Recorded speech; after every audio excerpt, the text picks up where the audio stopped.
Lloyd Patterson presiding. You may be seated. Good morning, Your Honor. Good morning, everybody. Good morning.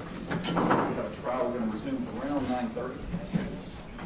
As much done as we can on the regular docket till then. Lawyers have any matters, feel free to come to the podium and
trial. I know both the victim's family and the defendant's family have waited for a long time.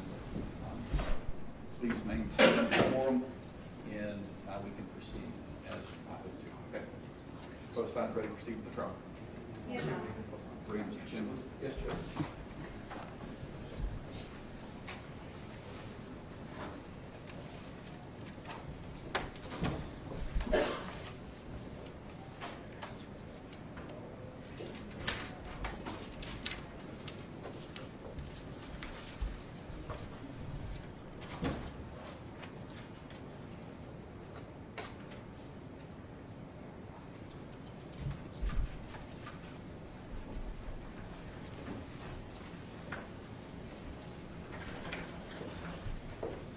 Investigator Crawford is here.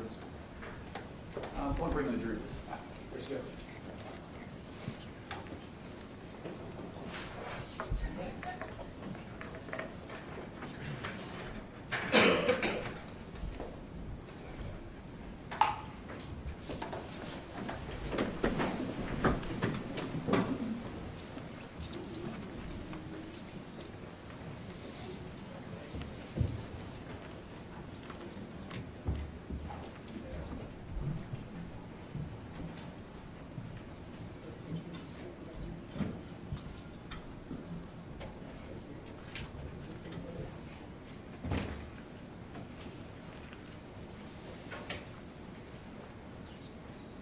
Jurors, please be seated as you can.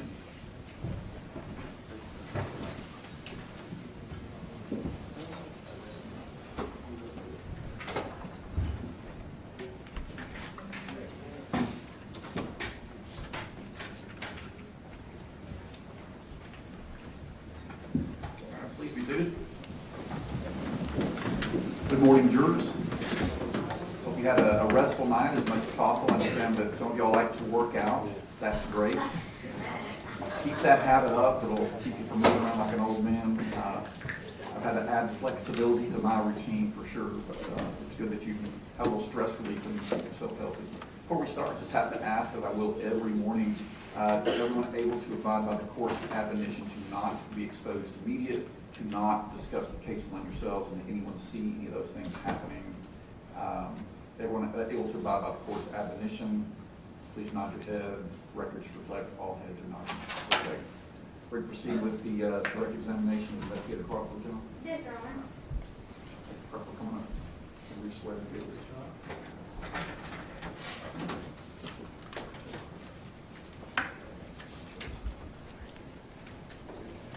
Somebody swear affirmatively. That's what we're about to give the truth. Nothing but the truth. Yes, sir. I'll ask for a DVD, Your Honor.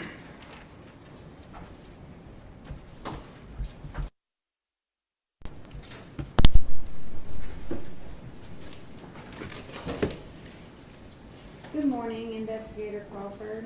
Good morning.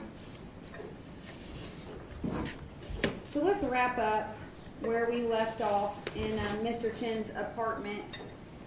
When you were in Mr. Chen's apartment and you saw what you believed to be blood, and then the Blue Star reacted, at that point in time, did you know whose blood that was? I didn't know whose blood was what that was. Did CPD take steps, more urgent steps than normal in a situation like that to try to learn whose blood that was? Yes, we did take samples of blood, swabs of blood. We did presumptive tests through the means of Kastle-Meyer test, which essentially you're testing for potential stains or things such as to identify if it is potentially blood. We also collected carpet samples. Once those items were collected, once we had the ability to obtain a potential DNA profile from the victim, such as her toothbrush, then we submitted those items to the TBO. And how often have you worked with the Tennessee Bureau of Investigation? Pretty much every homicide investigation that I've had. Do they do a majority of testing of items that are collected in a homicide case? Correct. They do most of the majority of the forensic testing that's done on evidence collected in the case. Other than fingerprints are done by our APIS investigators in-house. And some of our electronic forensics, such as phones or computers, are done at check. Typically, how long does TBI take to test items and return those testing results to law enforcement? Typically, the testing process takes an extensive amount of time. Typically, when we submit a TBI request for evidence to be processed through their lab, we submit a request along with submitting the evidence to their lab for testing. Typically, in a homicide case, something such as DNA takes approximately 9 months or so before we get those results. And it's not that it takes them 9 months to determine exactly what it is, but it's essentially their caseload that they have at the Tennessee Bureau of Investigations that it takes them a while to get to our actual submitted evidence before they're able to conduct their investigation. Were multiple items in this case taken to the Tennessee Bureau of Investigation for testing? Yes, they were. And is there a lab in Chattanooga? No, there is not. Where are the closest labs? The closest labs is, the main lab is in Nashville, Tennessee, and they have another lab that's close to us, being in Knoxville. Do you recall which one these items from this case were submitted to? Yes. Which one? They were submitted to the Knoxville lab. We made contact with the Tennessee Bureau of Investigation. We actually requested that these pieces of evidence be tested externally as quickly as possible, meaning that we could submit them and hopefully they would take this case and put it in front of the rest of the cases to potentially identify whose blood or what kind of blood was located inside the apartment. We were able to make contact with the lab in Knoxville with TBI, and they fulfilled their request.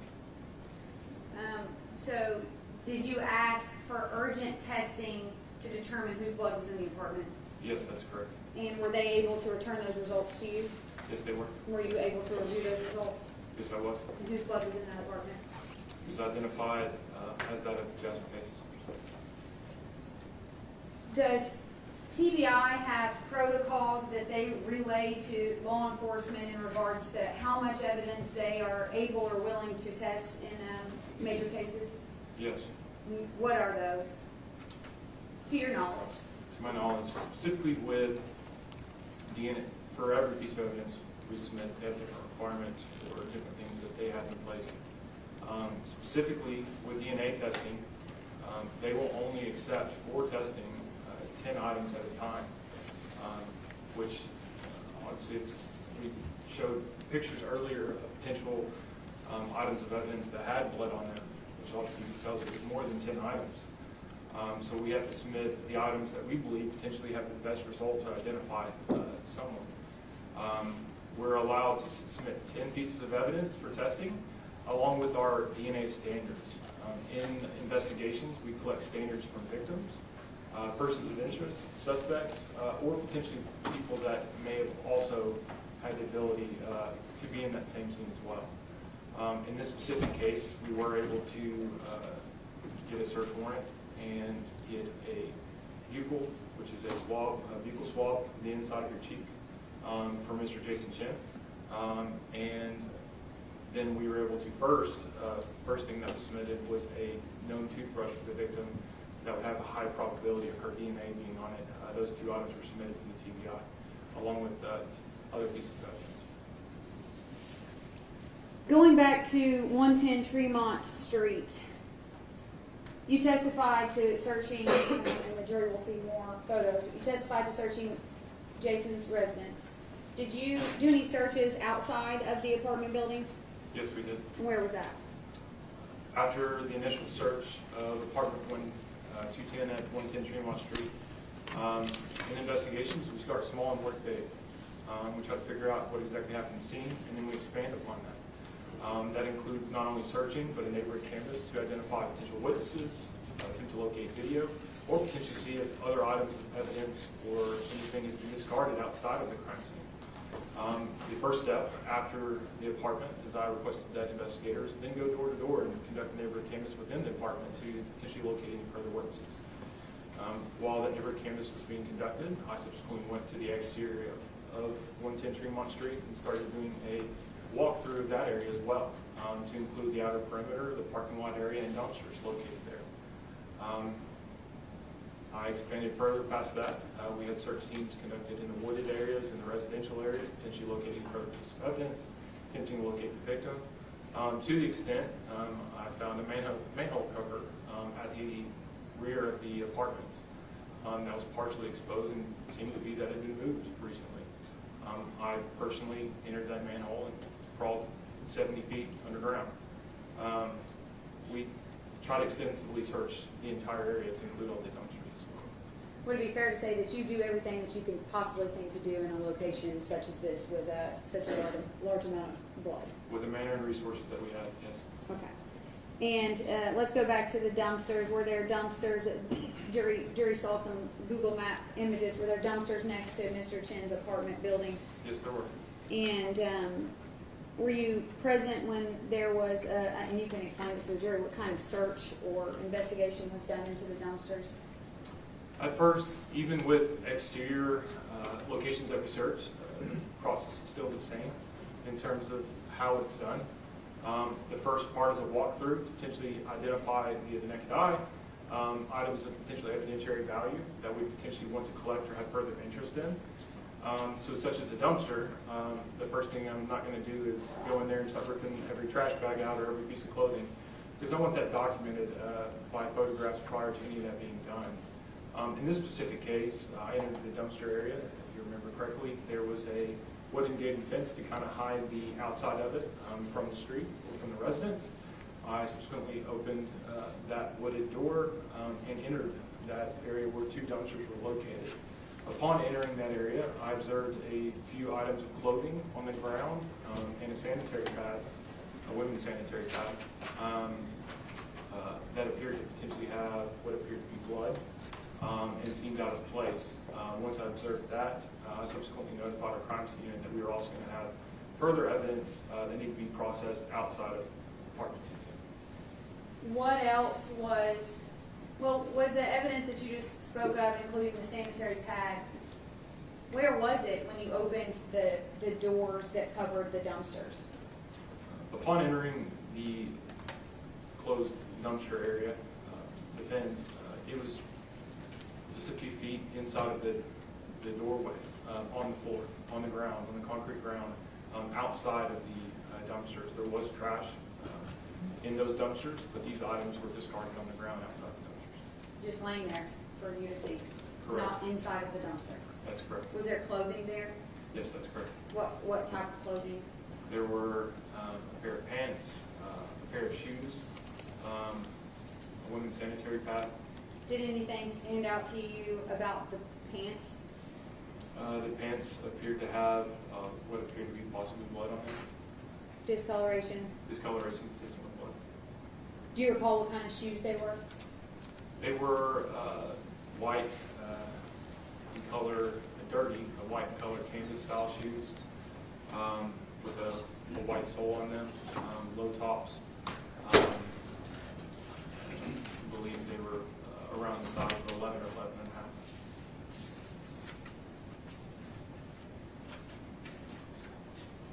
One moment, Your Honor.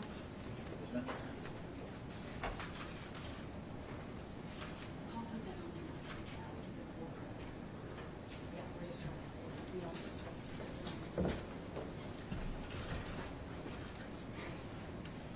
I'm going to approach you, Investigator Crawford, with 1, 2, 3, 4, 5, 6 photos. They're stapled today. Can you look through those?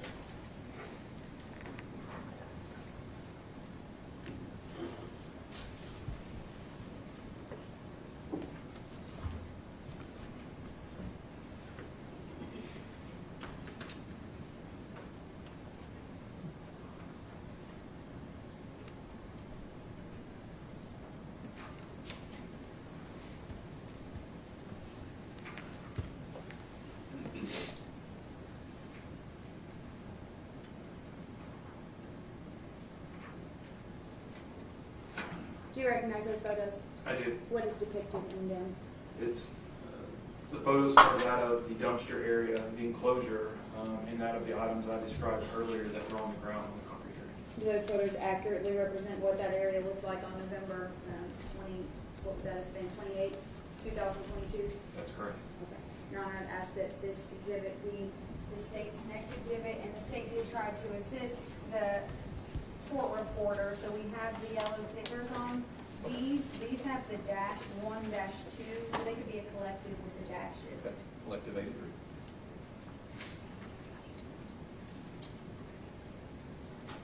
'83, Judge? Yes. Collective 83.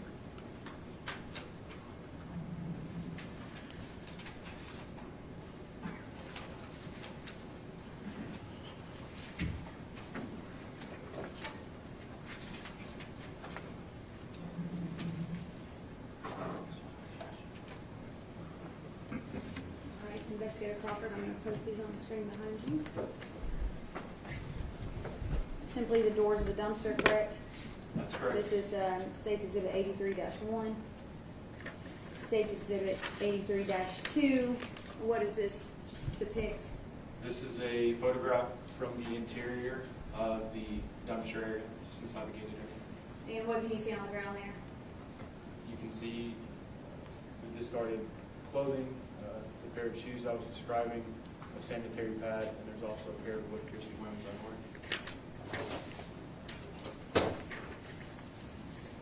State's Exhibit 83-3. What is this? It's a closer up shot of what we just observed. That also shows the same items, the pants, the shoes, the sanitary pad, and the women's underwear. And can you point out what discoloration you were referring to on the pants? That's correct. There's a reddish brown discoloration. Once again, this green, the reddish color seems to fade out as bright as the normal pictures do. But there's a reddish brown stain there as well. Was there a large amount of stains on those jeans? Yes. And I can't recall if you actually named the brand. Were you able to determine what brand of shoe that was? I believe they were Vans. Investigator Crawford, were you present for the autopsy that was performed in this case on Miss Pace's body? Yes, I was. Is that typical of a homicide investigator? Yes. And do you remain in the room for a majority of at least the initial autopsy? Yes, we do. Were you there when the medical examiner began to examine Miss Pace's body when she did have clothing on? That's correct. Were you there when the medical examiner began to take her clothing off so that he could examine her body? Yes, that's correct. Was Miss Pace, did she appear to be on her menstrual cycle? Yes, that's correct. Did she have a sanitary pad on that resembled the sanitary pad in the photo behind you? Yes, that's correct.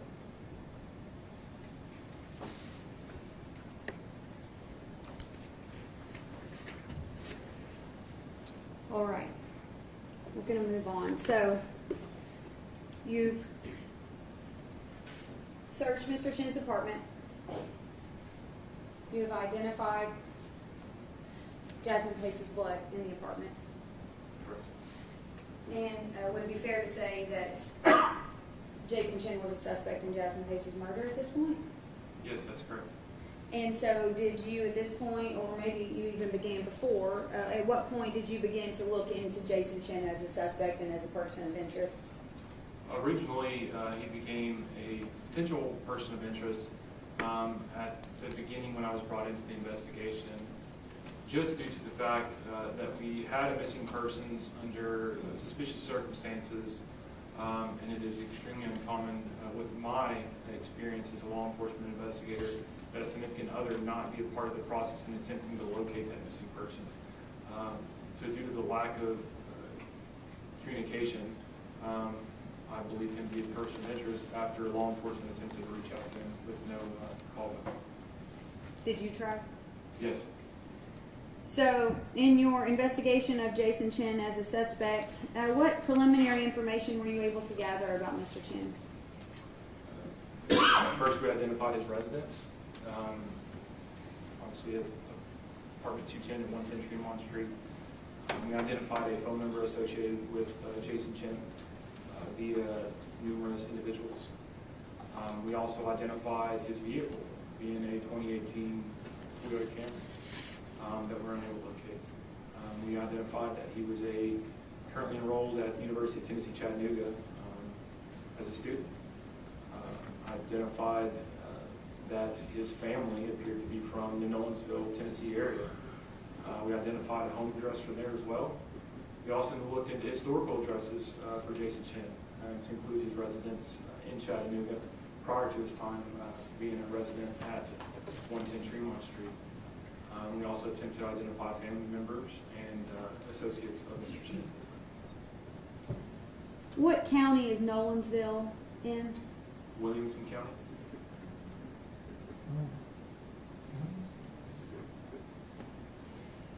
Were you ever able to locate Mr. Chen in Chattanooga? No. Do you happen to recall, this is a difficult question, what Mr. Chen's phone number is? If not, that's okay. Not for me. Oh, that's okay. What kind of vehicle did Mr. Chen drive? A gray 2018 Toyota Camry. I believe it was Tennessee tag BJF 0062. Okay. Gray Toyota Camry 2018. That's correct.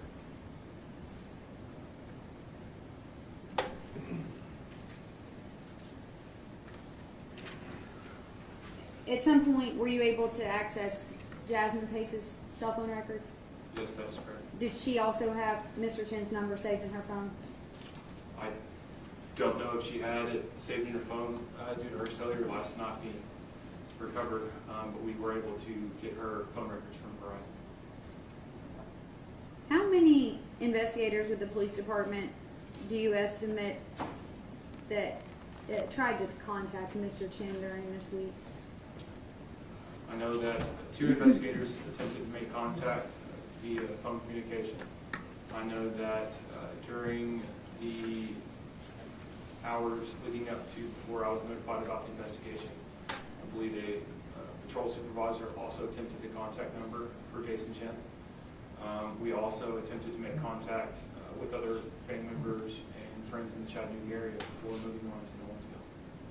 At some point, did you become aware that Mr. Chen was most likely in Nolensville? Yes, that's correct. And how's that? On November 28th, we applied for a search warrant for Mr. Chen's phone records to include historical data and have real-time ping locations to be readily available. Real-time ping locations is essentially a 10 to 15 minute ping where the phone company will ping the phone essentially and it will provide an estimated location. They would send those records to us every 10 to 15 minutes. It would be provided in a GPS style lat long coordinates. As soon as we started getting those coordinates, we were notified that his phone device was showing in the Nolensville, Tennessee area. And at that point, did you have an address for his parents' home? We did. So that ping, the ping information, so once you had access to that from the provider, do you recall who the provider for Mr. Chen's cell phone service was? It was T-Mobile. You essentially were able to track him. Correct. It's only the ping locations at that time was the only information that we were provided by the phone company, and it's only real time up from the point that they send that information. At that point, we didn't have any historical data to potentially track or see his communications or anything like that. We didn't receive those to a later date. So we were attempting to track his location. Sometimes the ping locations don't provide an exact, precise location based on the quality of the phone reception. So sometimes the ping locations were a larger area. It would essentially give a neighborhood location or within city limits. But at some points they were pretty precise and showed locations consistent being with his parents' address. Okay. Was a search warrant for Jason Chen's parents' home applied for? Yes, that's correct. Was it issued? Yes, that is correct. And were you present when that search warrant was executed on his parents' home in Nolensville, Tennessee? Yes, that is correct. How many people from the Chattanooga Police Department went with you? We had 4 people from the homicide division, being myself, Detective Seach, Detective Darrell Slaughter, and one of our homicide supervisors, Time Sergeant Miller. I also contacted crime scene unit to have a part of their team also respond for assistance with documentation, scene, and collecting evidence. We had them respond to the scene based on conversations with Nolensville PD and their capabilities of crime scene in terms of how they can collect evidence. They felt more suited that our Chattanooga Police Department crime scene unit would be more suited to handle that. When you arrived at the home, who answered the door? The parents of Jason Chen were the first people to answer the door. And what'd you tell them? I advised them that I had a search warrant for the residence. I requested that they exit the residence and also requested if any other parties were inside the residence at that time. Was Jason Chen at the residence? He was. When did you first make contact with him in terms of see his actual person? After speaking with Jason's parents about the search warrant and asked them requested to leave the residence or to step out of the residence so we could execute the search warrant, Jason's father actually yelled, "Jason." I observed him exit a door on the second level of the home. It was a 2-story residence. It was a 2-story residence. As you enter, there's a staircase to the right, and there's like a cross balcony, which allows you to see access to that room. I observed that room door open, and I observed Jason Chen exit that room before walking down the stairs and greeting me at the front door.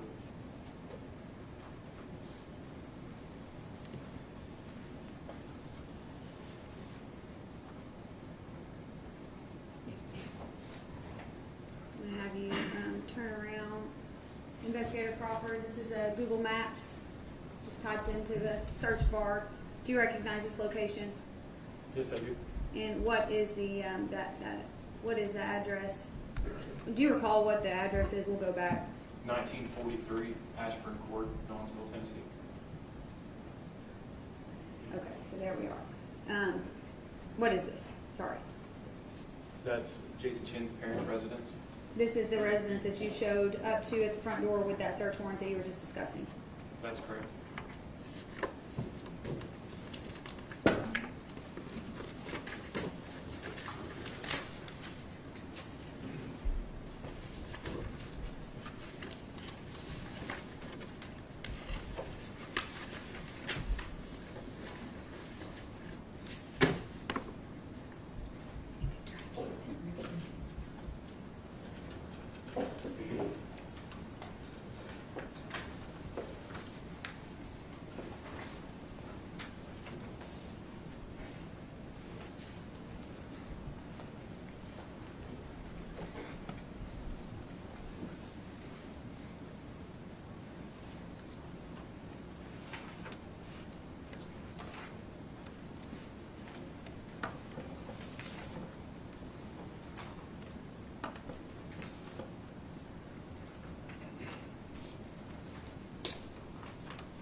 Oh, I'm sorry. Defense counsel's reviewing the photos I was about to show.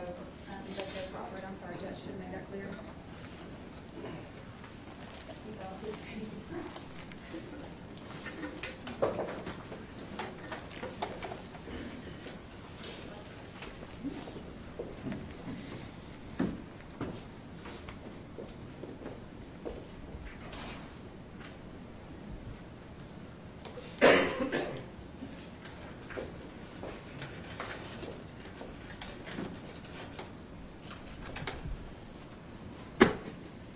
Investigator Crawford, I'm going to show you a handful of photos Frankly, I don't know how many.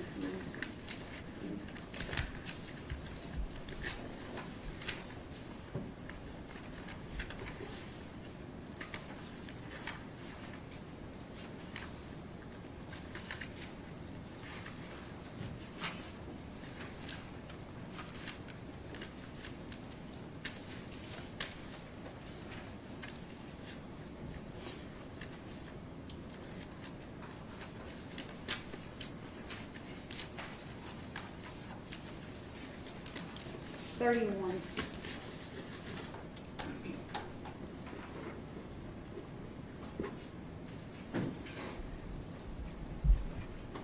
If you will flip through those photos for me.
Investigator Crawford, do you recognize the contents of these photos?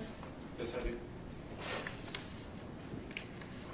Do they accurately represent both 1943 Ashburn Court on the night that the search warrant was executed and also the way that Mr. Chen appeared when you made contact with him and when he was first spoken to by police?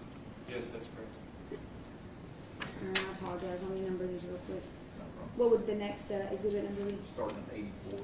Would you like for these to be numbered individually or dashes? 84, 85, 86?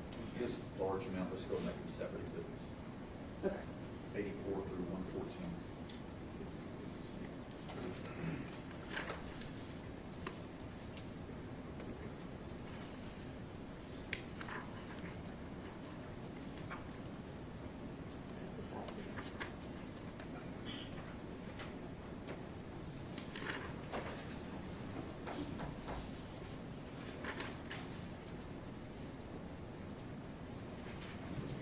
Investigator Crawford, while I'm numbering these, did Mr. Chen make any statements to you when he was first contacted? You had questions for me?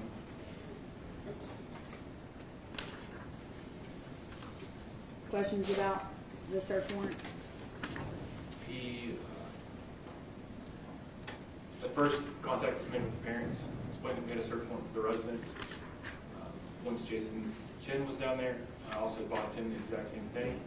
I advised him we had a search warrant for the residence. I also advised him that he was going to be detained and taken to the Nolensville Police Department, where we had a search warrant for his person with a collection of evidence such as DNA, fingerprints, photographs,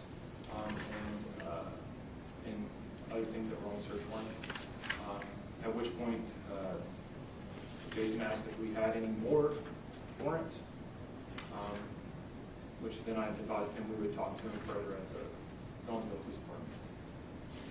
Can you describe for the jury what Mr. Jason Chen's demeanor was? More defensive. Would you describe him as calm? Yes.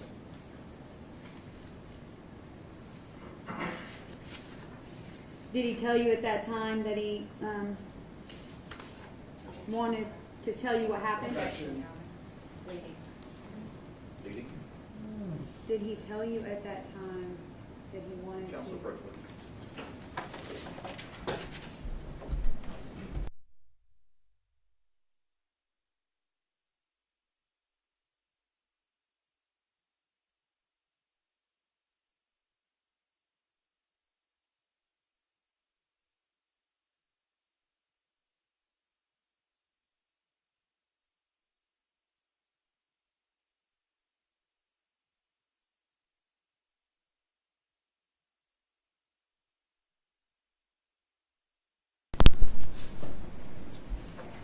What, if anything, did Mr. Jason Chen tell you that night? He made another statement that he asked if we had spoken to his lawyer yet. And other than that, did he say anything else? No, we attempted to identify and try to make contact with the lawyer. At this point in time, it was approximately 2 a.m., knowing that it became difficult to potentially get an attorney on the phone at that time, and also potentially respond to Nolensville, Tennessee, was difficult. We attempted, Daryl Slaughter attempted to speak with him at the Nolensville Police Department after he was processed for evidence. Objection. Objection. Very appropriate.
Investigator Crawford, let's begin to go through the photos that you just reviewed that have been placed into evidence. I'll have you turn around to the screen. What does this photo depict? This is a photograph, me on the left-hand side, other officers on the right-hand side. You can see just inside the doorway is Jason Chen's father, and you can observe Jason Chen's to the left as well. With a hat on. That's correct. That's State's Exhibit 84. State's Exhibit 85. Again, what do we see in this photo? Once again, it's a photograph of the doorway area depicts Jason Chen's father on the right-hand side, and on the left-hand side of the picture walking away is Jason Chen. And were separate photos of Mr. Chen taken once he was transported to the Nolensville Police Department? Yes, that's correct. State's Exhibit 86, is this one of those photos? Yes, that is correct. And are the photos taken exactly as he came out of the house that night? Correct. State's Exhibit 87, for the record, can you read what that hat says? The hat says, "Anything goes." In the course of your investigation, did you see this hat any other times and Yes, I places? did. State's Exhibit 88, side profile of Mr. Chen. Yes, that's correct. State's Exhibit 89, of course, a close-up of Anything Goes hat. Yes, that's correct. All right, so you testified that Mr. Chen walked out of a room when you first saw him in the home. What kind of room was that? It was a bedroom that had a small pieces of furniture to include a desk and a bed. Did you subsequently assist in searching that room? Yes, I did. State's Exhibit 90. Is this a photo of that bedroom? That's correct. It's a photograph taken once you enter the room. It's of the left-hand side of the room. Did you happen to open up that red box? Yes, I did. State's Exhibit 91 will be the photo being shown currently. What is that? It's a cell phone. In what appears to be some kind of jewelry box, is that correct?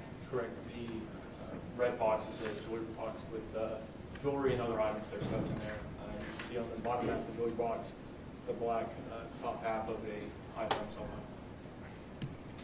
And is State's Exhibit 92 a closer up of that cell phone? Yes, that's correct. Does the cell phone have a case on it?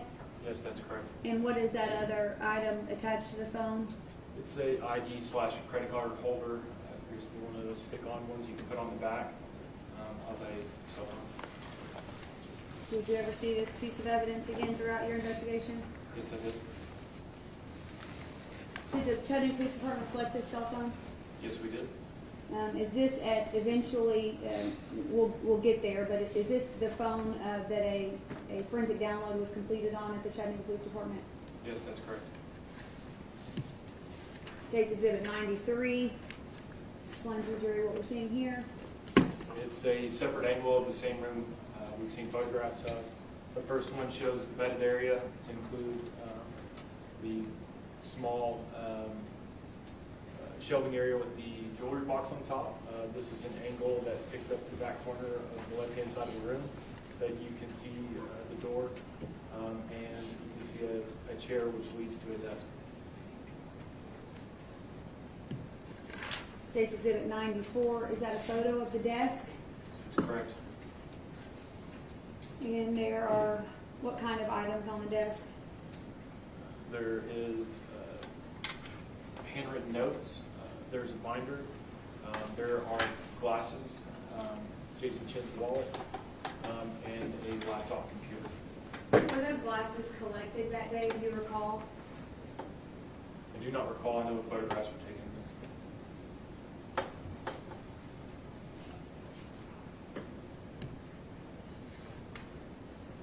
State's Exhibit 95, were these note cards collected from the desk?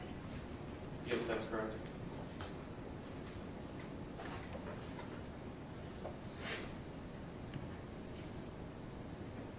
State's Exhibit 96, again, this is a close-up showing, again, the glasses. Yes, that's correct.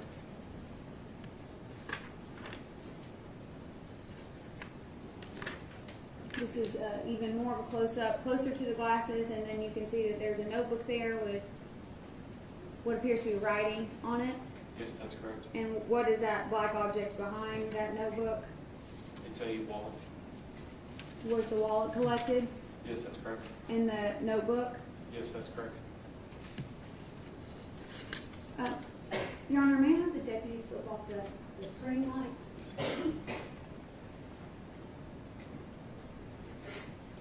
Investigator Crawford, were you able to review these note cards? Yes, that's correct. I'm gonna give you it's Exhibit 98, I'll give you the actual copy for whatever one is easiest to read. Let me have this one right here. Do you see this note up here that says Crawford? Yes, that's correct. That's your last name, correct? Yes, that's correct. And 423-443-0667, what is that? That's my cell phone number. All right, and then let's go down here. Can you please read that out loud to the jury? Saturday, starting from the top down. Saturday, November 19th, last time I saw her. Tuesday, November 22nd, last time she called. She has been a scribbled out word, long history of running away from her parents, comma, ran away to Canada, comma, has a restraining order against her ex, period. And can you read this scribble here? Starting from the top, it Yes, says she has a long history of running away from her parents. And then at the bottom, I believe it says great. And then this note here. Starting from the top down, it says talk to the 26th.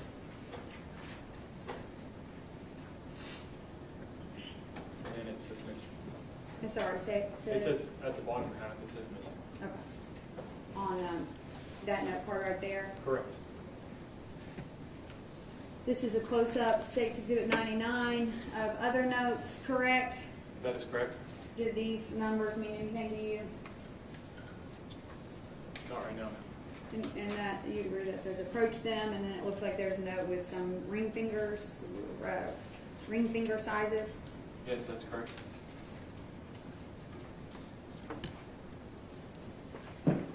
Just a close-up of some of the things that you just read, correct? Correct.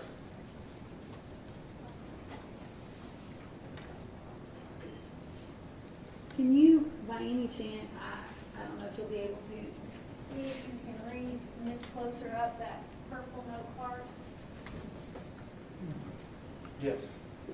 What does it say? If law enforcement contact other family members, what to do, they do. That was State's Do they Exhibit. I'm sorry, did you say something else? I corrected myself. It says, what do they do? Okay, State's Exhibit 100. This is a close-up of the State's Exhibit 101 of what you had previously read, correct? That's correct.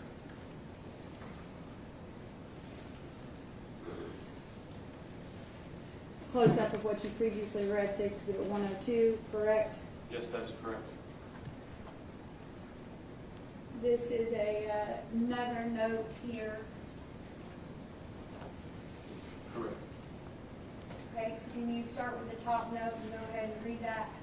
Yes, this note at the top, I read the first part of that note in one of the previous pictures. The top note says, talk to her mom on the 26th. And it says at the bottom of that note, missing person yesterday.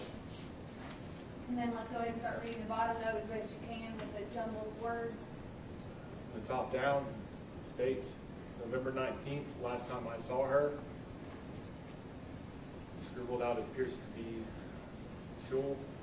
Says she would call me once a day is above, crossed out every day.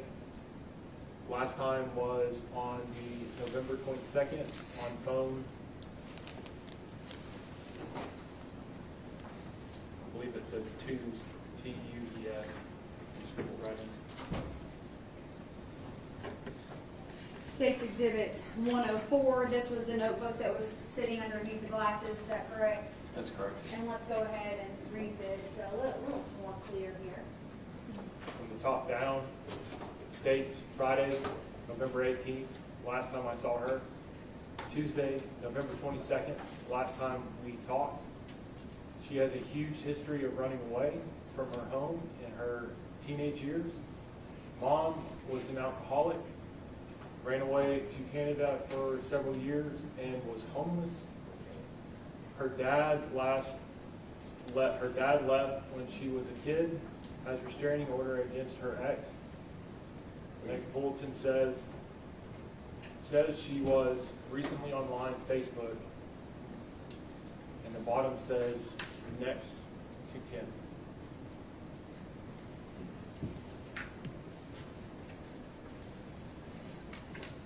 State's Exhibit 105, is this an opened photo, a photo of the opened wallet that was on that desk? Yes, it is. And what was inside? Inside of the wallet, the crimes unit took out the two Tennessee State identification cards to show that those items were found inside of that wallet, to show also potentially identity of potential possessor of that wallet. Further inside of that wallet, miscellaneous credit and debit cards were found in there, along with, I believe, health insurance card. Were these two of the cards that were found inside that wallet? Yes, that's correct. What are the last four digits on that Regions Bank card? 4189 And the expiration date 05/26. and the name? Jason W. Chen. Were there other bedrooms in the home that law enforcement went through? Correct. We went through the entirety of the house. Okay. Was there a bedroom upstairs with a bed that had sort of striped sheets on it? That's Do you correct. recall? There were multiple bedrooms upstairs. I have to see pictures. Is this one of the bedrooms that was upstairs? No, it's not. Where was this bedroom? That bedroom was located actually directly below the first bedroom we saw photographs of. I described going into the residence, going up the stairwell, coming back over a catwalk-style balcony to this side of the house, the left-hand side of the house. So the first room we looked at would be the top left. This room would be directly under it in the bottom left. So if you were to enter going to the living room area, the far left corner of the residence, what would be this bedroom is located in. And is that the bedroom in the photo behind you? That's correct. State's Exhibit 106. What is that black object on the bed? It's a North Face backpack. State's Exhibit 107, is that a closer up of that backpack? Yes, that is correct. Again, 108. Different angle with the North Face logo that you can see. Correct. It's, after it's photographed, and once the search began, they now flipped the backpack to document the other side of the backpack.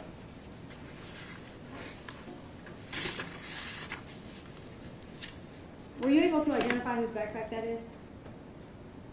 At the time when I observed the backpack in that room, I observed it to be consistent with a backpack Jason Chen was seen with in the days after the homicide and before.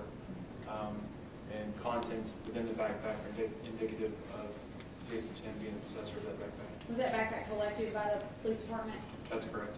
Can you tell the jury what kind of items were in that backpack? There was all sorts of miscellaneous items that one would find in a backpack, specifically potentially someone that was, had left the residence. There was multiple items to include umbrella, eyeglass case. There was a lot of different items.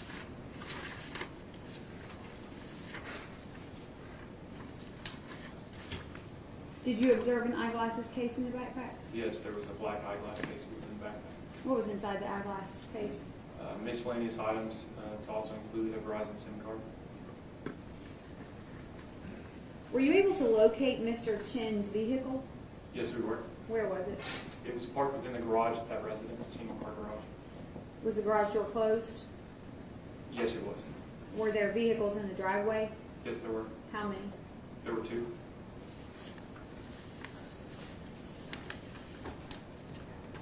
State's Exhibit 112. What is the jury looking at here? This is a photograph of from the doorway from the interior of the residence looking back into the garage. You can see the 2018 Toyota Camry. I described it as a single car garage. There are two doors, but it appears that they use half of their garage as storage. So there isn't really room for another car to be in there. So you'll see the car parked in there, and it's very tight quarters based on the amount of items that are in the garage. It's hard to move around and get around the vehicle center.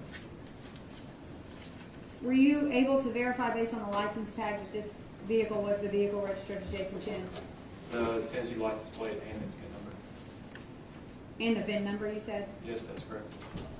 Just a closer up of Mr. Chen's gray Toyota Camry. Yes, that's correct. And then lastly here, Mr. Chen's license plate, is that correct? That's correct. Did law enforcement confiscate Mr. Chen's vehicle?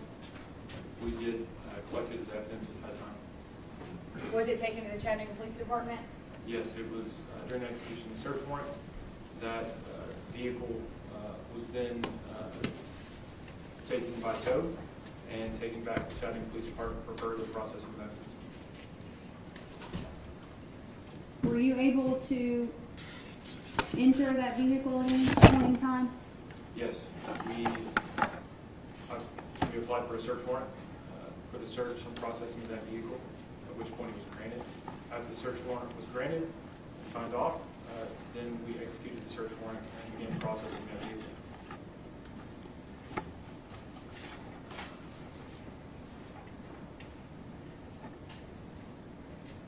Did Mr. Chen's car smell like marijuana? No. So if we're going chronologically, this search warrant was executed. Chronologically in the investigation, what major event happened next? The search warrant is executed. Mr. Chen is transported to the Nolensville Police Department.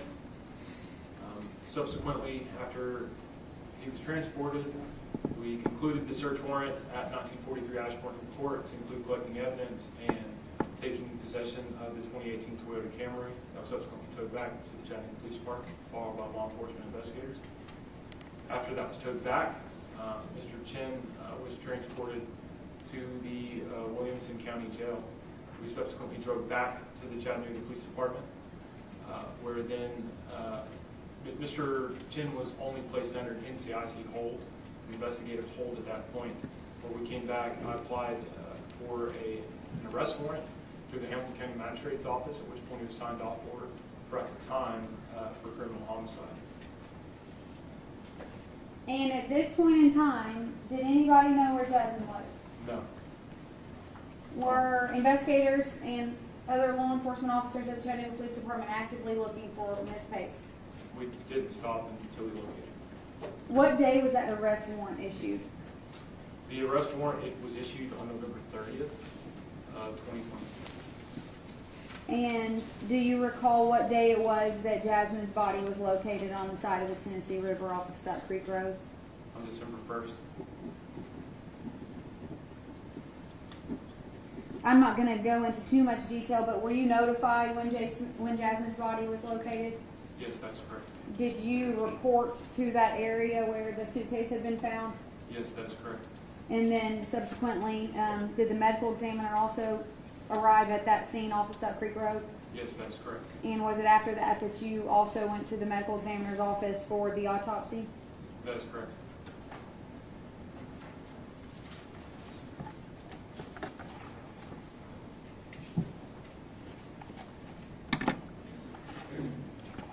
Can you explain the difference for the jury between a forensic download of a cell phone versus obtaining cell phone records via search warrant? Correct. Can you explain the difference? So you'll hear it during this trial that there's potentially items that need to get brought forward. There is a forensic download of the cell phone. What that actually is actually having a device, at which point it's hooked up to a programming system after a search warrant applied for, consent is given for the phone. Essentially, one of our electronic evidence unit investigators will then utilize a set of programs to essentially crack into the phone if it has passcode. If it has passcode, sometimes we have the ability, based on the programming, to bypass that passcode.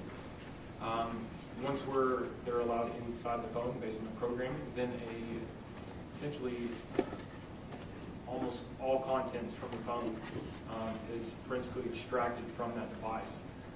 So things that are going to show up in phone records are going to be the apps associated with that device. Certain things like iMessages that are communicated differently, can be communicated over a Wi-Fi signal, will be different than your phone records because of how they're electronically communicated through the device. So inside that device, you'll also have your photographs that you've taken on your device. You'll have videos. You'll have internet search history. And some apps also allow for extraction of data, where other apps do not. Sometimes you may get Facebook messages.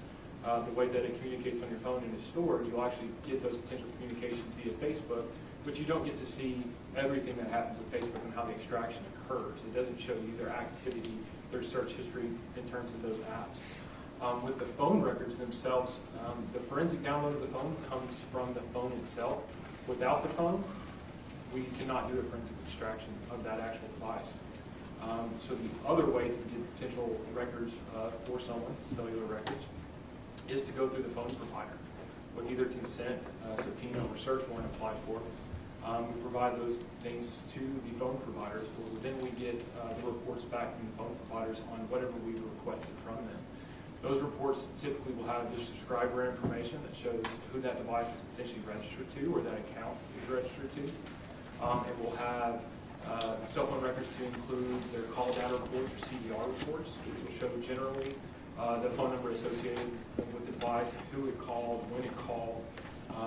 It'll also have different types of location data, and they're called different things based on the phone provider themselves. They just have different classifications on how they report the data.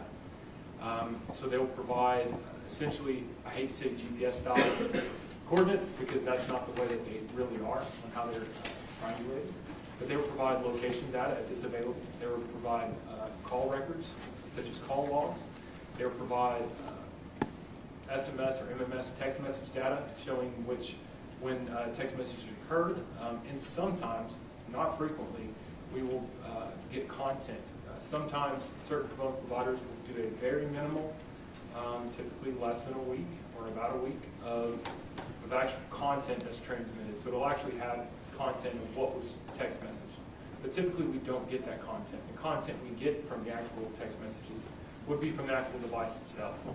From the forensic report is how we get that. From the phone reports from the company, all we can tell is that a call was made or a text message was placed, who it was to, who it was from, if it was completed, how long the call was, and where that device was located when these things were happening. On the forensic download, where you actually leave the physical phone, are you able to tell what has been deleted? Part of the process of the program itself, it does have the ability to potentially re-extract items that were deleted. It will identify and report if items were deleted. But depending on how that deletion of that phone occurred, we don't have any idea if items were deleted prior, other than having something else to corroborate, something has been changed to that phone.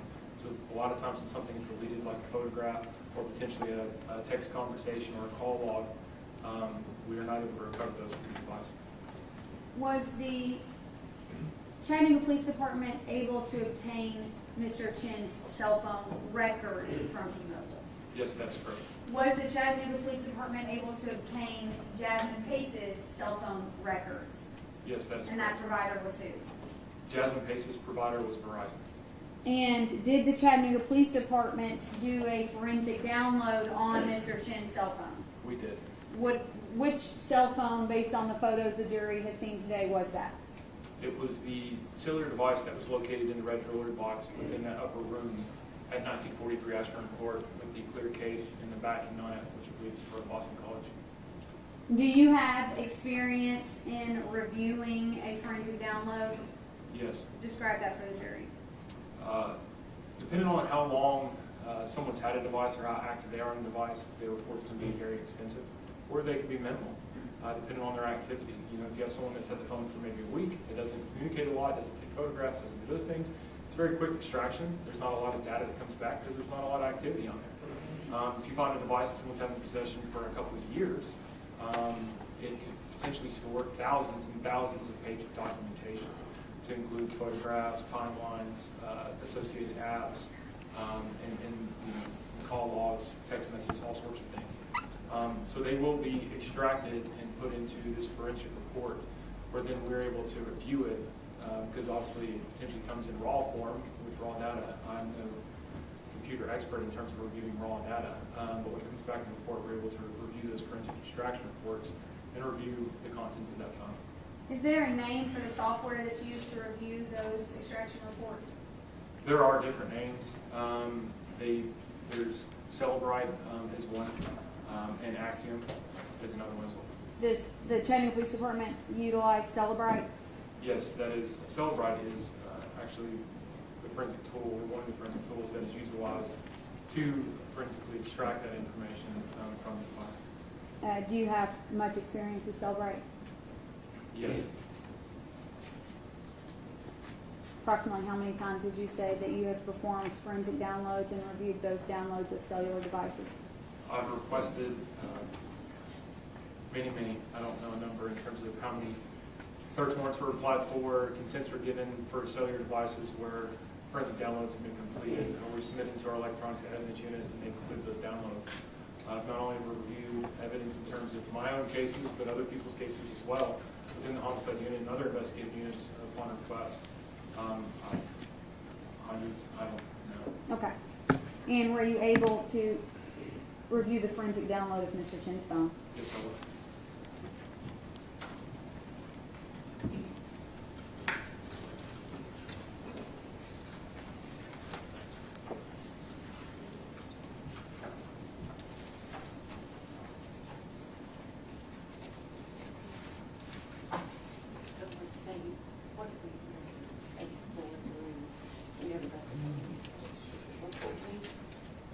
I got 84 through 114, so 115 will be next.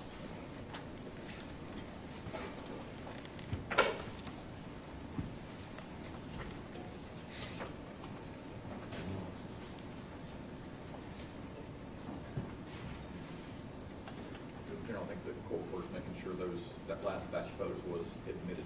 You asked for those to be admitted in evidence. Your Honor, if I didn't, I'd ask you to make the state's next exhibit. 114. I think 84 through 115.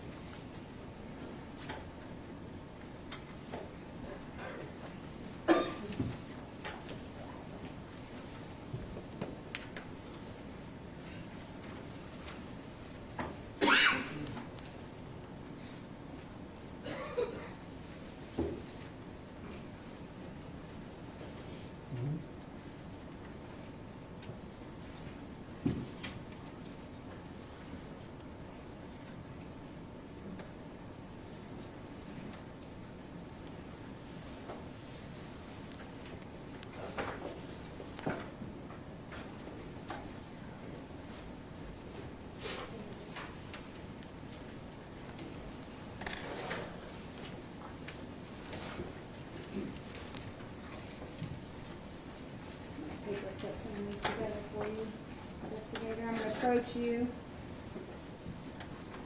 A handful of photos. This one goes together. The rest are separate. If you could review those.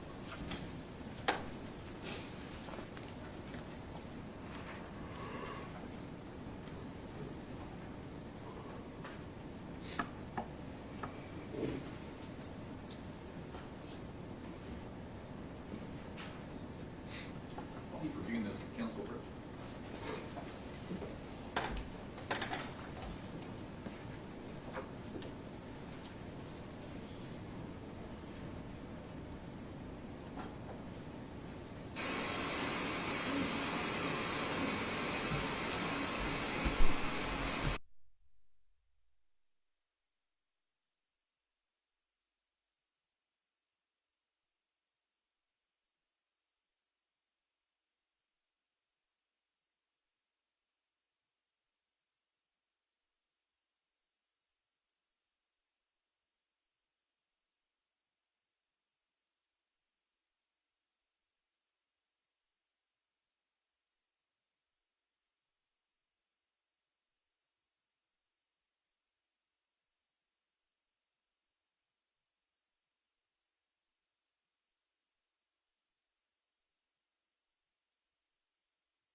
pretty much flown by. It's 5 to 11. I usually like taking a mid-morning break.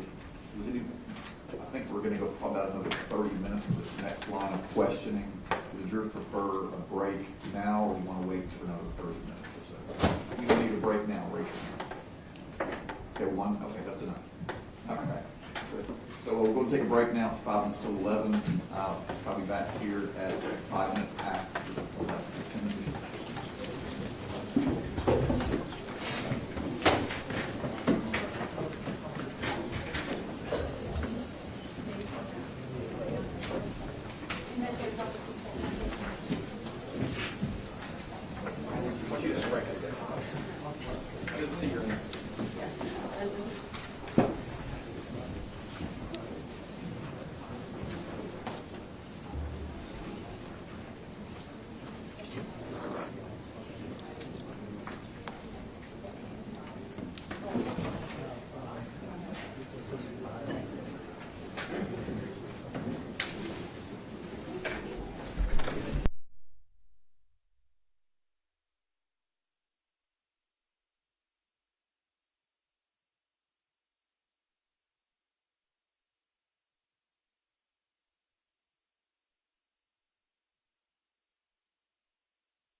Terry, I'm gonna let them know soon.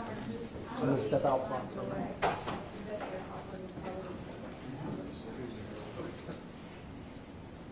And probably would be a good stopping point for the defense. Just went, yeah, perfect, perfect.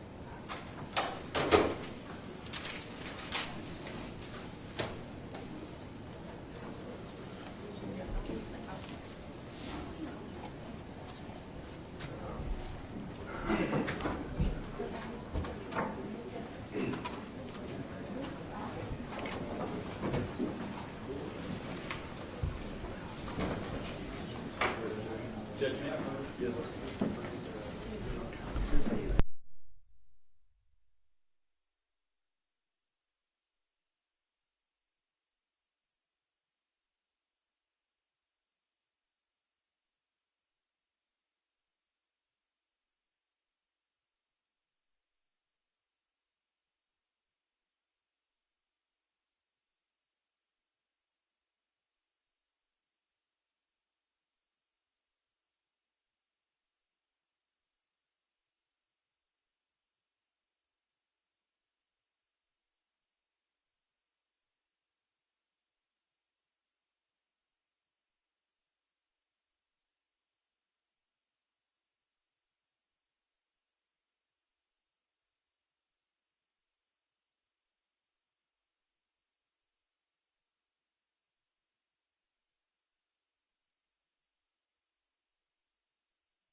Got another batch of photos, Jim?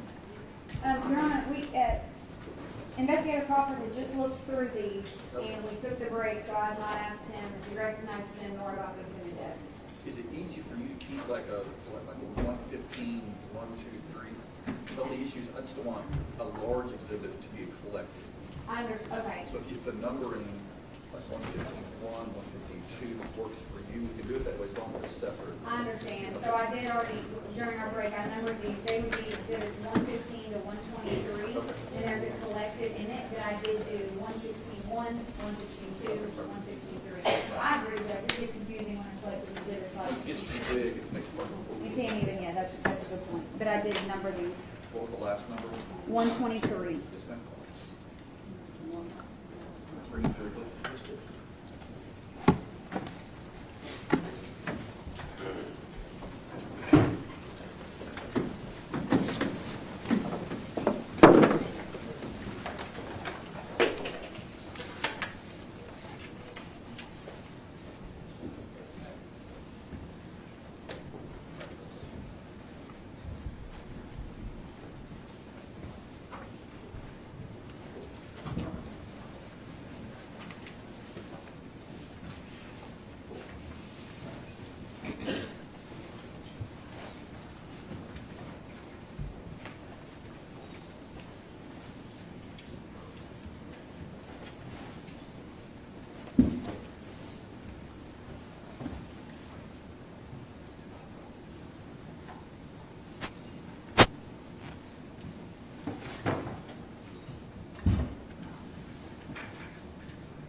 All right, please be seated. So Investigator Crawford, remind us where we're at. I had just shown you photos after I'd asked you questions about the defendant's cell phone download. Do you recognize these photos? I do. Are these photos that were taken, well, let me ask you this. Let's go individually. Do you recognize what's in this photo? Yes, I do. What is that? It's a picture of the back of the cell phone device collected from 1943 Ashburn Court, which was identified as Jason Chen's cell phone device. And was this a photo that was taken when it was in the possession of the Chattanooga Police Department before download? Yes, that's correct. Okay. Your Honor, I ask that that be State's Exhibit 115.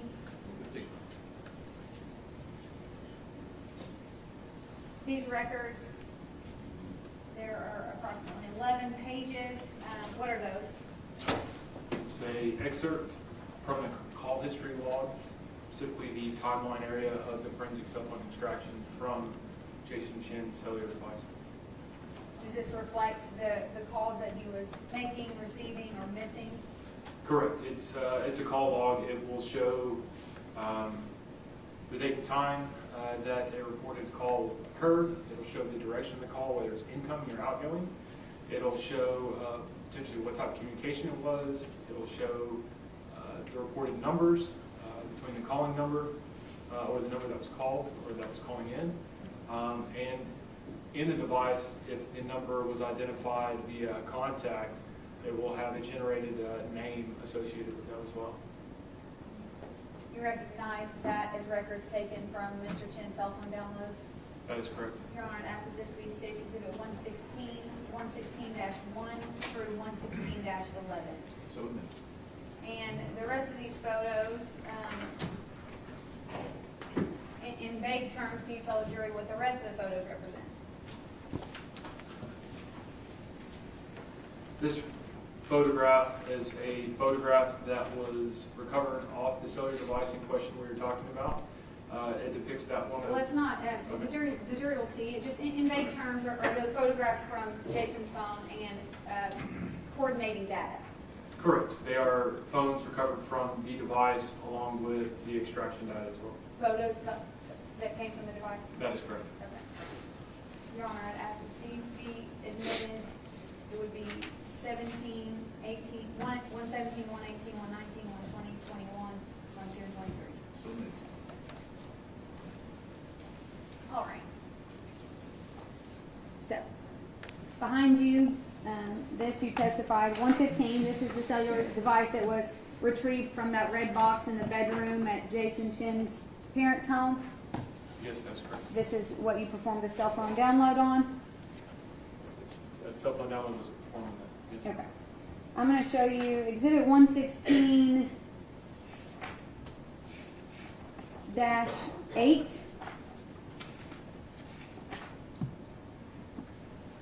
Is this a page of the call logs from Jason Chen's phone?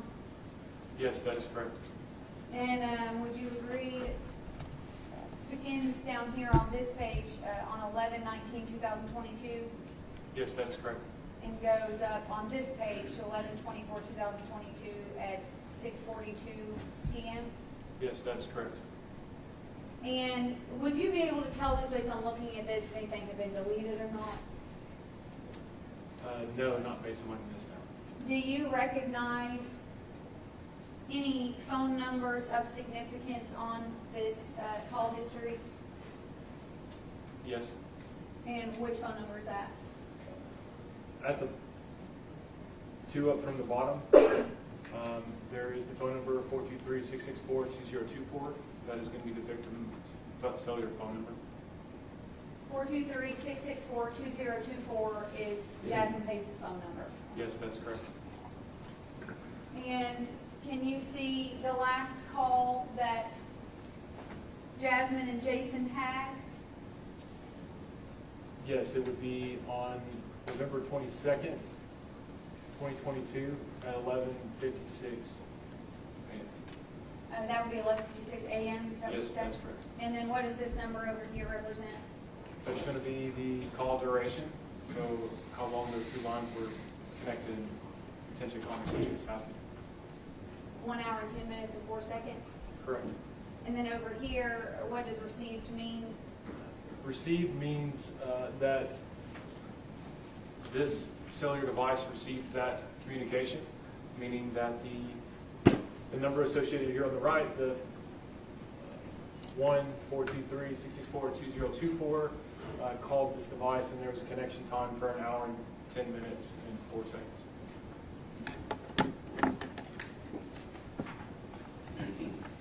States Exhibit 117. Describe for the jury, even though they've seen photos, just want to describe for the jury where Mr. Chen, if that's Mr. Chen, and where Mr. Chen is at in this photo. Based on the photo, you can observe the side profile of Mr. Chen. Here's his left-hand side. You can see the picture of the drapery that's against the wall that's affixed, which is consistent with the same drapery that was there during the night we executed the first search warrant. The only thing that's not consistent in this photograph is that the bed appears to be in a different location at this point up against the wall. What is metadata? Metadata is associated data with pictures or different things that it's actually the data makeup of that image or device that could show potentially what cellular device, for a photograph could show what cellular device potentially took that photograph, time, dates, and sometimes if GPS location or location data is available or allowed to be available, it'll also give a timestamp and a estimated location of where that photograph was taken at. Is there metadata that's attached to every photo that you take with your phone? Yes. Is it accessible on a forensic download? Yes. Was there metadata attached to this photo? Yes. States Exhibit 118. So most of the jurors probably have not seen this before. Can you just describe what we're looking at here? Would you like to? We talked about the Celebrite program, which is the forensic tool used to extract the data off the cellular device. They actually have a program to allow us to read that data as it's extracted. So you will see at the top that it states extraction report, Apple iPhone, and Celebrite. This is how that, when you're viewing it on a computer, that you would actually see at the top of the screen. In it, it's going to show that specifically this photograph's metadata is portrayed with the thumbnail of the actual photograph itself. You will see here the name that the device is given that photograph. Essentially, it's going to show the location of where it identified that photograph being located on that device. On the right-hand side, the additional info, it's going to identify the size of the photograph in terms of how much data that it takes up on the cellular device. Then it's going to give these times here Specifically, it'll show created date, modified date, and assessed date. Those can be different depending on what's done with that photograph. If it's edited, it can show different things, or even if there's success, whether it was pulled up in a different program or if it was done anything else. And this down here, the source file, once again shows the location of where it's stored on the device. When was this photo created? This photo was created, where it's identified as being created on November 20th, 2022 at 9:18 p.m. Now this says UTC +0. So essentially, at this time period, UTC, Universal Time Zone, it's basically, it would be, I think at this time it would actually be 5 hours. It would be closer to 4 p.m. before 18 because it doesn't have the conversion for the time at that point. So the time's not exactly right on this, but the date would be based on UTC. Correct. Okay.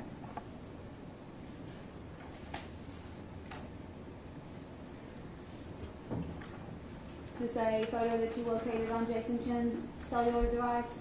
Yes, that is correct. This is Exhibit 119. Pretty obvious what we see here. Correct. So, hand holding the start with Was- the identifiable bracelet. Was metadata attached to this photo in Jason Chen's phone? Yes, it was. Again, without the details, because now the jury sort of knows what metadata looks like, sort of summarize for them what this information means, especially now that we sort of have two separate, on the right-hand side, we have additional file info with items below it, but then we have metadata below that. Can you explain that to the jury? Yes, I was explaining the metadata that can be associated a lot of times with photographs. In this forensic report, it identified that essentially the camera that took the photograph is an Apple. Camera model is identified as an iPhone XR as being the camera model. The capture date, which essentially this photograph was taken, was July 23rd, 2021 at 4:51 and 11 seconds p.m. It's identified its pixel resolution at the time that the photograph was taken. Also the typical resolution on screen up to 72 units per inch. And it showed it had a horizontal or normal fixation picture. Why would that information above that show that it was created, modified, and accessed on 11/28/2022? This would show its actual physical creation date at the bottom, as identified via the forensic report. At the top, it's essentially showing that this photograph has been created, modified, and accessed at a different time. It's identifying that this is the original data capture of when this actual picture was taken, and essentially this photograph was potentially imported, sent, uploaded. It was placed in another program, and it actually identifies the source file here, where it says JSON Mobile Library SMS, which is a formatting of text messages, and it shows that it was placed in as an attachment, and then it has its metadata associated specifically with the photograph. Were you able to locate on Jason Chen's phone photos in his photo file that were screenshots of text messages? Yes, I was. Can you tell the jury about those text messages? Yes, I observed multiple screenshot photographs, text message conversations between Jason Chen and the phone number of that of the victims. It identified the phone number at the top of the photographs. It said 423-664-2024. There are multiple screenshots that go all the way back to, I believe, August of 2021 to, I think the latest screenshot goes to, with the time depicted in the actual photograph, where it has a timestamp when something was sent or received, is November 23rd of 2022. Do you know of any reason why Mr. Chen had screenshot photos of his conversation with Jasmine Pace? I can tell you that the actual text conversations were not recovered from the device. We did not recover these text conversations between Jasmine Pace's cellular device and Jason Chen's. The only communications that we observed were the screenshots. So the screenshots were the only evidence left over of the content of this text message. What does it mean that you couldn't find the actual conversations themselves, only the screenshots? I reviewed the contents of the forensic extraction to include the timeline, which essentially is a timeline of all activities on a device. So whether it's a log that's turning the phone on, your phone communicates with towers all the time, provide location data. Also, when you're using the internet, it provides location data, potentially website searches. It shows text message calls, all those things. I reviewed the timeline. I did not observe it. I went back through the messages portion of the forensic report to find these conversations within the device. I also reviewed other potential ways, such as call logs and things, and trying to find any ways that these were associated with that device. Like I said, that sometimes things can be recovered in the forensic extraction. Sometimes it has the ability to recover things that were deleted, and a lot of times it is not. So the only evidence at the time we had of the actual content were the text messages, because the actual text message were gone.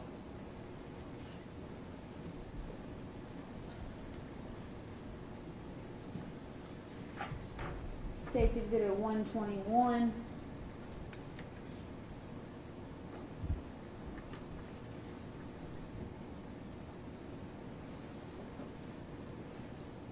Do you have an iPhone?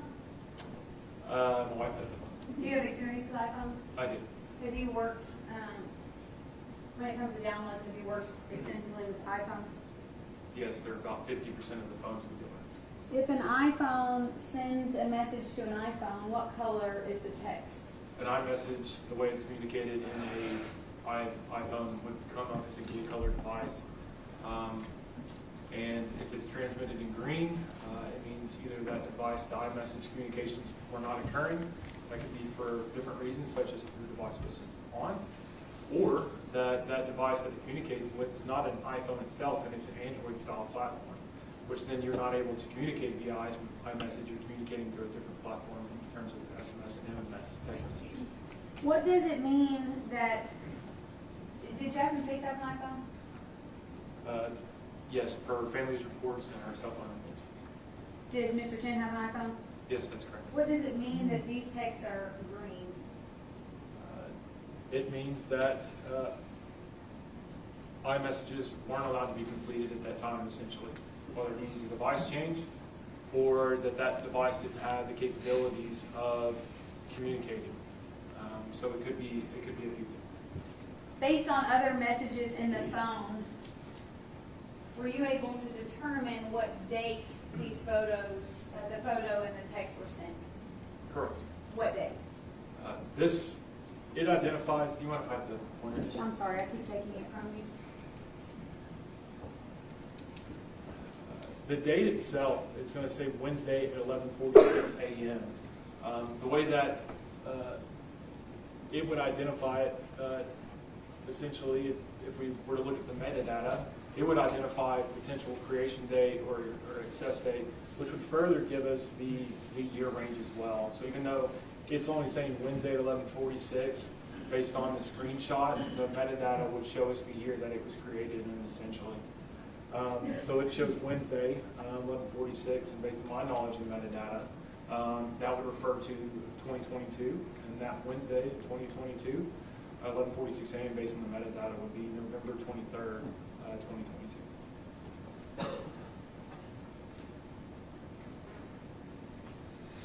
Thank you, Investigator Crawford.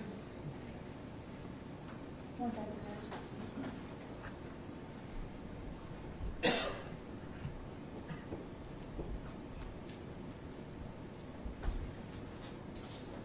Can you read the text messages there? Yes. And not the top, the two green ones. Two green ones, starting down below. Says, good morning, slept like a baby, question mark. Made myself a matcha. Next one, starting at Wednesday at 3:03 p.m. hey, are we still good for dinner tonight, question mark, and it says red directly under it. Based on the location of that photo and those text messages, who were those sent from? Based on how they were captured from the device, it appears they were sent from Jason Chen's cellular device to that of Jasmine Pace's cellular device. Because that's Jasmine's phone number at the top. Correct. That's Jasmine's phone number associated at the top. It just doesn't have her contact name.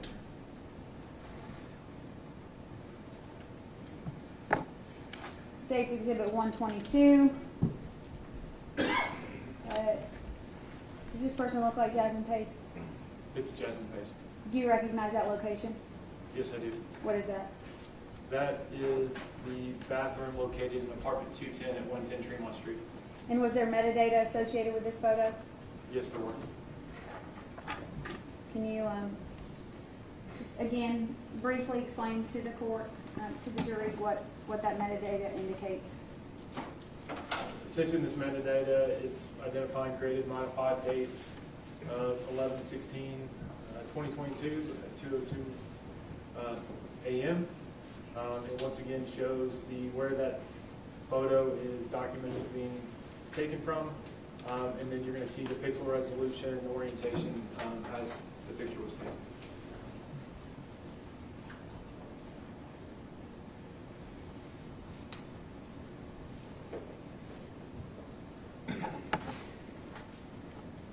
All right, while we're talking about cell phones,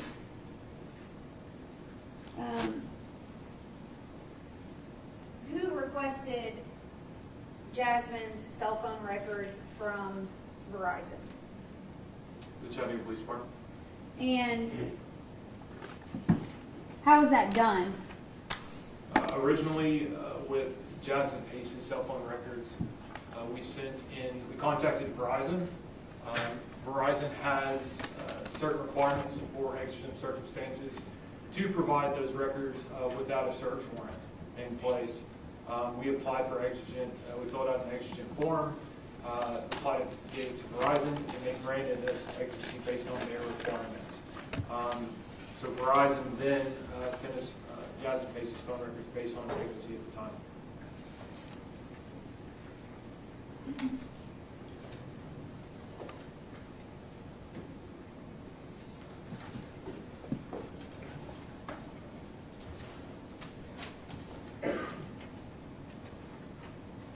Two documents, Investigator Crawford.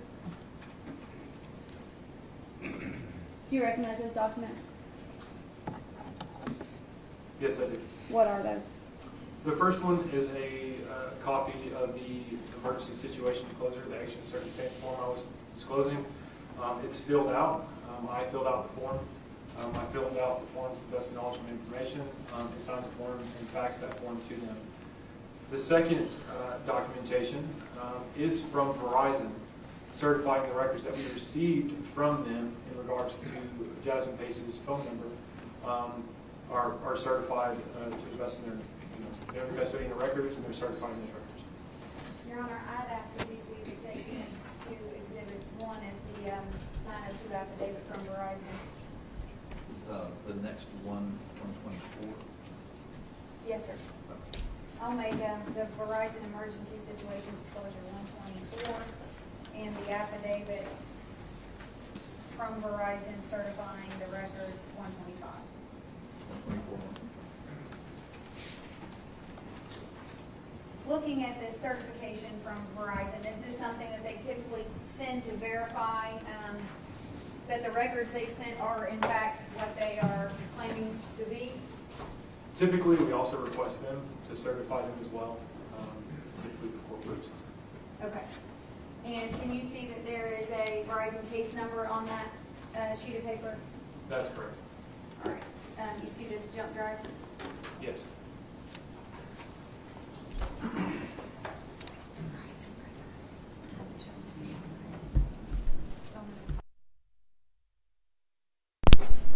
I'm going to pop this jump drive into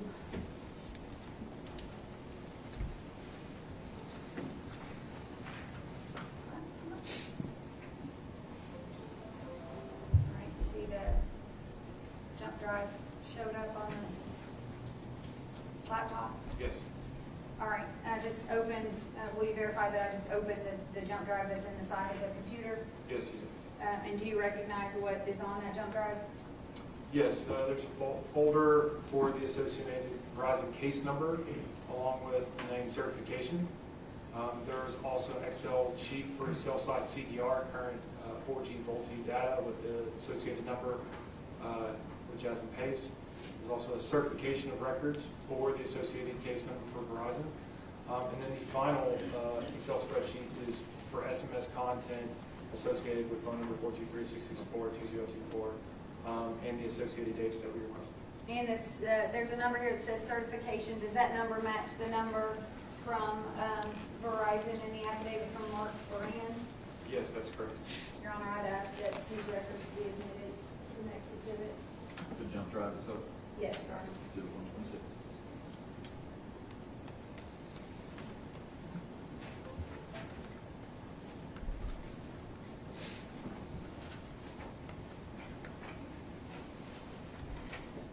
Okay.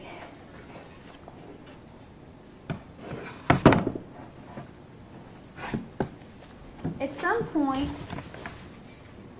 after all of this, were you notified of a discovery by the owners or operators of the Tremont Apartments? Yes, I was.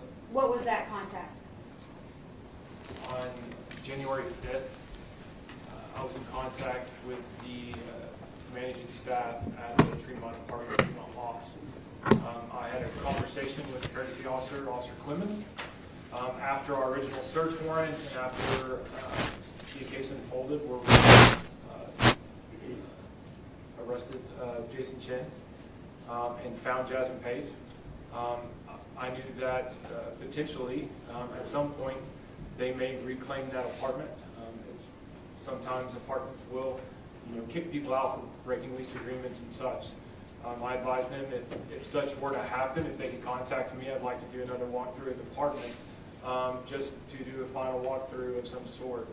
I talked to them. They actually called me back a little over a month later when they notified me that they were actually doing a renovation of the apartment.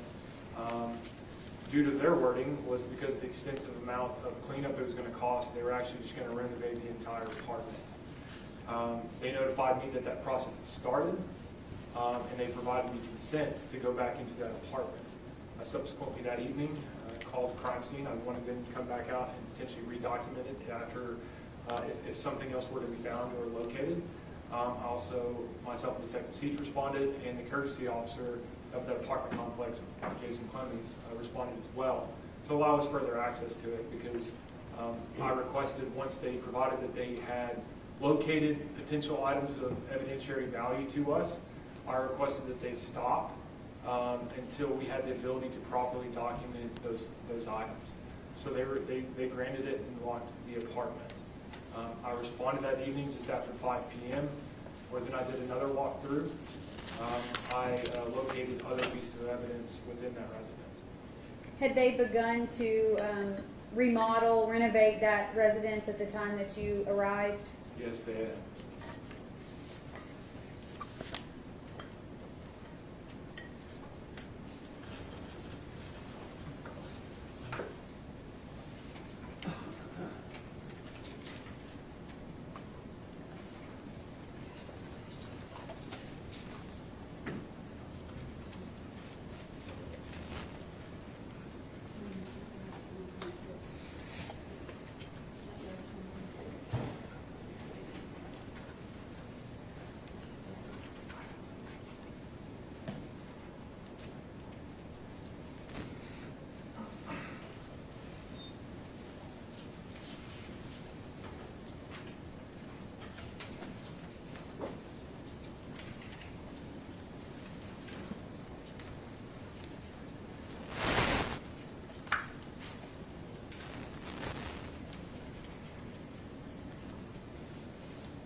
You recognize those photos?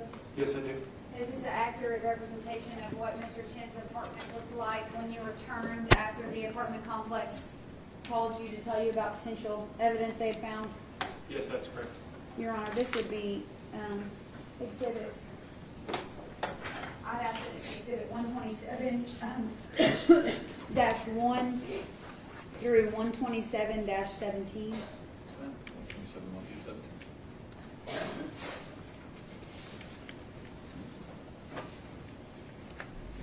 This is exhibit 127-1.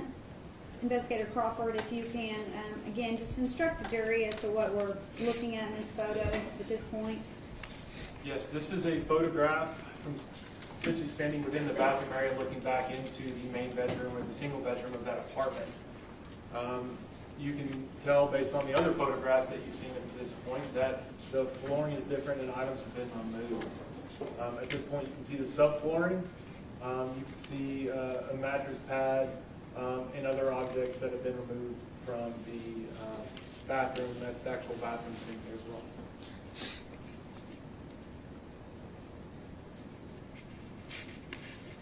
Sorry, I'm remembering these, Your Honor.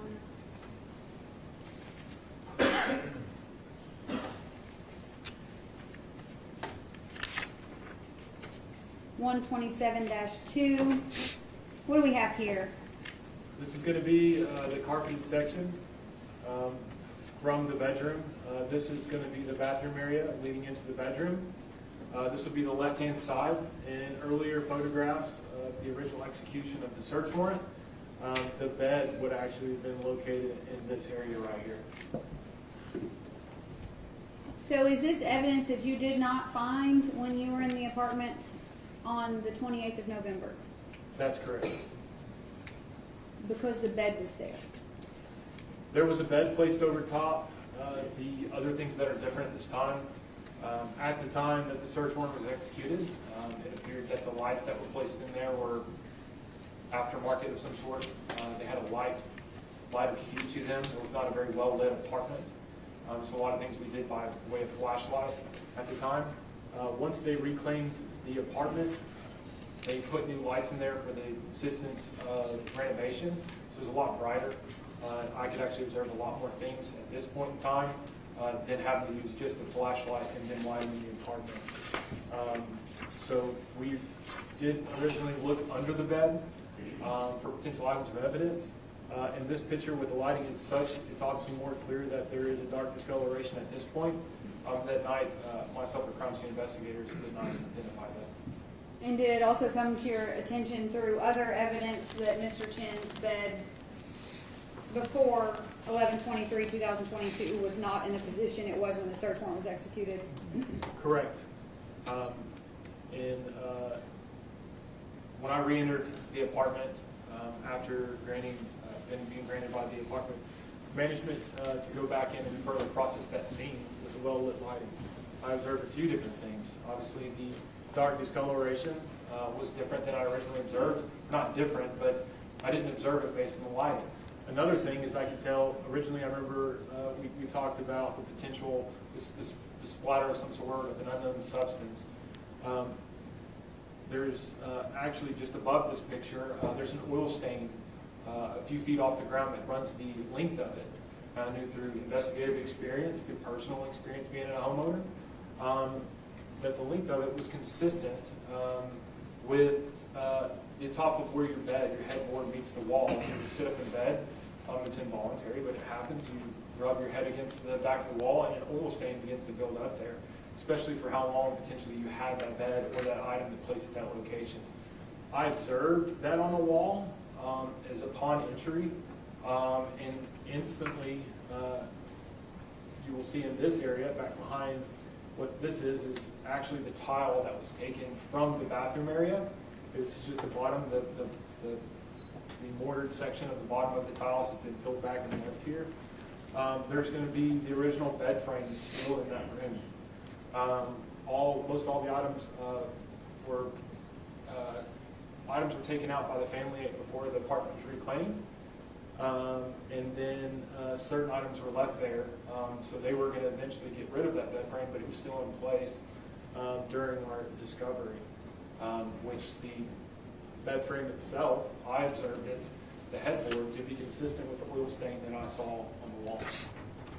And then the jury's already seen Exhibit 117.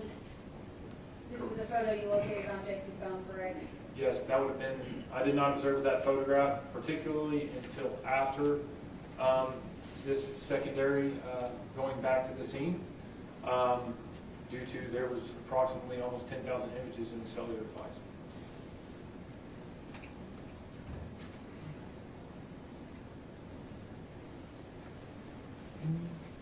What is the blue matter that you can see coming out from under the carpet? That's going to be the padding between the subfloor and the actual carpeted area. If you're not familiar, some carpet has it built in. Some, the way you lay carpet down, obviously you don't carpet directly on the subflooring because it'll be hard and not as comfortable to walk on.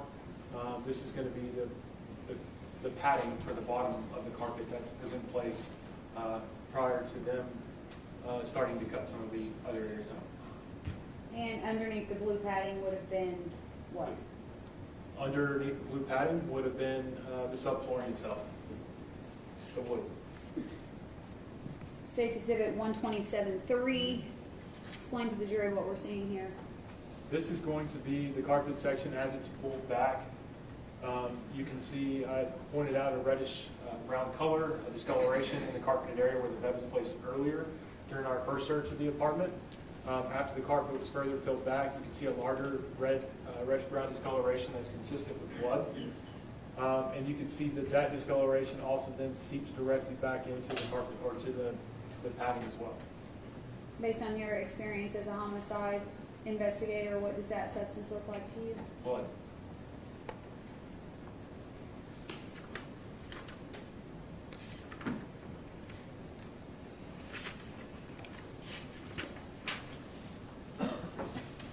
State's Exhibit 127-4. Is this a closer up photo? Yes, that's correct, with markers in place to show the size of the section itself. Were those markers placed there by the crime scene unit? Yes, by my request. Did they collect that item? Yes, they did.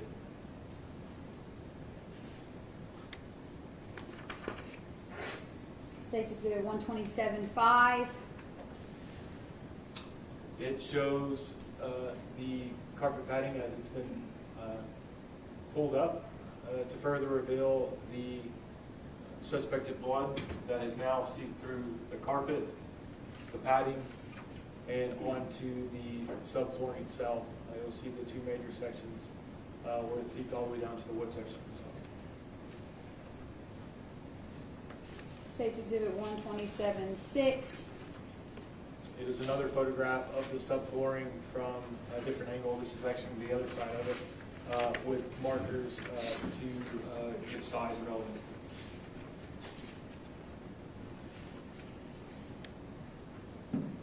State's Exhibit 127-13.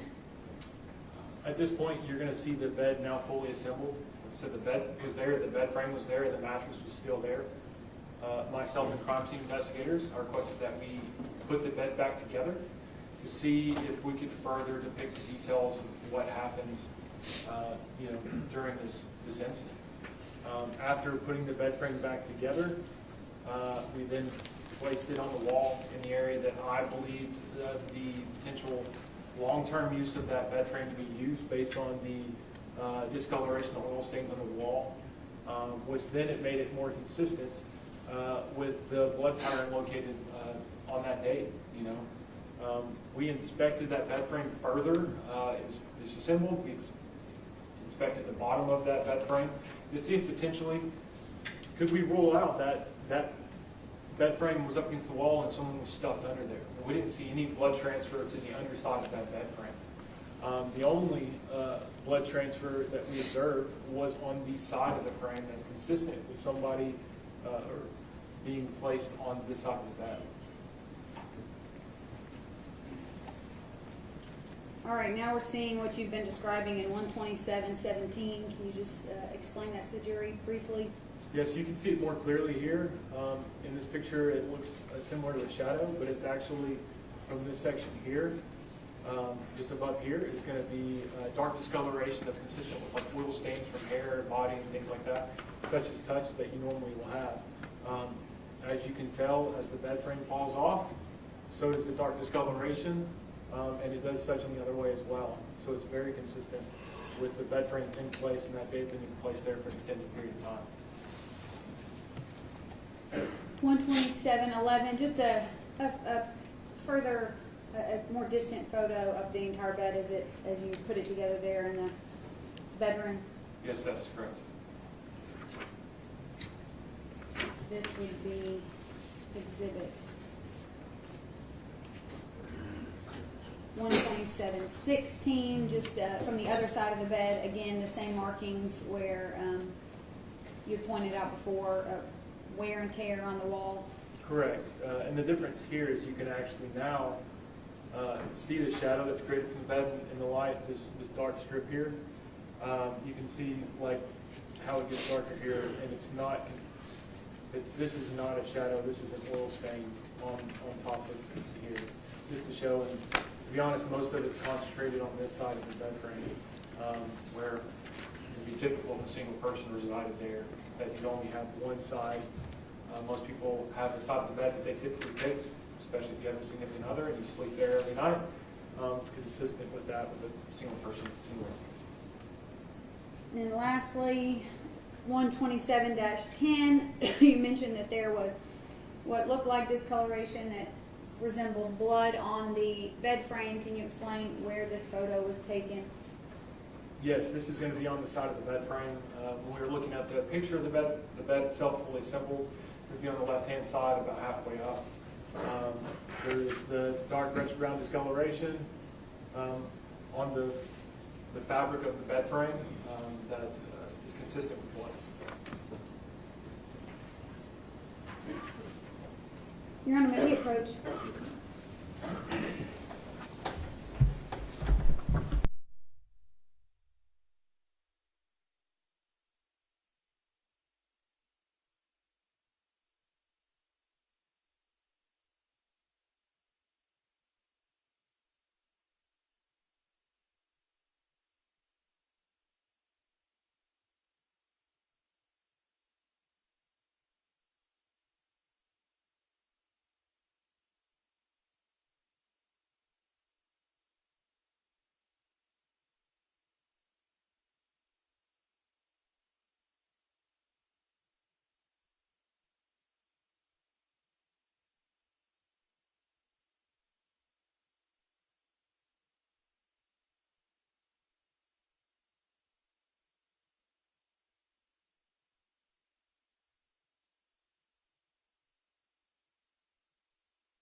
Ladies and gentlemen, all notice noon. I understand lunch is being set up in the jury room now.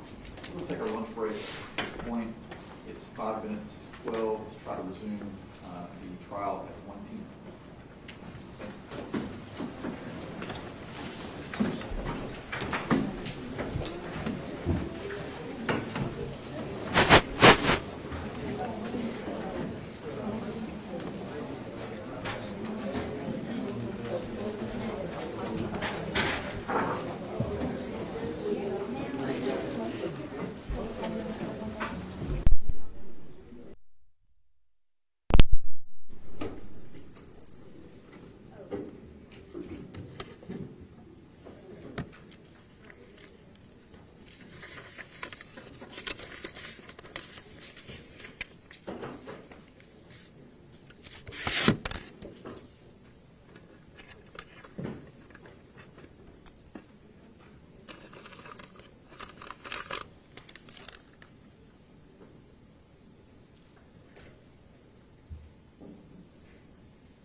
Please be seated.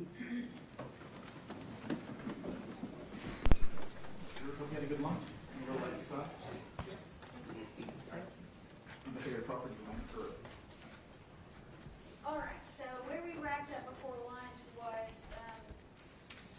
you can still see the picture behind you, the second entrance into Mr. Chen's apartment, correct? Yes, that is correct. Okay, so after this part of your investigation,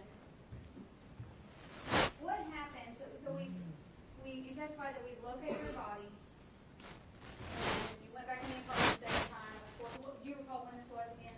You told the jury. It was approximately January 5th. So after major portions of an investigation have been completed, what from that point forward are you doing as a homicide investigator? First and foremost, trying to potentially discover more evidence in the case, such as executing search warrants on other pieces of evidence, trying to contact TBI in terms of processing further evidence in the case.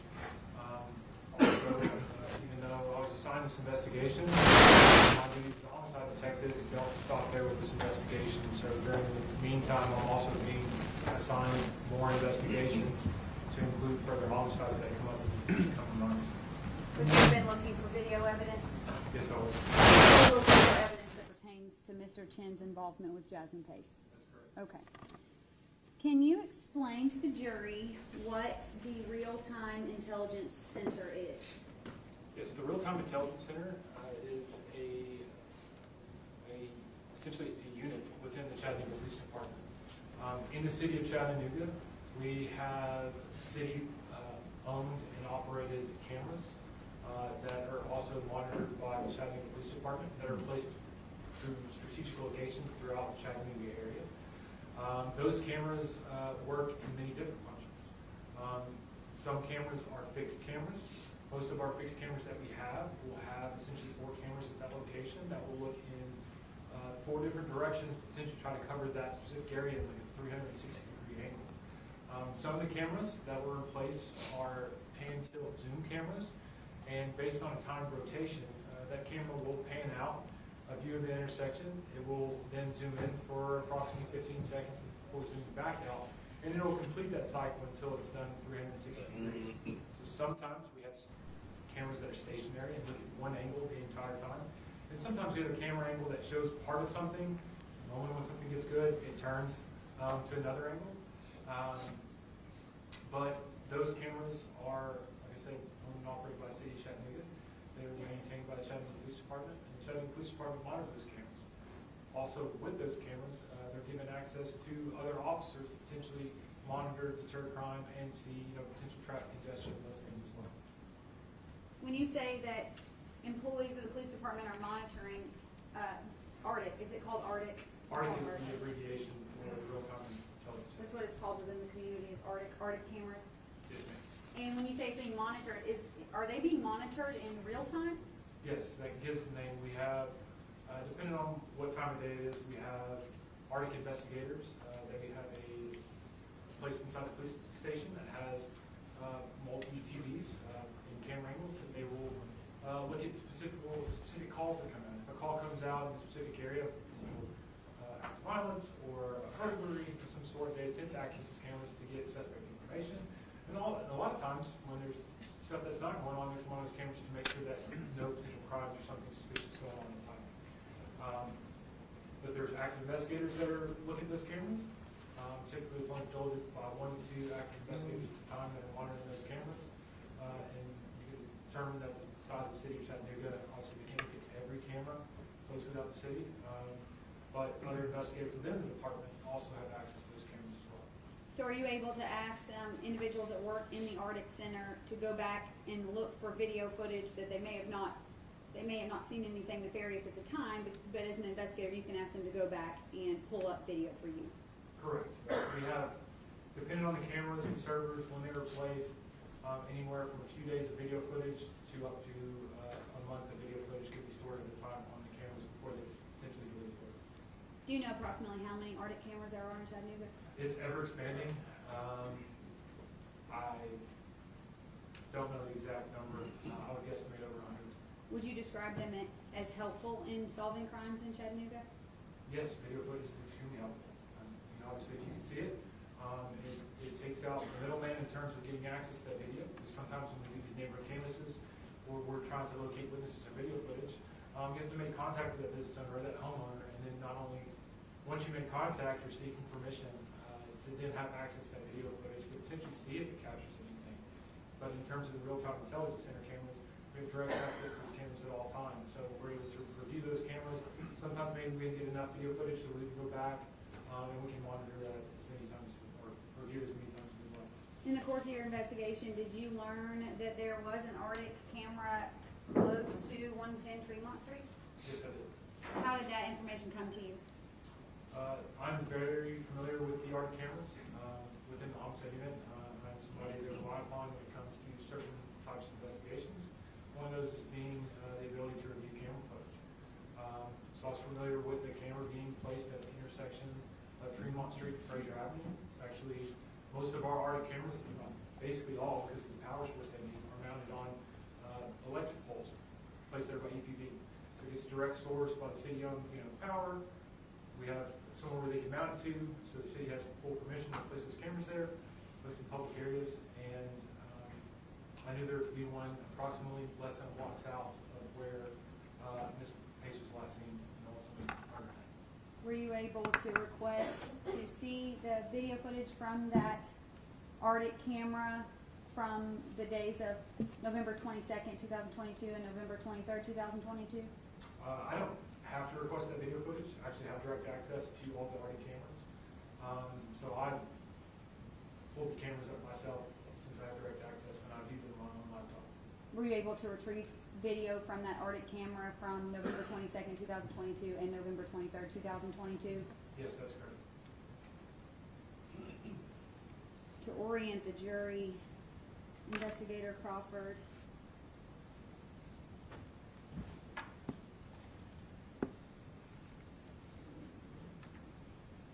Okay.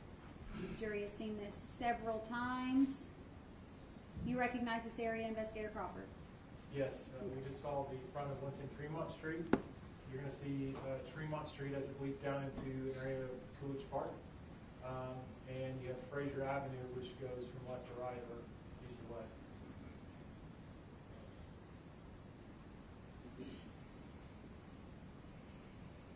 What is that? That is going to be one of our Arctic cameras.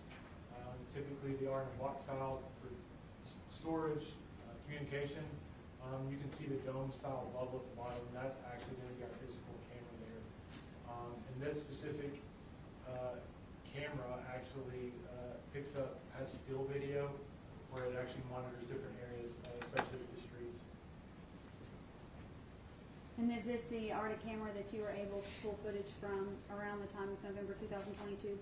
Yes, that's correct. And did you review that video? I did.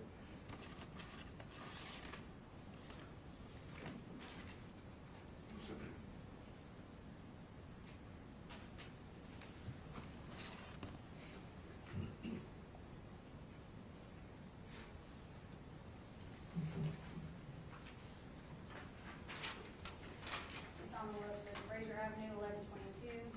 Fraser, 1122. So we stick this jump drive in this computer.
11/23/2022 to 11/23/2022, from 10 a.m. till 10 p.m. And that's noted on this video, correct? Yes, that's correct. Was it also noted on the 11/22/22 video? Yes, it was. Your Honor, I'd ask that this be moved into evidence of the state's next exhibit. One cleanup.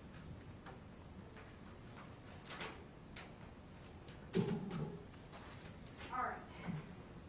Before we get to video footage, Investigator Crawford, I'd like to talk about the location of several spots we've talked about throughout this trial. 110 Tremont, you can see a little sliver of it on the screen behind us, correct? Correct. How far away from 110 Tremont is the Walgreens at which Jason made purchases on 11/23/2022? Just a few blocks to the west. And then from Jason's apartment to the Walmart where Jason made purchases on 11/23/2022, how far apartment to Walmart? Less than 10 minutes. How far from Jason Chen's apartment to Mountain Creek Road where Jasmine Pace's vehicle was located? Approximately 15, 16 minutes. How far from the Walmart to Mountain Creek Road where Jasmine's vehicle was located? Just a few minutes. How far from Jason's apartment was Jasmine Pace's body located on Sub Creek Road? Approximately 14 to 15 minutes. How far is the Walmart from where Jasmine Pace's body was located? Just a few minutes, 4 to 5. So would it be fair to say that we're talking about a pretty small area of activity that we've spoken about throughout this trial? That's correct. All right.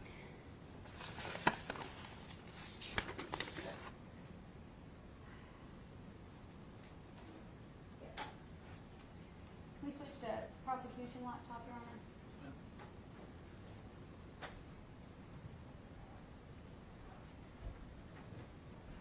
I'll ask Investigator Crawford if you'll turn around. Before you start playing, Paul,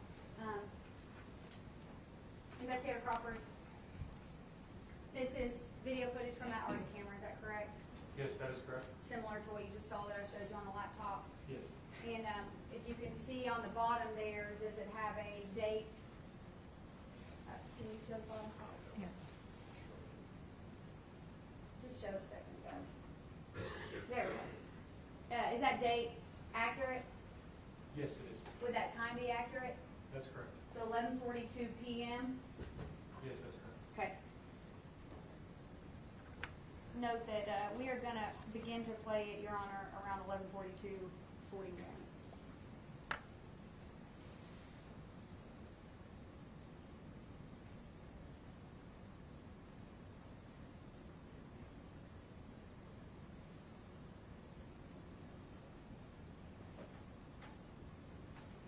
What type of vehicle did that look like to you?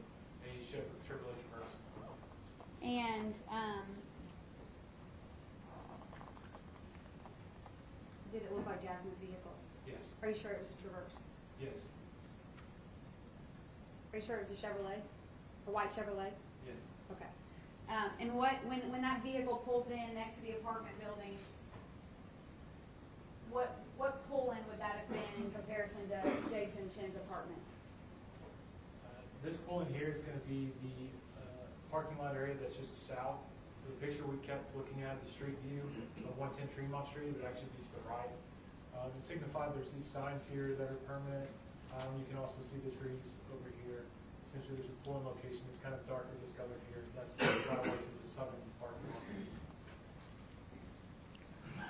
You are familiar with the My Chevy app that the Pace family was able to view to show where Jasmine's car was? Yes, ma'am. Does the time on this video match the time on the My Chevy app that would have shown her arriving at 110 Tremont on 11/22/22? Yes, it's consistent with her travel there. Okay. Now let's move on to 11/23, 2022.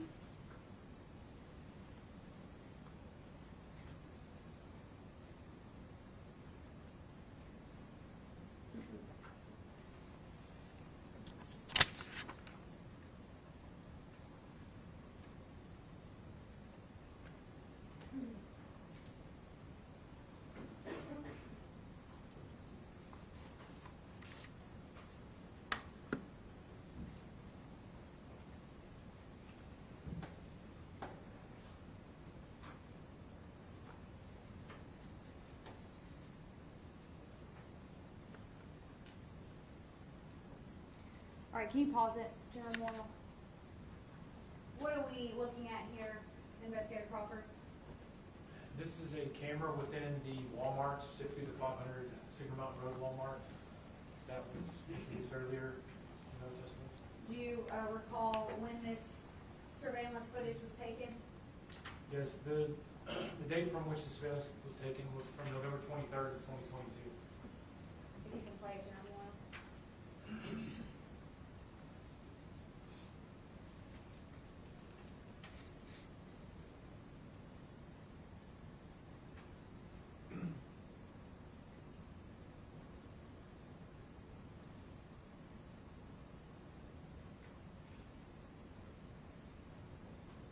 There's going to be another video from Walmart.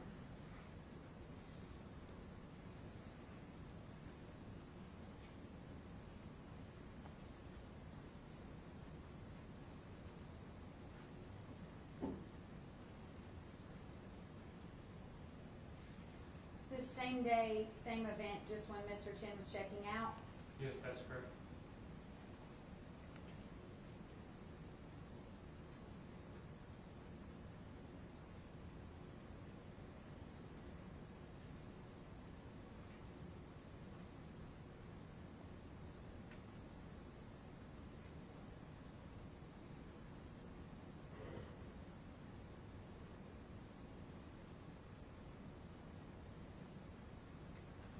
Those towels look like anything you've seen before.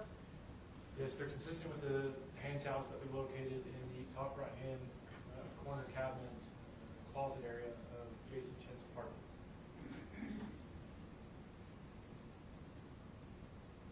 What color are Mr. Chen's shoes? They're white. Does that appear to be the same hat that Mr. Chen had on when you met him in Nolansville? Yes, that is correct.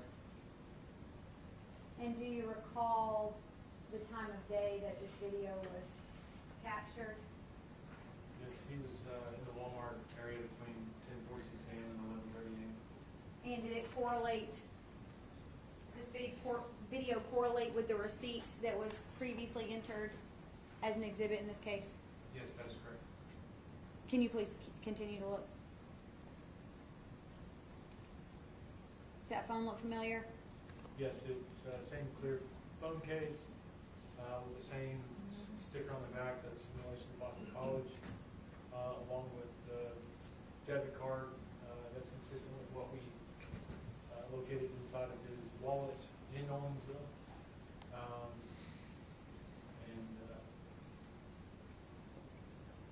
You can go back all to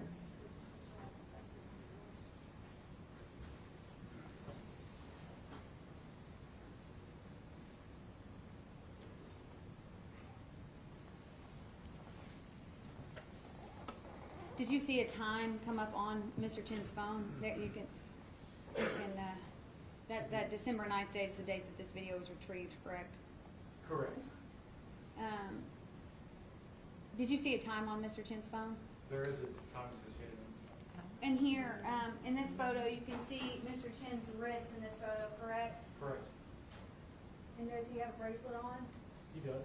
Does it match the bracelet that he had on in his matcha photo that he sent to Jasmine Pace? It does not. But that picture was, those texts were from the same day as this video, correct? That is correct. Okay. Move on to Walgreens.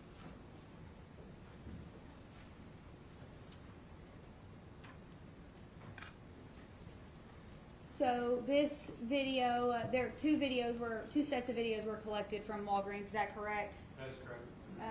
Was one earlier in the day, Yes, it was. and was one later in the day? Yes, it was. Is this video footage from earlier in the day or later in the day? It's going to be the earlier video footage around 1:39 p.m. Based on your knowledge, the date and time are correct on those videos as Walgreens testified? Correct. Okay.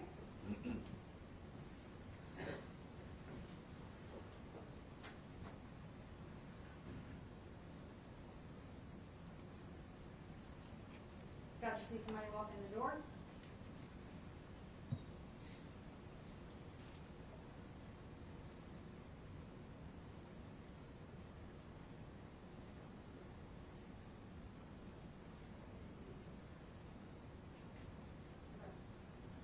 Your Honor, we can't fast forward through these videos, so we're just going to wait just a few minutes. Okay.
See an individual on that top right video.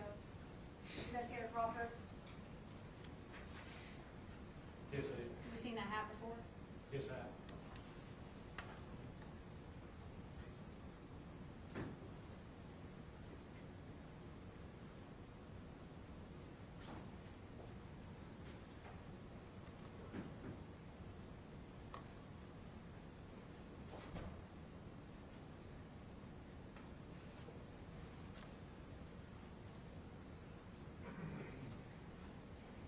Did this transaction correlate with one of the receipts that we've already seen? Yes, that is correct.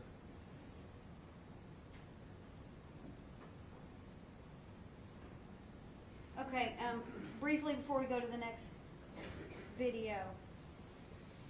Based on your previous interactions with Mr. Chen, and then reviewing these videos, were you able to identify the person in those videos? Yes, Who is that person? Jason Chen. Do you see Jason Chen in the courtroom today? I did. Can you please point him out and describe what he's wearing for the jury? Sitting directly across from me with a dark suit, with a bluish tie, with glasses. In between two lawyers? That's correct. Your Honor, let the record reflect that Mr. Chen has been identified. So reflect. Okay, so then we're going to go back to real-time intelligence center video, Arctic camera footage. And Investigator Crawford, we are going chronologically here.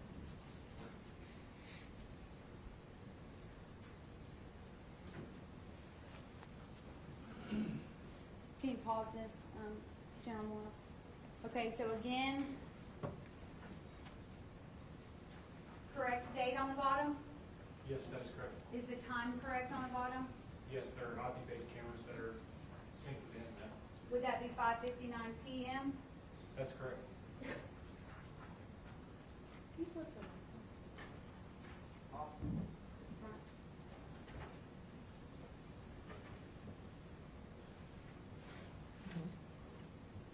Mr. Chen's apartment right there to the right. Yes, and this structure you can see just at the edge of this building is going to be his apartment complex. Just between here is the front stairwell and obviously the brush, and then this is the parking area over here.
Yes, and the area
pretty fast down that parking lot road.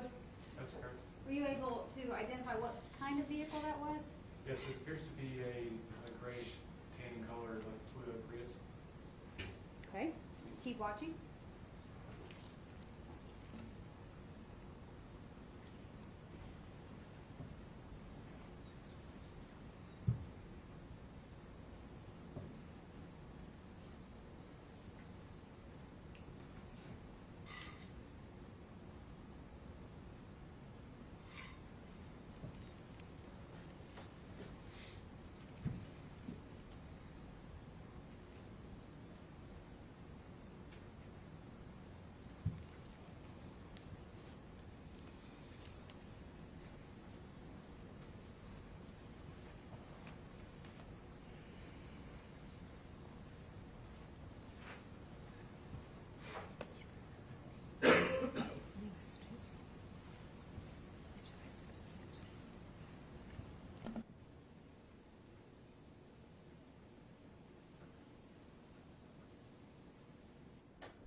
Investigator Crawford, are there multiple entrances at the Signal View apartment complex?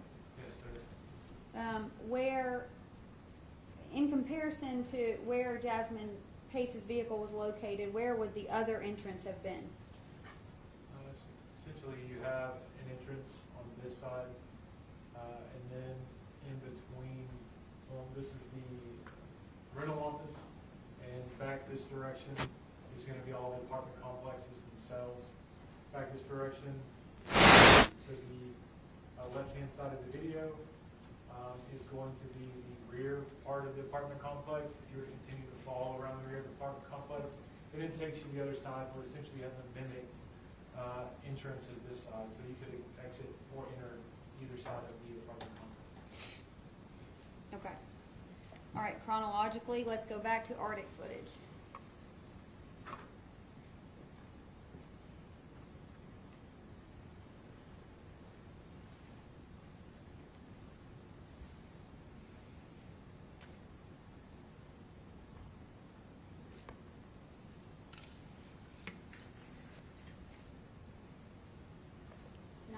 PM, 11/23/22. Yes, that's correct.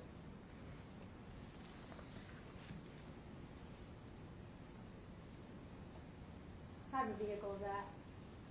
It's a Toyota Prius. What is it flashing? It's flashers in front of. In front of 110 Fremont Street.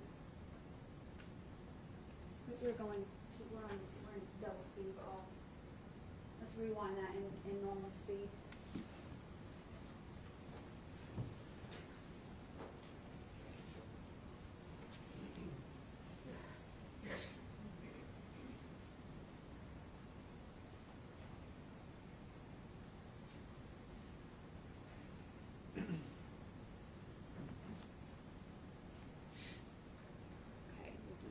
Regular speed here, Investigator Crawford.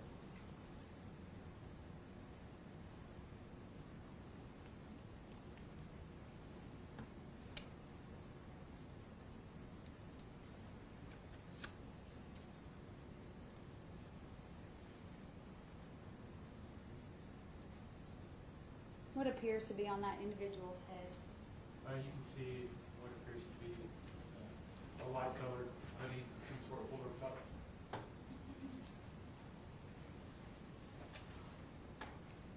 Back that one moment, Judge.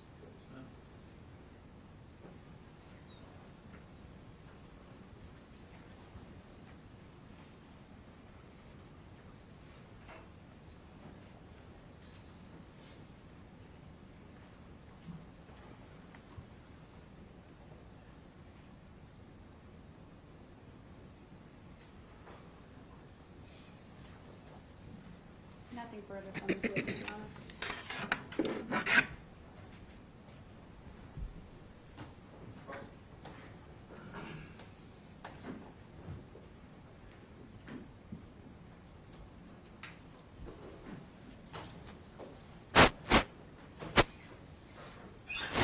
Kevin, may I have a moment to retrieve some things that they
Thank you. Thank you. Good afternoon, Investigator Crawford. Good afternoon. We're gonna start from the beginning. Okay. So, November 26th is when CPD first became involved in this case, correct? Correct. And that was in a phone call from the Pace family? Correct. They called into Chattanooga Police Dispatch where they then subsequently had a call. And was that specifically related to the vehicle that we've seen. Correct. And you were not involved at that point in time, but Officer Pierre was, correct? That's right. And from November 26th through November 27th, when did you actually become involved? At 5:37 p.m. on the 27th, he's the person I was notified about Jasmine Pace when I was texted by Detective Joseph Siege. Then approximately 30 minutes later, I was notified by my supervisor, Sergeant Emery, Lieutenant Emery, notified me about the investigation, and that's when I was officially brought into the office. So, was it your belief that Jasmine had been missing since November 23rd or the night of November 22nd? At that point, I just had a basic understanding from what I was reported by Sergeant Emery. And from November 22nd through November 27th, CPD had not been to Mr. Chen's apartment, correct? I do not believe that's been testified to you. When did you first go to Mr. Chen's apartment? First went to his apartment on the evening of the 27th. Had other officers been there prior to your arrival? Yes, And who were those officers? there was a lot. Are we talking inside of his apartment or out of his apartment complex? Let's start. Are you aware of the first time that law enforcement went to Jason Chen's apartment after November 22nd, but prior to your arrival on the 27th? Yes. Who were the first officers to respond? Officer Justice, Officer Brasted, and Officer Creighton. And are they all three still employed with CPD? No. Which of those officers are not employed with CPD? Officer Justice now works for the Tennessee Bureau of Investigation. And I'm pretty positive I had that interactions a little bit with Brasted and Creighton, so we've been employed with Chattanooga Department. Now, when Officer Brasted and Creighton and Justice, were all three of them there at the same time at the case stand? They did. They responded. They weren't in the same vehicle, so they responded within a few minutes of each other before they made contact with the Jasmine Pace. And when they made contact with the Pace family at Mr. Chen's home, was it your understanding that the Pace family had already been into Mr. Chen's apartment? Yes, that's correct. Did you have an opportunity to do an interview with the Pace family? I did. And you learned that information from them, that they had been in Mr. Chen's apartment, correct? Yes, that's correct. They also say that they've been in Mr. Chen's apartment in the body cam footage that's located on Officer Creighton's and Officer Braced's body worn camera, correct? Yes, that's correct. And have you had the opportunity to review that? Yes. What date was that interaction with Officer Creighton, Braced, Justice, and the Pace family? It was on November 27th of 2022. And body worn camera is something that patrol officers wear, correct? That is correct. You as an investigator do not wear that. No, I do not wear a body worn camera. And when officers respond to calls such as this, does that body worn camera get uploaded into one of your evidence servers? Yes, that's correct. Every video camera that records is automatically recorded, and as soon as it's docked, it automatically uploads to evidence.com. The officer has no way, essentially when you charge the device, it begins to upload the device. So when Officer Pierre responds to the Mountain Creek Apartments, he had body worn camera, he's a patrol officer, correct? That's correct. And it would have triggered to turn on at some point, correct? That is correct. And that would have been uploaded to evidence.com or something similar? Yes, evidence.com. And so the same is true for Officer Creighton, Officer Brasted, and Officer Justice, correct? Yes, that is correct. And you did say you had the opportunity to review their body worn camera. Yes, I have. And if we may have this laptop, actually, I'm going to.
itself? Yes. Yes, it's going to be the watermarked video footage that indicates that it's from an Axon body-worn camera system, body-worn cameras that are police officers.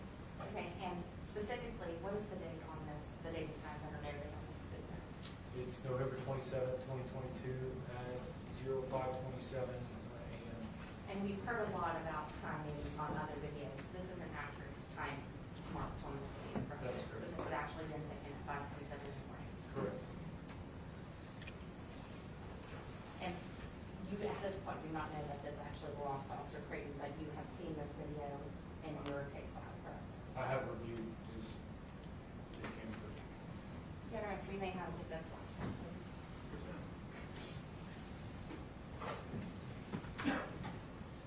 Mr. Taylor.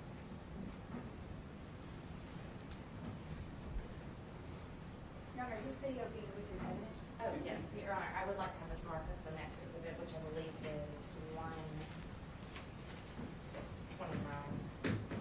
That's 130. Is that a jump drive? It is going to be in the jump drive. Okay, you're gonna let all it? So no objection. Correct. No objection, Judge. Investigator Crawford, behind you on the screen, is this what I just showed you on the laptop? Yes, that is correct. Okay, and it's marked at the top of November 27th, 2022, time stamped at 5:27:59, correct? That's correct. Okay. We'll push plenty.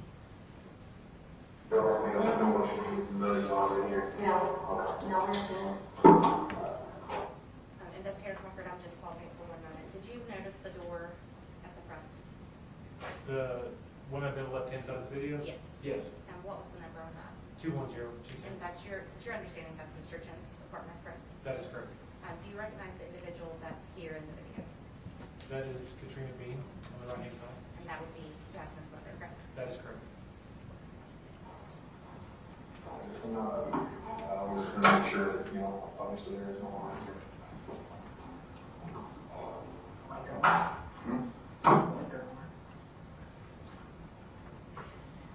Smells like rotting food.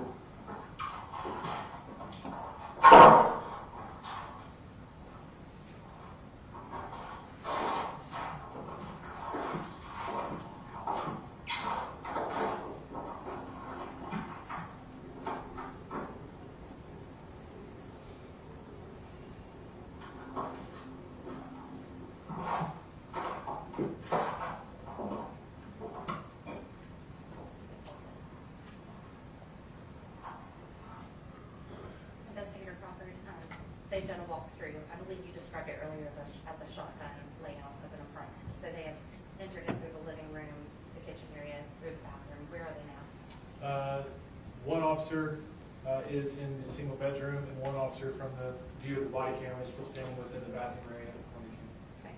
And what is the purpose of law enforcement walking into apartments like this? Apartments like this, This specific apartment, what was the basis for going there? the basis, I did speak with some of those officers later on. One officer described, I can't recall which one, but one officer described that they were notified that family members of the victim were inside the residence, and that they had left the residence. They advised that because the door was unlocked, they entered the residence to make sure that no more family members were inside there. Was what my reporting purpose. So at this point, they're looking for family members. Your Honor, that I have have been inside. object at this point, it's just, it's all hearsay. Okay. Well, are you offering the truth, not sir? Well, no, we'll move on. Okay, thank you. The officers that are inside are, who's in the background at this point? I didn't see that part. Didn't see who was walking Can in. you back up? I would assume it's Grace did if he's from the view of Creighton's body camera. Can you see behind you now, we're at 528?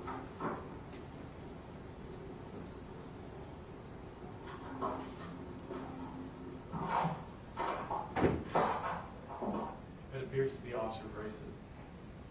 And the bedroom is where they are, correct? One is inside of the bathroom area and one is inside of the bedroom. Let me clarify. Officer Brayston is in the bedroom, correct? That is correct. The bed is to the left. You can see that, correct? Yes, that is correct. On the bed, do you see a knife? From the angle that we see, I did not see a knife. You can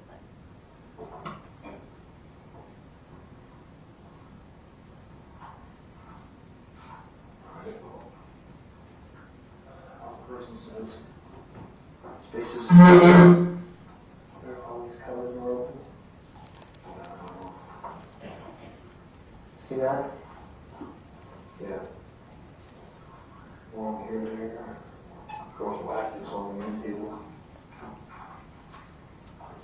So, tip down here. That's definitely female.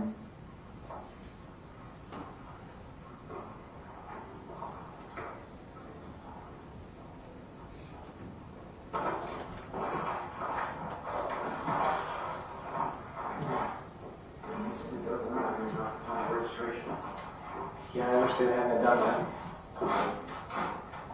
There's any pictures of him. There's her stuff.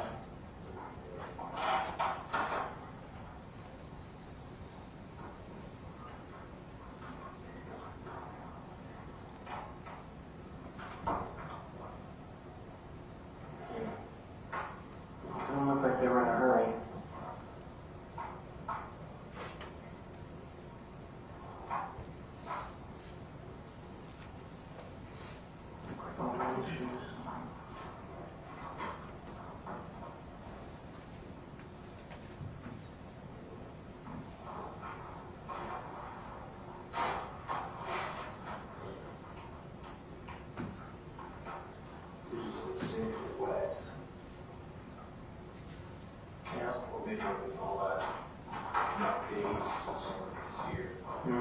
All my stuff, low-ish, is a driveway.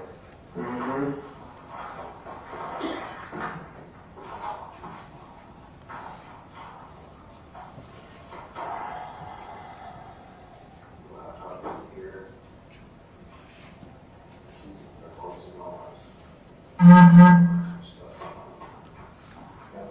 Not a lot of paraphernalia here. Just that seems so far. Yes. Yeah.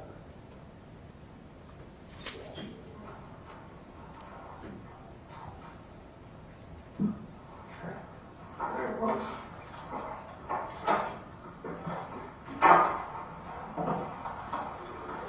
Is she in it? No.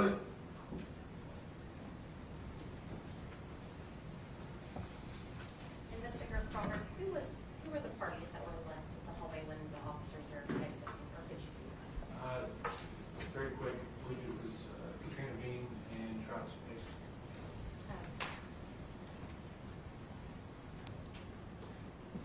When did you do your interview with the Pace family? My first interaction with the Pace family was at the Police Service Center on November 27, 2022, just after 7:30 p.m. Was that AM or? PM. And so, going through, you get a phone call from, or a text, I believe you said, from investigator Seach, 5:30 in the afternoon. That's correct.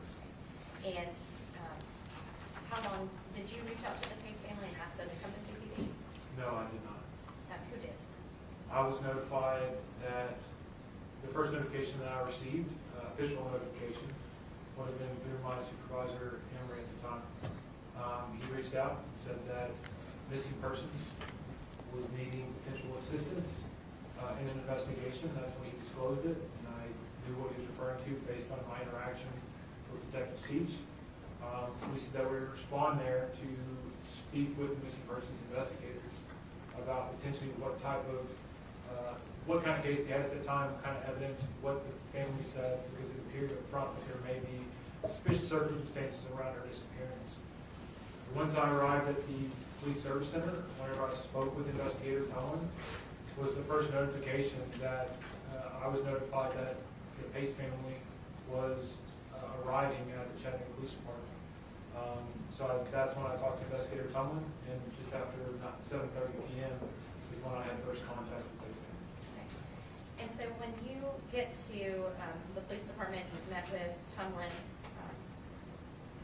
Had the missing persons department or unit, have they made any progress with attempting to locate Jasmine? I would say that there wasn't much progress in the investigation at that point. Have they conducted any other interviews with the Pace family, or was this the first one? To my knowledge, they had a interaction over the phone. I don't know the exact details of what was said. And when you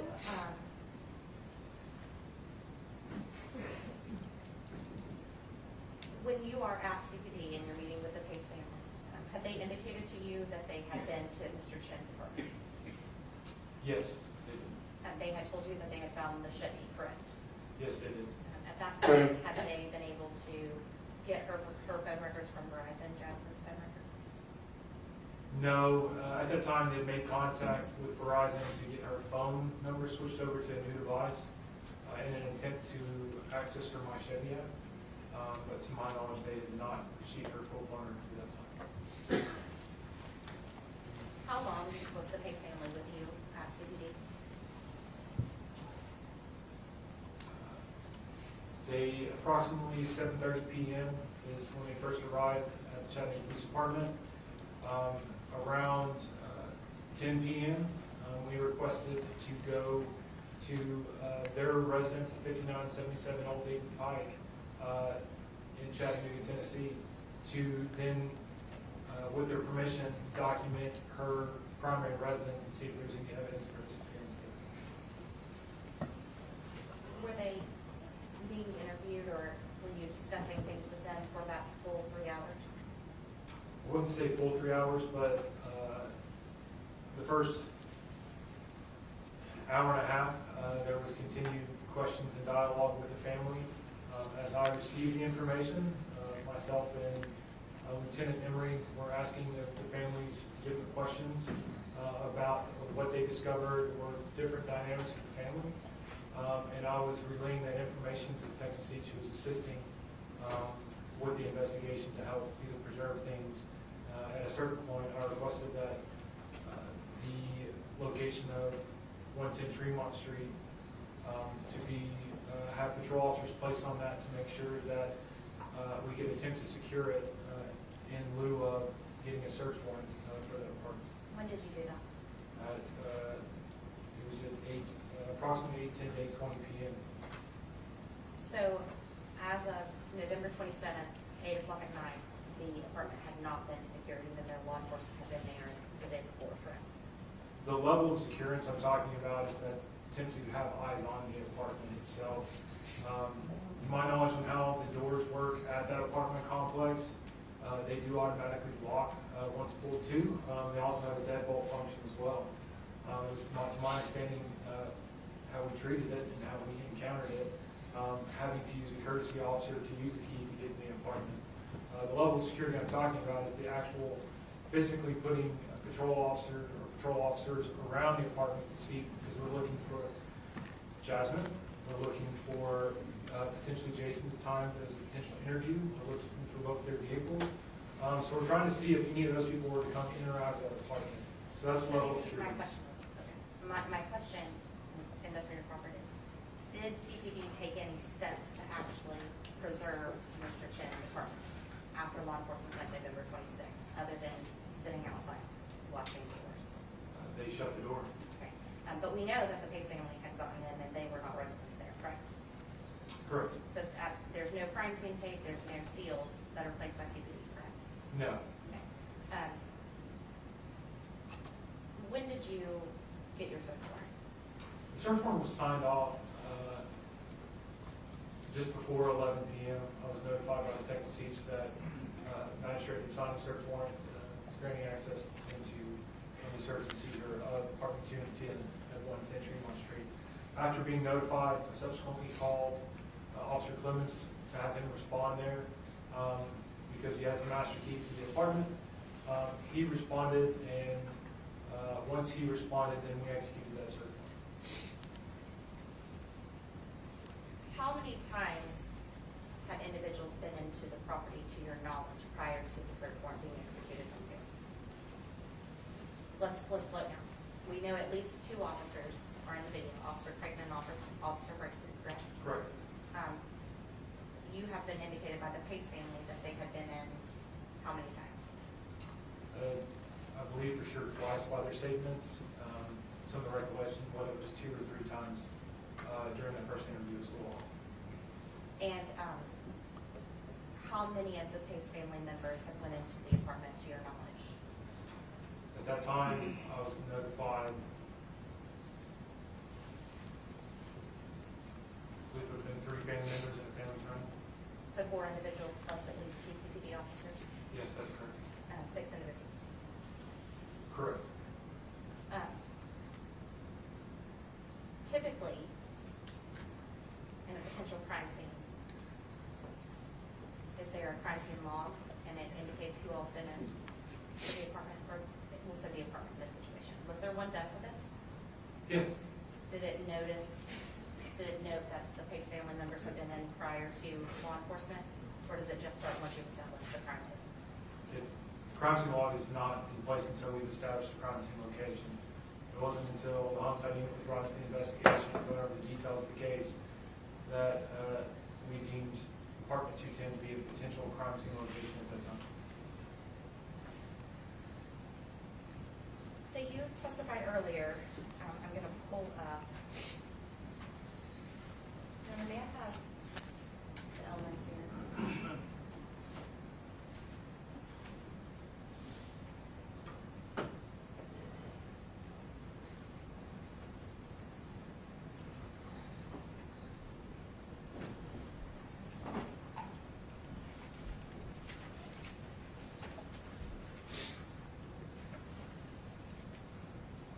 I'm going to show you what's been marked as Exhibit 42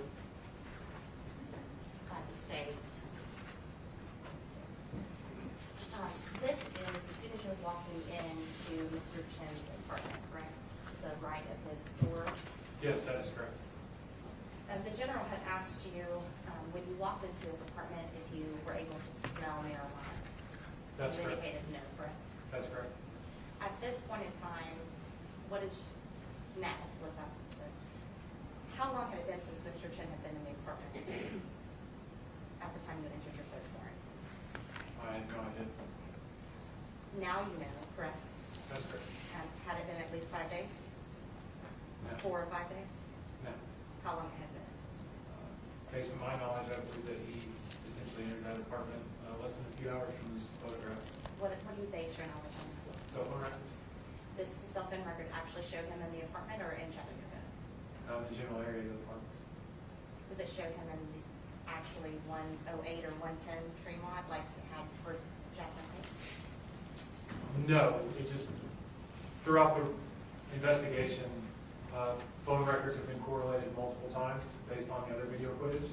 So I based it on the high probability that throughout the investigation, when he arrived to a location where we had video footage, subsequently we were able to track that phone and send to one location. In this specific case, I did not see him on video footage, but his phone tracks back to the area. That's what I was basing on. Did you go back through the Arctic cameras to see if his car was located like you did on the 22nd or the 23rd? Yes. Did you see him at the apartment on the 28th? I did not see his vehicle. Did you see him enter the apartment from Tremont at all on any video? I could not 100% identify anyone. So you're speculating that he was there possibly hours before you executed the search warrant, correct? Just saying his cell phone was in the area a few hours prior to the search. But nothing that actually shows that, correct? Besides the cell phone records, no. Which doesn't indicate that he's actually within Tremont, correct? No, it just puts in the general area. Okay. So I'll have you look behind you here, and I'm going to zoom in over to the desk here. Could you tell me what's on the table? There are multiple objects on the table. What are they? Starting from the right, there appears to be a bottle of hand sanitizer. There appears to be a bong-style device that could be used to smoke hemp, THC, HHC, any type of weed product. Appears to be some lotion, 2 glass containers. Gets further in, kind of gets jumbled in. There's a box of Band-Aids, a computer monitor, a speaker. Okay. And the bong that you're talking about, is that the glass device that says boss on it? Yes, it's this object right here.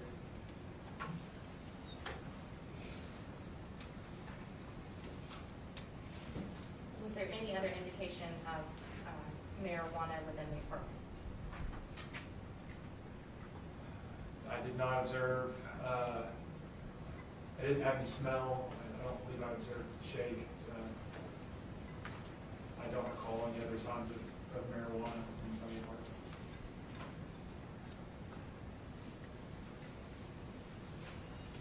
I'm going to take you to State's Exhibit 83.3.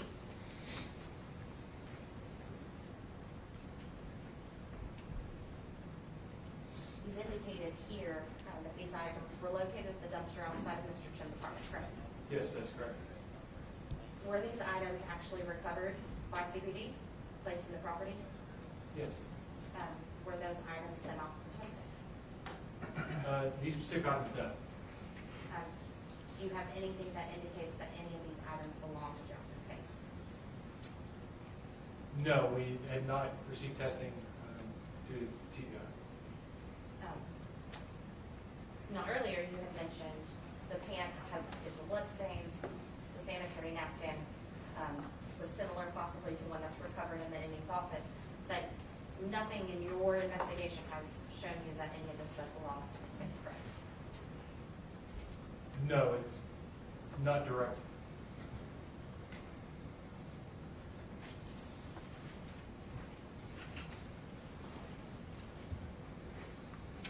Who actually retrieved the items from outside the dumpster for CPD?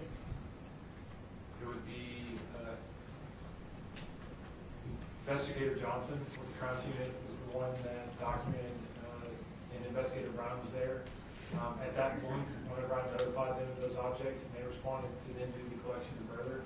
I was there for the photographs, but I was not there for the collection. I would assume it would be Investigator Johnson.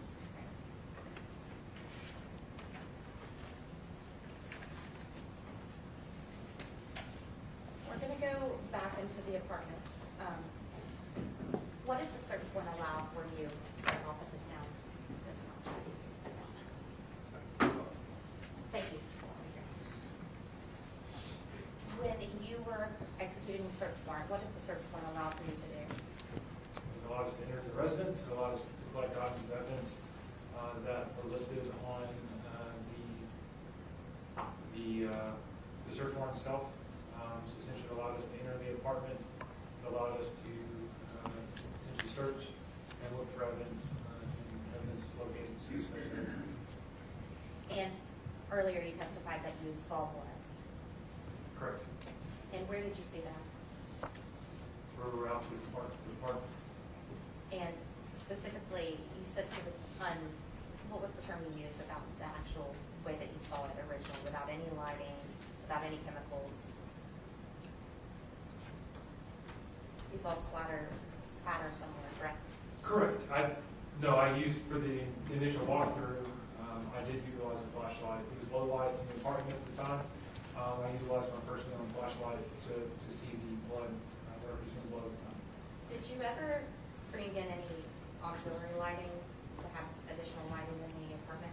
The crimes unit did bring in some of their own auxiliary lighting, but it wasn't lighting we typically need for a room like that. And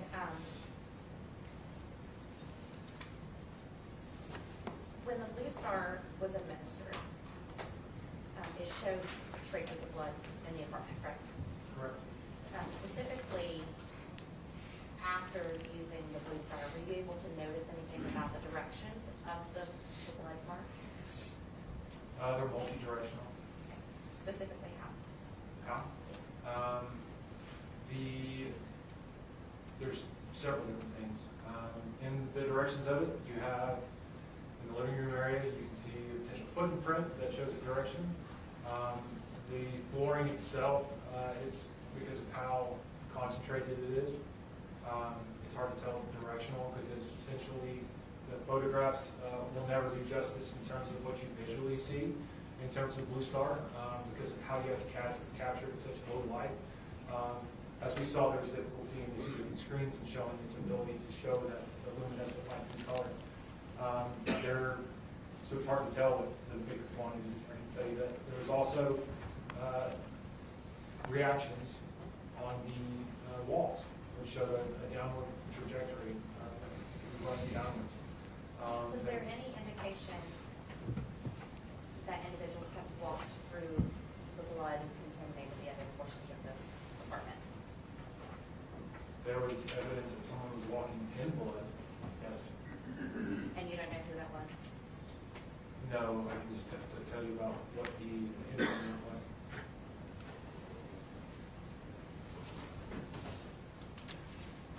Did anything about the directionality of the testing that you have tell you anything specifically about the case?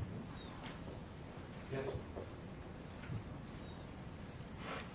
Once you completed the Blue Star, did you complete a Castle-Meyer testing within the home? I requested for Castle-Meyer testing to be done on specific areas throughout the apartment. Some areas were positive, some areas were negative. What is Castle-Meyer testing for the benefit of the jury? Castle-Meyer testing is essentially it's testing done to suspected blood. I will butcher the chemical that's used. I believe it is phenolphthalein. It's a chemical substance that's applied with a hydroxide that essentially makes a chemical reaction with the substance that you apply to suspected blood. If it's positive, it gives you a pink substance that shows you a presumptive positive test for blood. And did you conduct a control test before administering it to the apartment? A control test, Castle-Meyer. Yes. I don't conduct any of those testings. Were you present when this was done? I was not present for the Castle-Meyer testing. I requested to be done. I got notified about different places specifically, and the Castle-Meyer test wasn't done on the larger sections of suspected blood.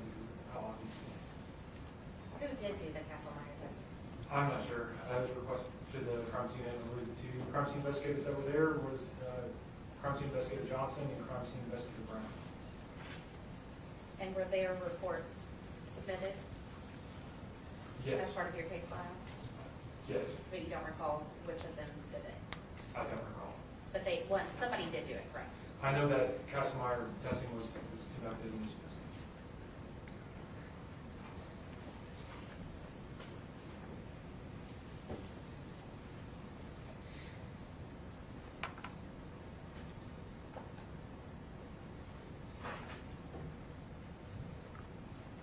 What date was it that you went to Nolensville?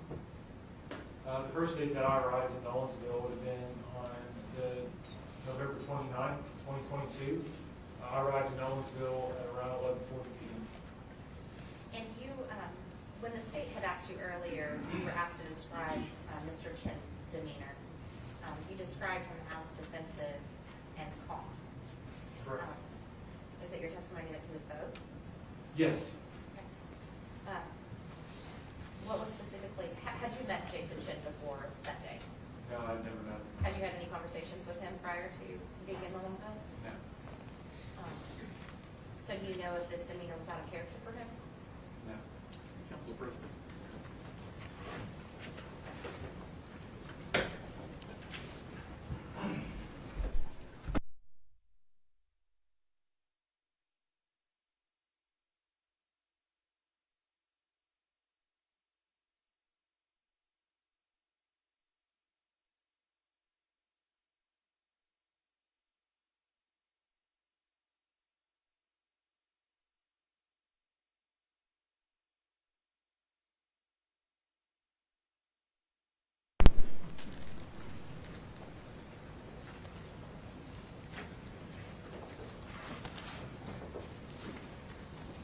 And Your Honor, if I may have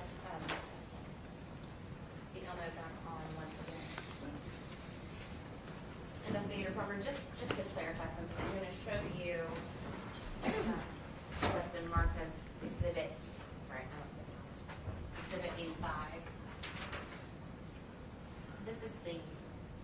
photograph that you have described as Jason Chen and his father in the doorway at the Nolensville home, correct? Correct. When you were testifying earlier, you said that he was walking away. Was he trying to leave you, or was he placing his jacket on because he was living with you? We allowed him, there was inclement weather at the time that we made contact with the Chen family. He requested to grab a jacket and shoes, which we walked with him, but we allowed him. Okay. So he wasn't leaving? No, he wasn't walking away from the conversation. When you, when he was taken to Nolensville, were you still in Nolensville, or were you back in Chattanooga? I was, the entire time that he was at the Nolensville Police Department, You stayed I was there still as in well? Nolensville. Who were the other investigators that were there with you? Detective Siege, Detective Slaughter, and Sergeant Miller. Those were the ones that Chattanooga Police Department homicide division. And when you,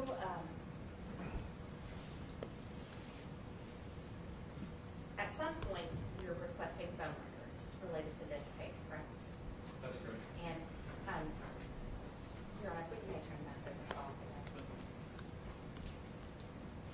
Jason's phone was recovered in Nolensville, correct? Yes, that's correct. And we were able to do a forensic download on that phone, correct? That's correct.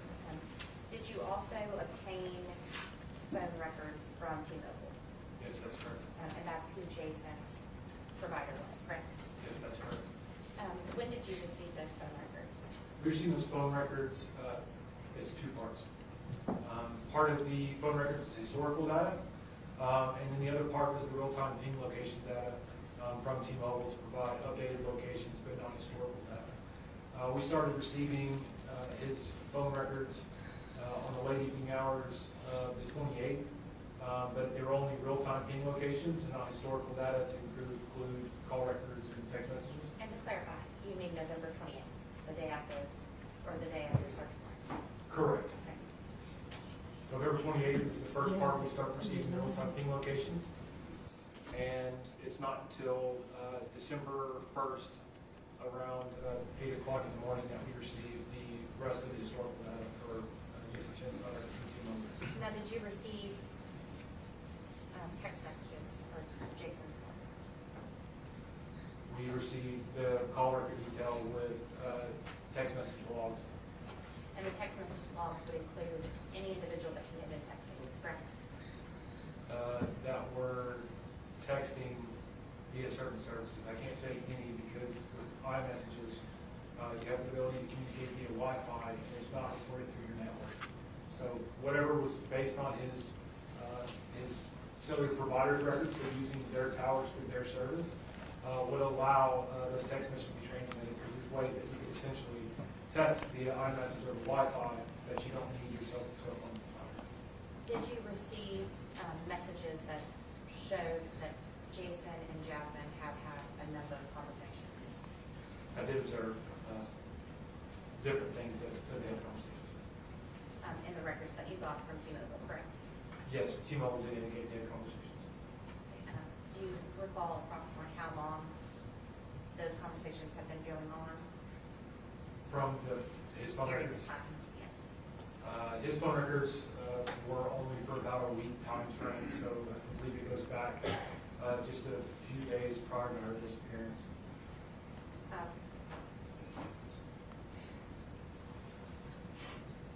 One more.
the investigators with CPD requested the records for Chattanooga?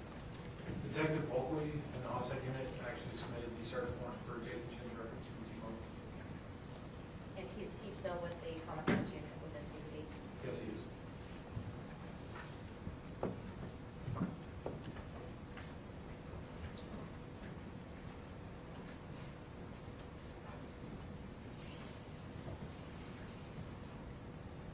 I'm gonna go through back to the apartment. You went back through in January of 2023, correct, for your second walkthrough? That's correct.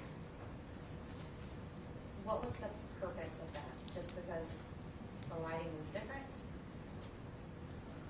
I had beliefs at the time, different circumstances around the investigation, that we hadn't had potential further testing done on certain things. I was still attempting to get into other technologically related and still reviewing video footage. I had a belief based on the photographs we were originally taken, that there was a potential chance that furniture had been moved prior to my arrival at the apartment and the execution of the search warrant. I wanted to go back to see if this thing's confirmed, and also wanted to see it potentially, knowing that a lot of times when a crime like this has been committed at a location, for them to have the potential ability to rent that apartment out again, they'll do a complete renovation, which I know that sometimes, you know, ripping up hardwood floors or breaking out drywall, it could potentially deliver further evidence when somebody's shown a pattern of attempting to cover up evidence. I thought there may have been chances that further evidence may have been covered up. And when you went back in January, were there individuals from CSU or crime scene there with you? Yes. How many individuals were there with you when you went back? 2. Now, I know earlier you mentioned that Blue Star was done, the Castle-Meyer testing was done originally in November, correct? Are you aware if there was any additional testing that was done in January? Such as Blue Star or Castle-Meyer? Yes, or like the crystal violet, the Lugo crystal violet, any of the additional testing done then? No, most of the flooring was already started to be taken up. Things had already been started to remove. So we took the larger items which showed evidence of potential blood. Now, in November, are the only testings that you're aware of being conducted by someone on your team, being either the Blue Star or the Castle-Meyer? Was there any additional testing done, such as the crystal violet, or that would have potentially caused spillover for the substance to get larger? To get larger? To spread, to run? There was no further anything applied to that apartment, to my knowledge, in terms of the testing methods. After we cleared that apartment on November 28th. And so no further testing was done on January. It was just pulling up, right? It's possible that the Castle-Meyer may have been performed at that time based on the fabric located on the bed, but it's a small droplet model. I'm not aware of the results. Were you present the entire time that CSU was in the apartment in January? Or did you leave? There was times that I was speaking with management there on scene while crime scene was doing documentation. So I can't say that I watched the crime scene the entire time. Now, a few moments ago when we were talking about the Blue Star testing, Correct. you had mentioned footprints. At least one. Where was that footprint? In the living room area on the floor. Was that the only footprint that you observed in the Blue Star testing? In the Blue Star testing, I believe that one section after it was Blue Star testing was conducted after swabs were taken of the suspected blood. We typically will take the swabs of those things first for the proper collection prior to testing being done for potential chance of dilution or anything else. So we documented, we photographed, we collected, and then Blue Star was administered. Search warrant began at 23:45 or 11:45 p.m. on November 27th. and it's not until approximately 7 a.m. the next morning when we start.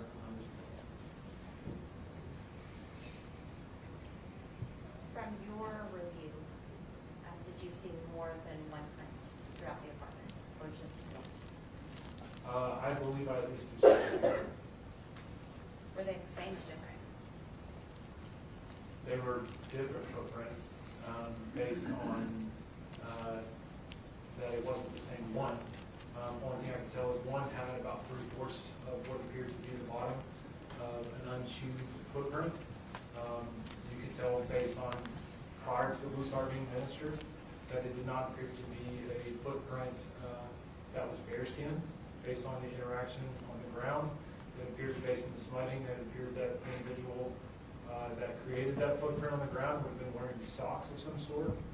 And then there was another heel print, which was harder to tell based on the smudging. So I would say that there's potentially two different locations where footprints, presumable blood, was later confirmed, were there. I couldn't tell the individual. Investigator Crawford, I've known you for a long time, so, correct? Correct. In this investigation, when you were doing an interview with the Pace family, there was a statement that you made about doing whatever you could to solve this Your Honor, case. objections, hearsay. With, she's asking for the witness by his own statement, is that correct? It is. What you're saying, Out of court statement make the truth of the matter, sir. I mean, I don't think, she's not offering like a recording, I think it's impeachment, is that correct? Yes, sir. The first step would be her asking you to make a statement, then you can renew your objection later if other voices are part of the statement. At this point, You made a statement about doing what you have to, specifically even tarnishing your entire investigation if it meant saving someone's life. Do you recall making that statement? Not that wording, but I did speak to him. Would it help you if I showed you a transcript of that recording? I mean, the transcript could potentially help. I believe I remember.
is inaudible based on the statement I was providing.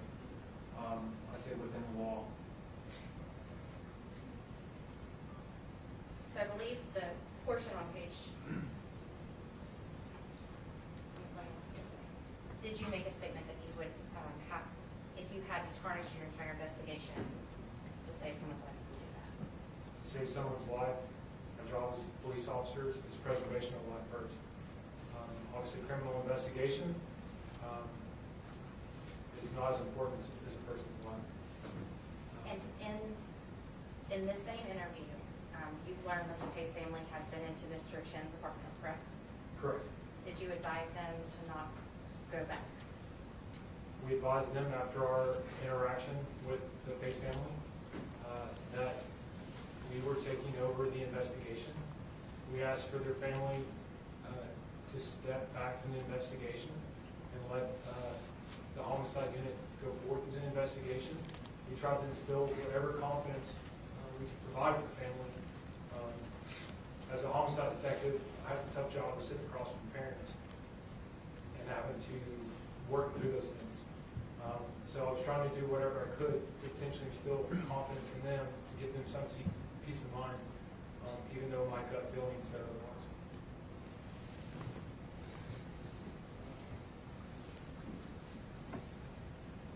Were there errors made in this case? There's human errors and everything. Were there a lot made in this case? I don't believe so.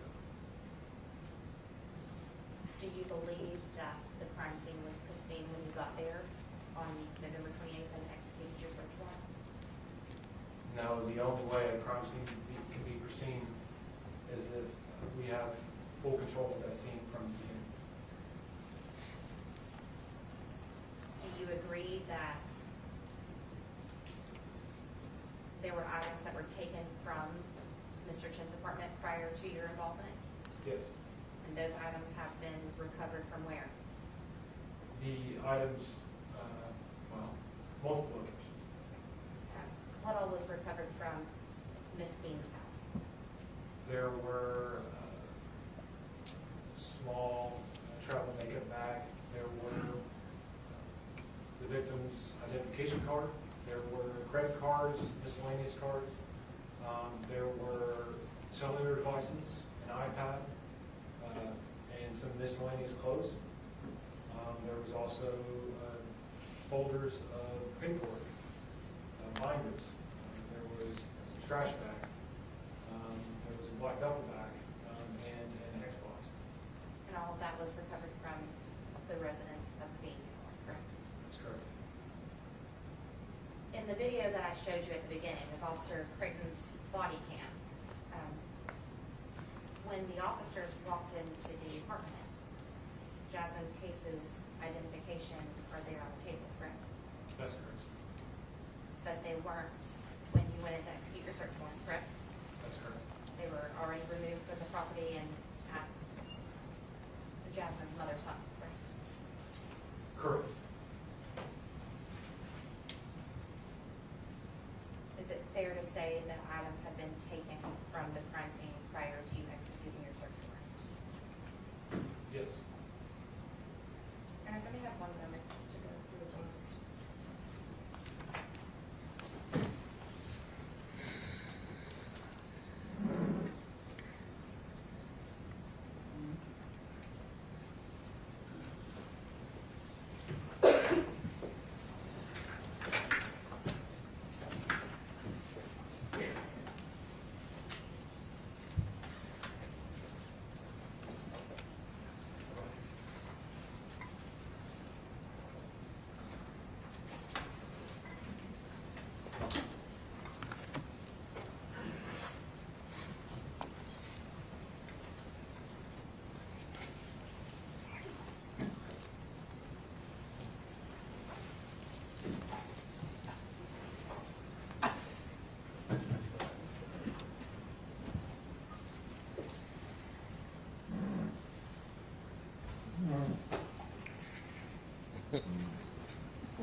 You made an exhibit already, that was it, that's the last one, right? Yes.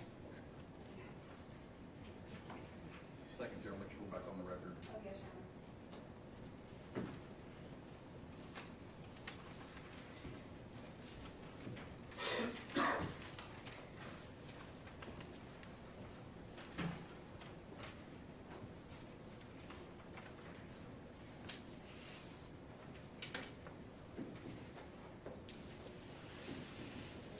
Yep. In case the record was silent in the last exchange, the defense attorney, Ms. Morrison, ended her cross-examination. Thank you. Just a couple more questions, investigator. You refreshed your recollection with your transcript. And Ms. Morrison asked you questions regarding life. Let's see. Preservation of life is first and foremost. What does that mean? Saving someone's life. Our job's not, I would say that most officers that I interact on a daily basis are first responders or medical professionals. We're there to save people, not just investigate. We put that above. Would you trespass into a building if you believed that someone was in danger in that building? I risk my life to save someone else's.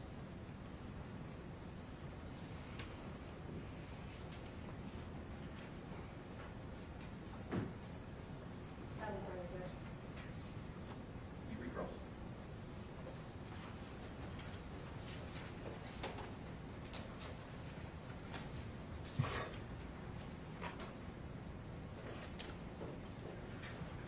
I may have a moment.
Investigator Crawford. General just asked you specifically about the preservation of life statement first and foremost. No one disagrees with you there, correct? Did you make, in discussing tarnishing the investigation, were there statements made about the criminal investigation potentially getting thrown out if you had to jump through hoops in order to do that preservation of life?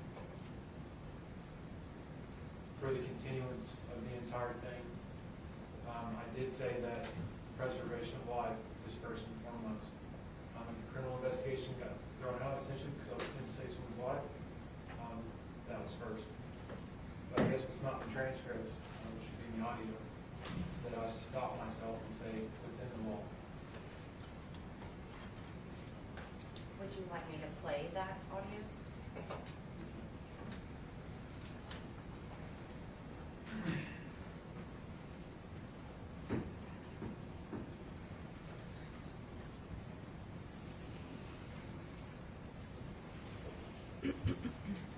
If I may have.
It's a little after, it's like 3:19, about time for a mid-afternoon break. We're going to take that now, have you back probably about 15 minutes when that clock says it's 3:35.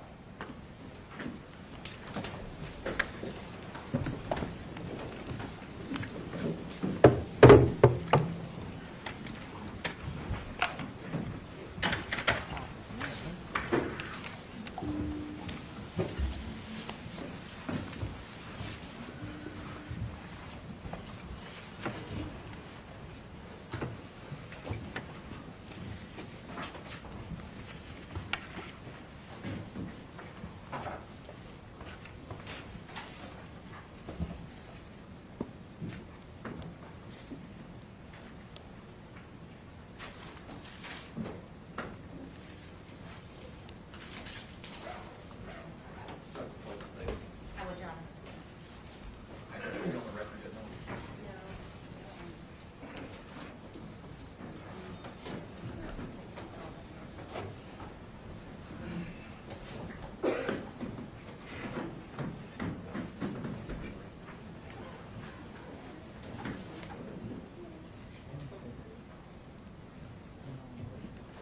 Sheriff's Department.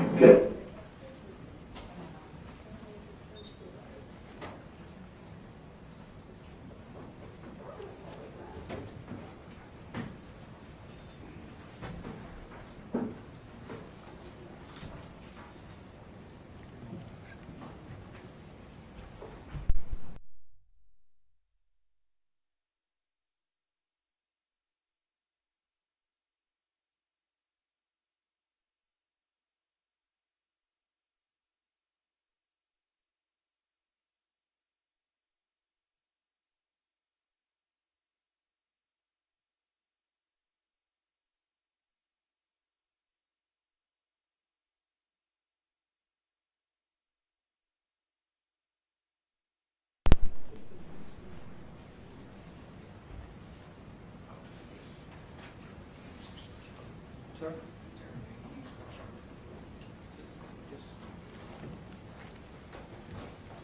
Bring it back over if you want to have to. Yes, Judge. Have the proceedings on the record. Yes, Judge.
Chen, when his attorneys are ready. Yes, sir. Judge, you'd like to let them know you're. Yes.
Morrison, did you want to play the statement for investigator Crawford? We are back on the record. Yes, Your Honor, I did.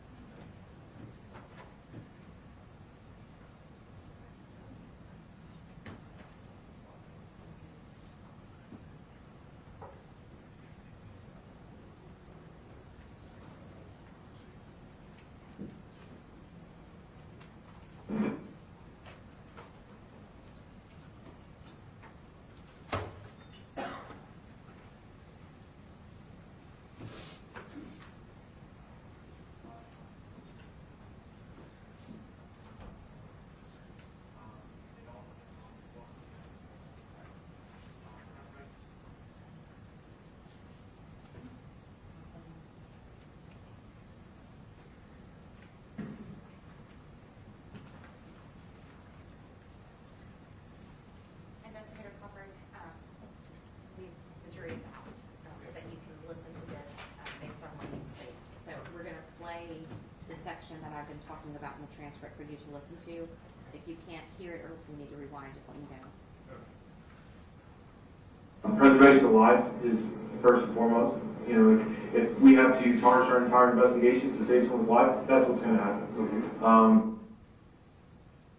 So you had mentioned that there was an indecipherable or something of that context right there. Were you talking about somewhere different? Per the transcript itself, it has inaudible. That's further down Correct. on the page. Yes, So, my statement is in reference to the entirety of the statement, from the beginning of when I mentioned it to the end when I concluded with preservation of life first and foremost. On that paper, there's an inaudible statement for the wording on the paper. would you like us to keep playing till we get to the end of that? Yes. Okay. You want me to start over? Start it back with the preservation of life. Preservation of life is first and foremost. You know, if we have to tarnish our entire investigation to save someone's life, that's what's going to happen. And if we have to say that the criminal investigation gets thrown out because we have to jump through hoops, and ultimately things happen where we basically don't pull the wall, but we skip through hoops instead of. I remembered it worded differently, but it says, of course, we're going to follow the law. Okay, you hear, of course, we're gonna follow the law.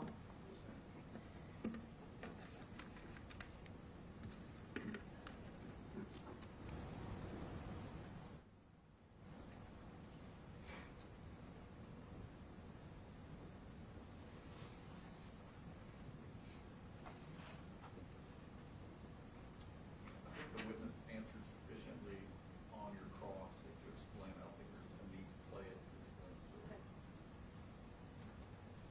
I'll bring the jury back in. Yes, sir. When they're ready. Yes, sir.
Please be seated.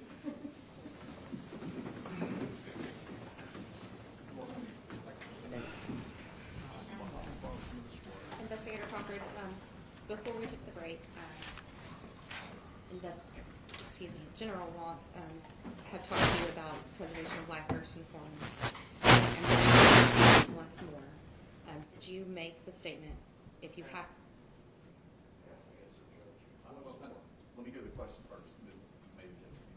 if you have to tarnish the entire investigation to save someone's life, that's what's going to happen. Objection asked and answered. Suspend. No further questions from this witness. Can you read the rest? No, Your Honor. Does the jury have any questions for Investigator Crawford?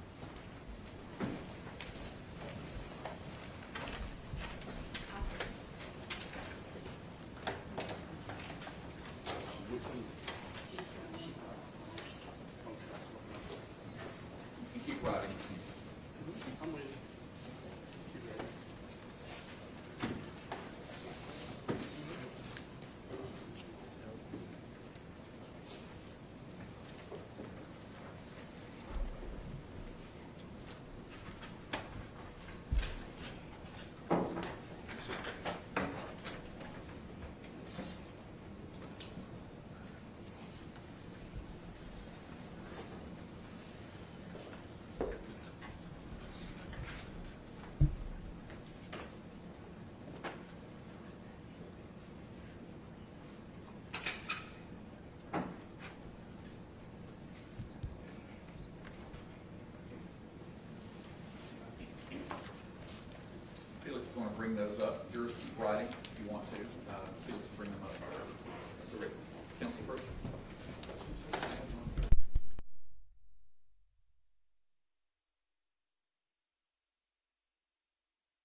have some questions. I'm going to ask them if you could just face them when I please.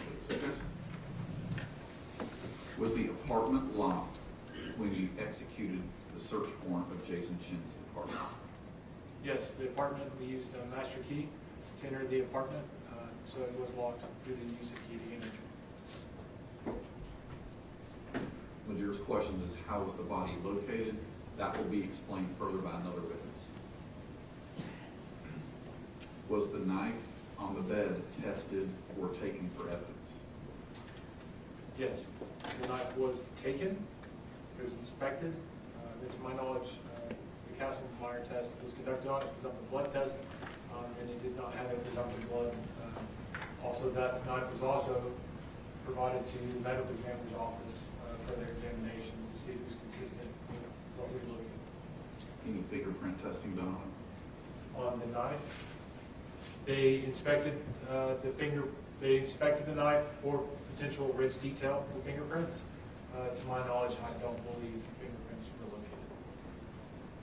Were any broken glass or shards found in Jason's apartment? There were, under the futon area of the apartment, there were small little micro glass that was there, very small fragments. Were any wine bottles found either full or empty in Jason's apartment? I believe in the photographs that documented a few wine bottles were sitting in the off to the kitchen area. There was a cabinetry area. This is a long question, so if you want me to reread it, ask for a number of things. We have the photos pulled up, by the way, the dumpster. Yes, Your Honor, I have the dumpster photo pulled up, if you'll just, DVD. Yeah, It would be State's Exhibit 83-2 and 83-3. This would be 83-3. all right. Let's see if you could look at that photo. On the photo of the white shoes beside the dumpster, what is the green item that resembles a purse and the white item that resembles a disposable camera? The green item at the top is like a plastic style lid. It is not a purse. The other, which I'm not exactly, could you read the Yes, part about the camera? It says white item that resembles a disposable camera. I don't see an item that reposes in the picture. There is an air freshener plug-in, and you can see the base of the actual dumpster there. There's a silver portion there, along with the wheel. Only thing I observed white, there's like a tear-off tag, maybe a piece of paper, the white shoes, sanitary pad, women's underwear, and the other dumpster. So I think you answered this question. Don't ask it anyway, but I think that's the answer to this question. What is the item that resembles a phone protruding from the blue item in the upper left corner? That's actually, I think you said, a wheel. It's the top of a metal bracket to a wheel, as they place like a metal bracket with a wheel basin on the bottom. You can actually see the two open eyelets here that typically, I would assume you would have all four eyelets secured in the bottom of it. So it seems like this one might need some repair. What size were the white shoes? Without seeing the evidence long, they were men's size 11 or 11 and a half.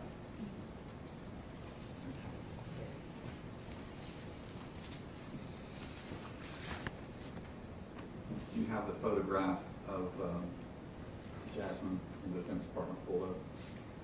Yes, Your Honor, if you'll just give me a second to pull it up.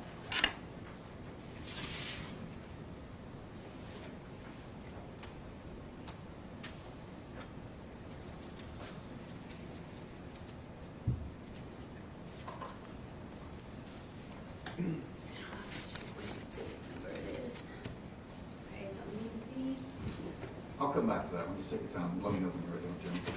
Oh, there we go. And it's right there, Judge. I just wanted to get the exhibit number. Okay. It is exhibit number 122. Thank you. Investigator, how did you identify that that was Jasmine Pace in the photo taken in Jason Chen's apartment? One thing, during the investigation, I don't do criminology investigations, just looking into potentially a suspect that committed a crime. It's also victimology, try to learn everything you can about the victim to find potential habits. Some of the things that we do is you can see tattoos that are identified in the picture that may be testified later on in the court proceedings, but there are tattoos. Specifically, I've seen numerous angles of the victim to include her side profile, her head, and the long hair. But the easy ones are some of the tattoos that she has. Regarding the Arctic video, when you identified Jasmine Pace's vehicle entering Tremont location, did you identify who the person was driving? Entering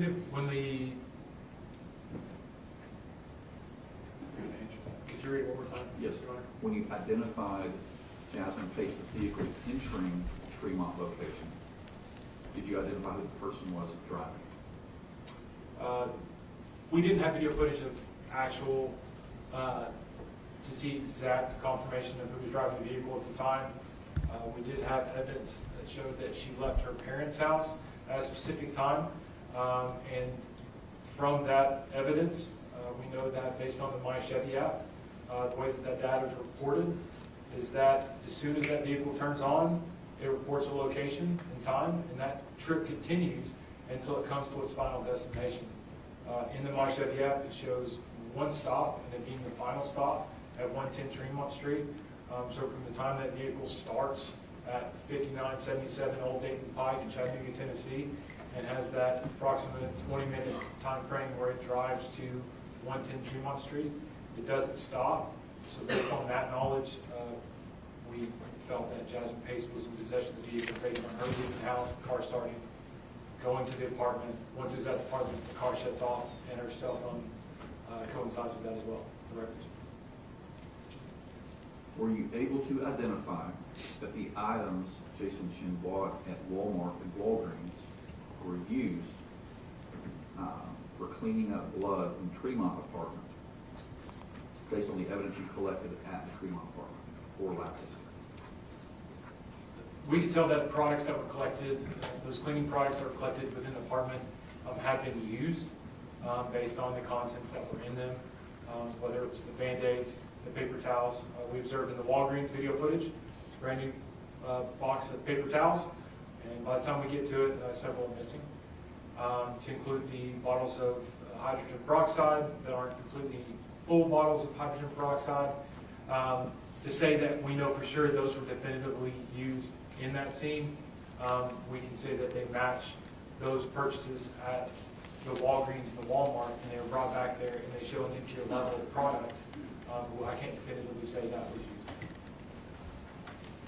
Did you identify Jason Chen's DNA or fingerprints in Jasmine Pace's vehicle? In her vehicle, no.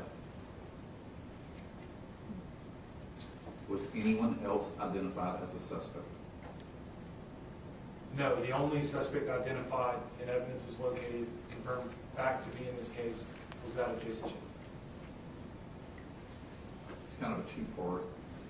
Was Jason Chen arrested at his parents' house? So it may have sounded confusing when I explained it earlier.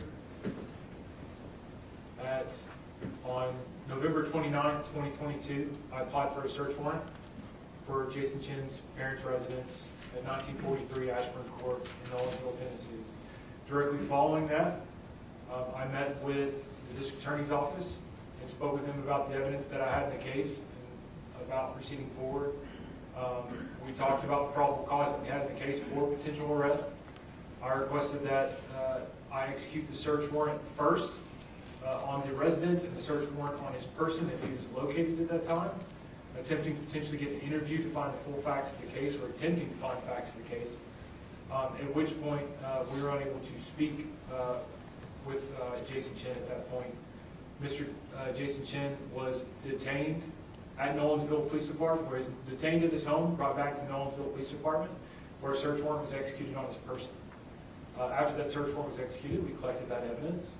We subsequently made the decision to put an NCIC hold on him, which is an investigative hold, because we didn't have no warrant, but we believed at the time, enough evidence in terms of probable cause to present to a judge or magistrate to see if they would sign off on an arrest warrant for his arrest. Subsequently, he was placed in NCIC hold. I don't have jurisdiction within Williamson County, per se, to swear out warrants.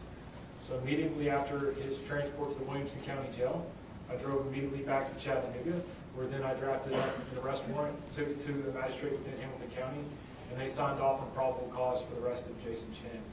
That arrest warrant was then faxed to Williamson County Jail. After it was faxed, our own Chattanooga fugitive unit responded to Williamson County Jail, where then he was taken from that jail and transported to the Silverado Detention Center. So regarding the detention at his parents' house, did the police explain to Jason why he was being detained? Yes. We advised him that, one, we had a search warrant for the residence at his parents' house. We also advised him that we had a search warrant for his person. Based on that search warrant that was signed, we were granted permission from the court to collect certain items from them. Due to inclement weather, it was storming pretty bad that night in terms of rain and thunder.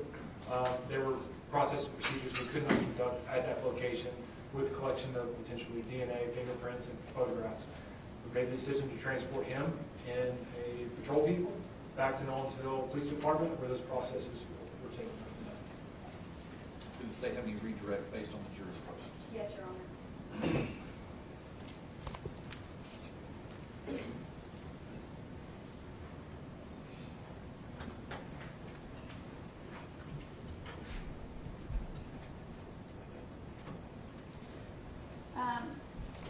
Investigator Crawford, you were asked both by Ms. Morrison and now the jury about this photo. Do you recall what size shoes those are? I don't recall exactly. It's either 11 or 11 and a half size men's. But they would be notated in our evidence law.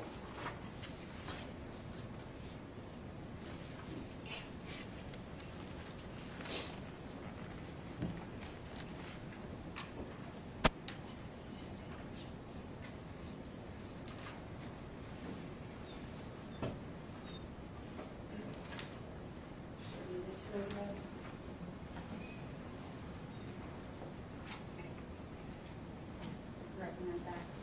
Yes. What is it? It's a picture of the shoe that we're describing. It's a zoomed in version of that photo. Of the top right shoe, yes. Okay, Your Honor, I asked that this be made to State's exhibit. Let's see. 130 maybe was the last. 31 next. 131. Okay, and then.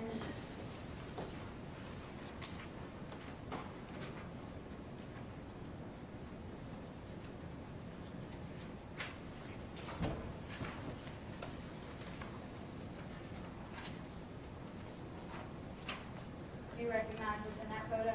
Yes. What is that photo of? This is a zoomed-in photograph from the overhead kiosk camera from the Walmart video footage that we observed earlier. Between the two cameras is the kiosk video that looks directly down. Your Honor, I'd ask this be made 132. 32.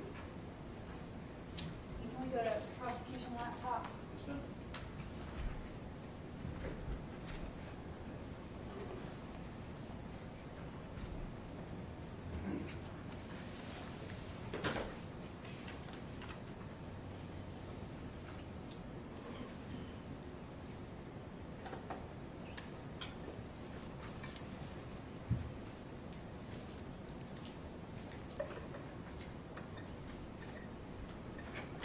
Okay, so that's 132. The zoomed in version of Mr. Chen's shoes at the Walmart. Yes, that is correct. Okay, and 131, the zoomed in shoe of the shoe next to the garbage dumpster. That's correct. Okay, and so a side by side of those two, would you agree that those are both those photos, exhibit 131, 132, next to each other? Yes, that's correct. Nothing further, Judge. Recall this based on the juror's question.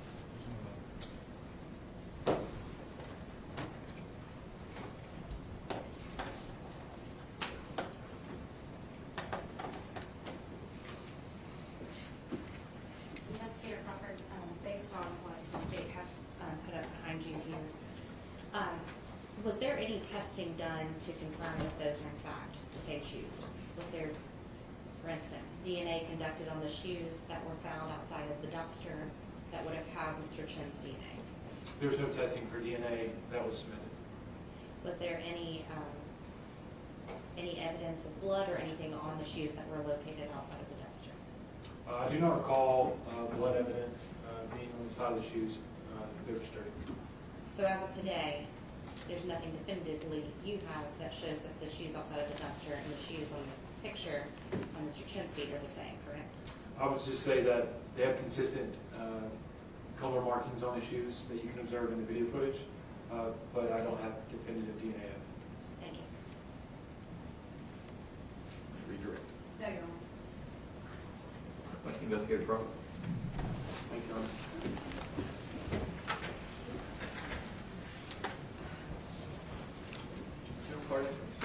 Your Honor, the state would call. Hold on, Your Honor. Do you have any other questions? Are we allowed to ask any more questions? Yes, absolutely.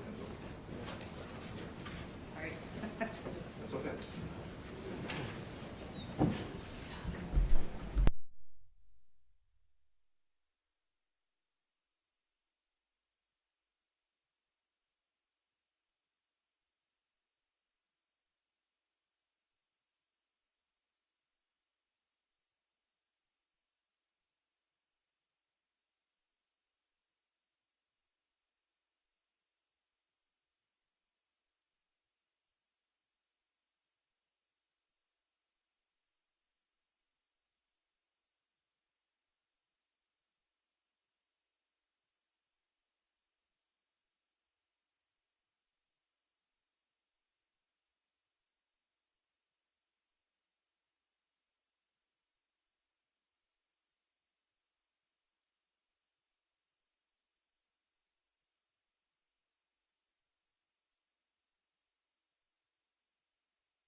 substantive and asking relevant questions.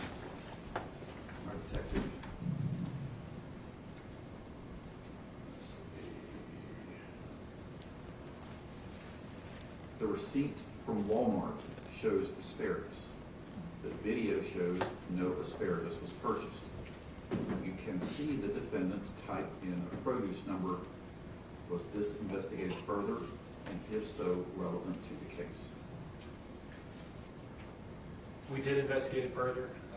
Upon discovering the phone records of the victims and Jason Chen's phone records go to Walmart, so it led me to that Walmart to potentially see what interactions and stuff happened there.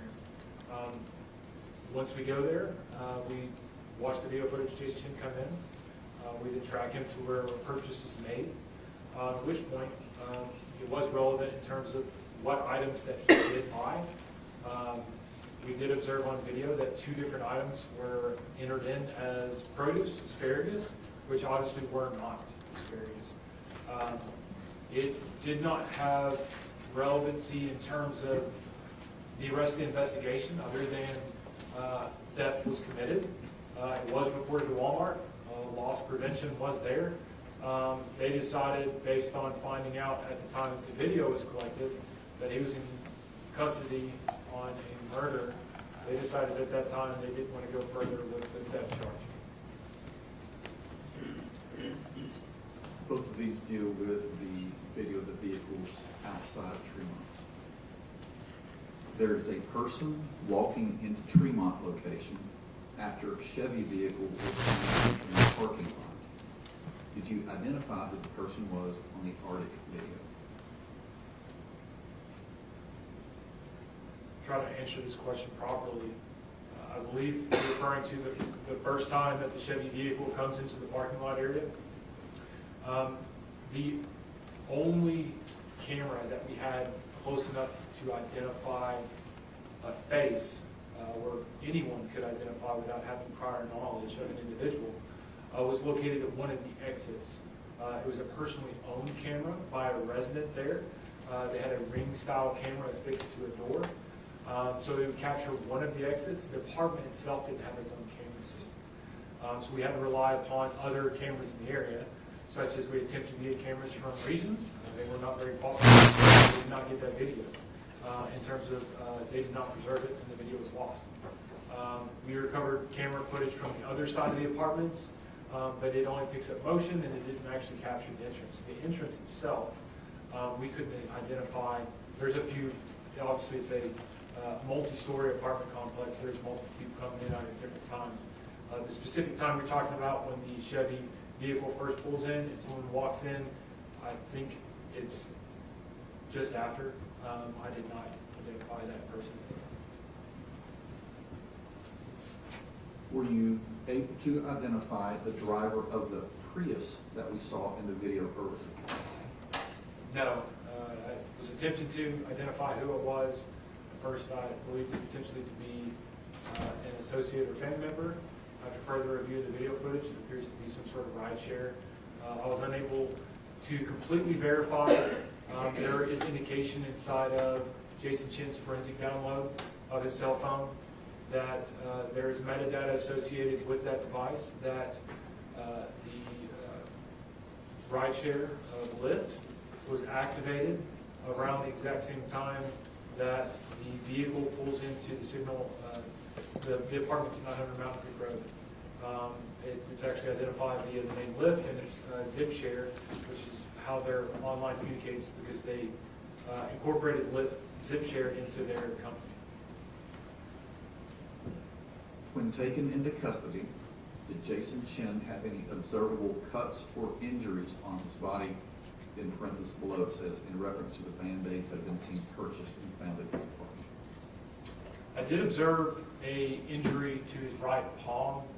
The injury was consistent with my investigation and personal observations. Is what I call knife slippage. Knife slippage is essentially a lot of times when an assault occurs, specifically with a knife, the incident gets bloody super quick and super fast. Each and every time the potential knife goes into the object, it comes back out if it's deep enough. potential blood transfer happens that night, and it is pulling the blood out of the body at that time. A lot of times what happens with anything that gets wet, it's slippery. It was consistent in the palm area on his right hand. There was a small section in his palm that appeared to be a 1.5 inch section that it was an injury that had been healing. To me, it was consistent with what we call knife slippage.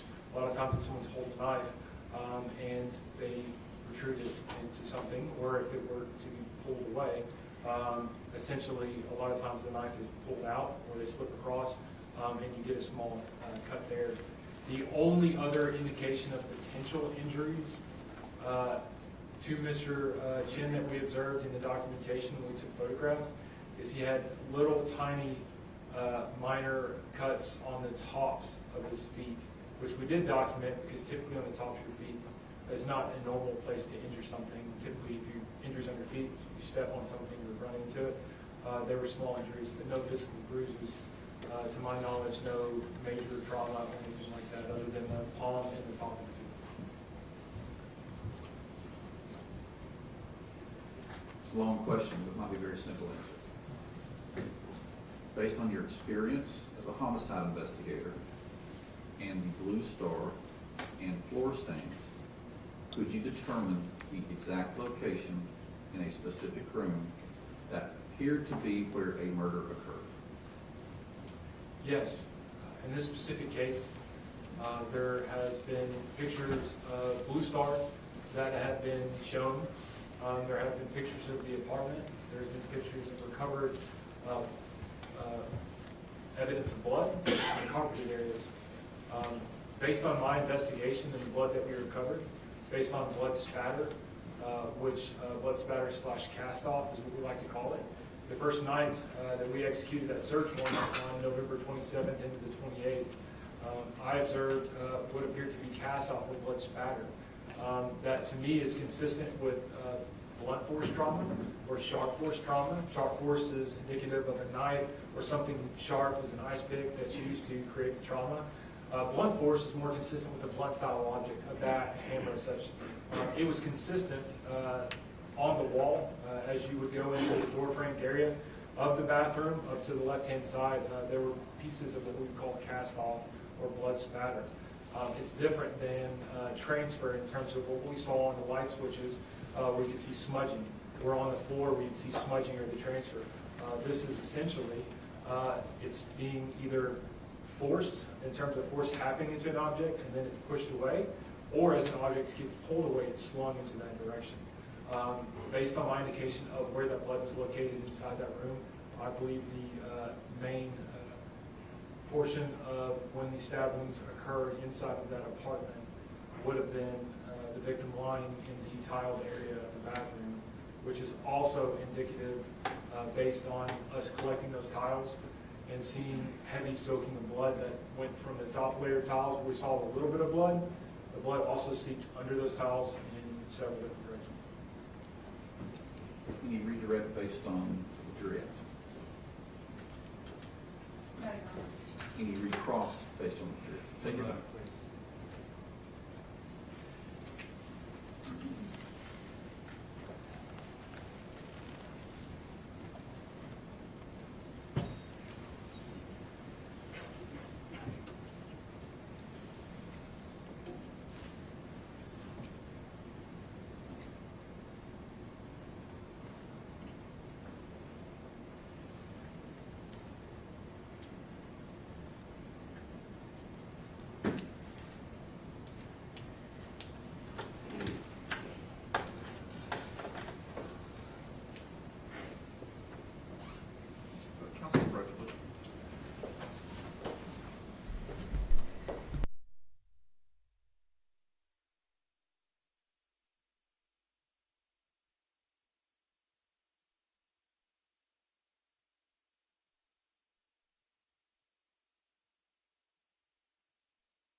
Walker's answer, he gave some factual information about what he saw regarding the cut on Mr. Chen's hand and the factual observations that he made where the blood was found and what condition it was in. However, he did give some opinions in that this witness has not been qualified as an expert in those types of matters. It requires expert testimony to give an opinion. And so at this point, you may utilize the factual answers that the witness gave regarding the cut on Mr. Chen's hand and where the blood was that he saw in the bathroom, as far as his opinion about where it happened and how it happened and how the cut got on Mr. Chen's hand. You're to disregard that testimony. Okay. Any redirect or recross? Investigator Crawford, you had mentioned Blue Star reagent being on the walls. Was that in the bathroom that you're claiming that you saw this? The Blue Star? Yes. What I identified to them was physical blood samples that were photographed and documented prior to Blue Star. So in the exhibits that we've seen previously, is it fair to say that it has been shown in the bathroom floor, the bathroom sink, but we've not seen any photographs of anything on the wall at this point, correct? Yes. And you've mentioned that reagent showing up in the bathroom area. Are you indicating that you don't believe anything happened in the bedroom? The question was asked where I believe the incident occurred. My belief is that based on the blood, obviously a body was put into that room based on the heavy blood loss that was there. But I believe that the assault began or occurred inside of the bathroom.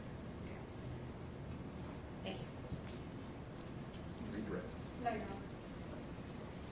No other questions from the jury? Investigator Crawford, you may sit down. Thank you. Our next witness.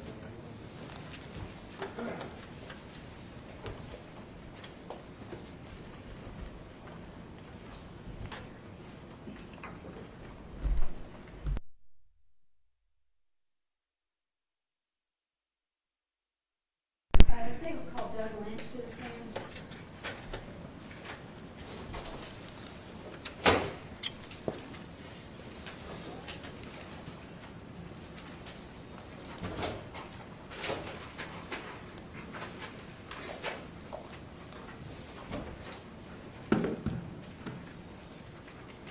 DVD, Your Honor, if it's not already connected.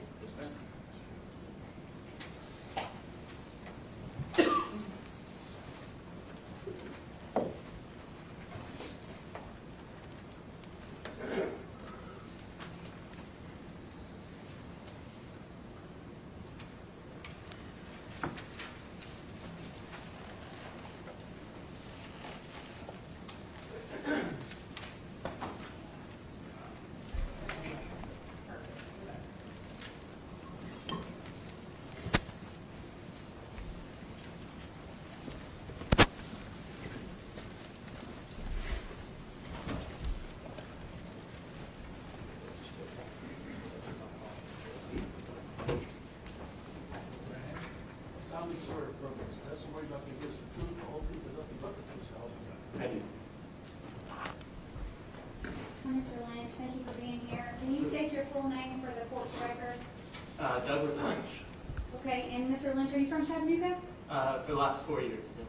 Okay, do you have family? Yes, we do. Did you live in Chattanooga in November of 2022? Yes, ma'am. Can you tell the jury where you lived in November of 2022? Yes, ma'am. We lived at 110 Tremont in apartment 100. Okay, so 110 Tremont is an apartment building. Yes, ma'am. And is you said apartment 100? Yes, ma'am. Would that have been on the first floor of the building? Yes, ma'am. Okay, and the jury's already seen the apartment building from Google Maps. Could you describe, if you're on Tremont Street looking at the building, could you describe where your apartment was? Yeah, so when you come on the street, Tremont Street, We're kind of right on the corner. It's almost underground a little bit. It's right next to the place where you would park on the other side, where it says, do not park 417 Fraser. Okay. And is there a door to the outside close? Was there a door to the outside close to your apartment door?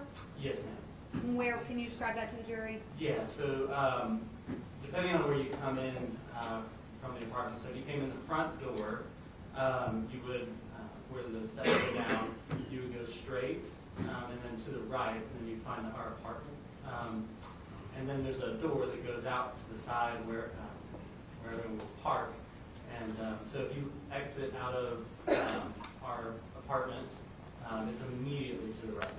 The door to the outside parking lot. The parking lot. Okay, and on your apartment door in November of 2022, did you have a ring camera or any type of camera that would capture what was happening outside of your door? Yes, ma'am, we had a ring camera. Okay, and how long had you had that ring camera on November 2022? That is a good question. We got it for another circumstance, but probably 6 months to a year. I can't remember exactly when I bought it. Okay. And what was your first knowledge of the Jason Chen and victim Jasmine Pace case? It was when Miss Katrina Bean came to our ring camera and asked to talk to us. And then I spoke with her over the ring camera. I believe it was the 27th, it was a Sunday. And then we came straight home and talked to them. Okay, do you know who she was looking for? Yes, she said that she couldn't find her daughter. She needed to talk to us about our ring camera footage. Oh, okay.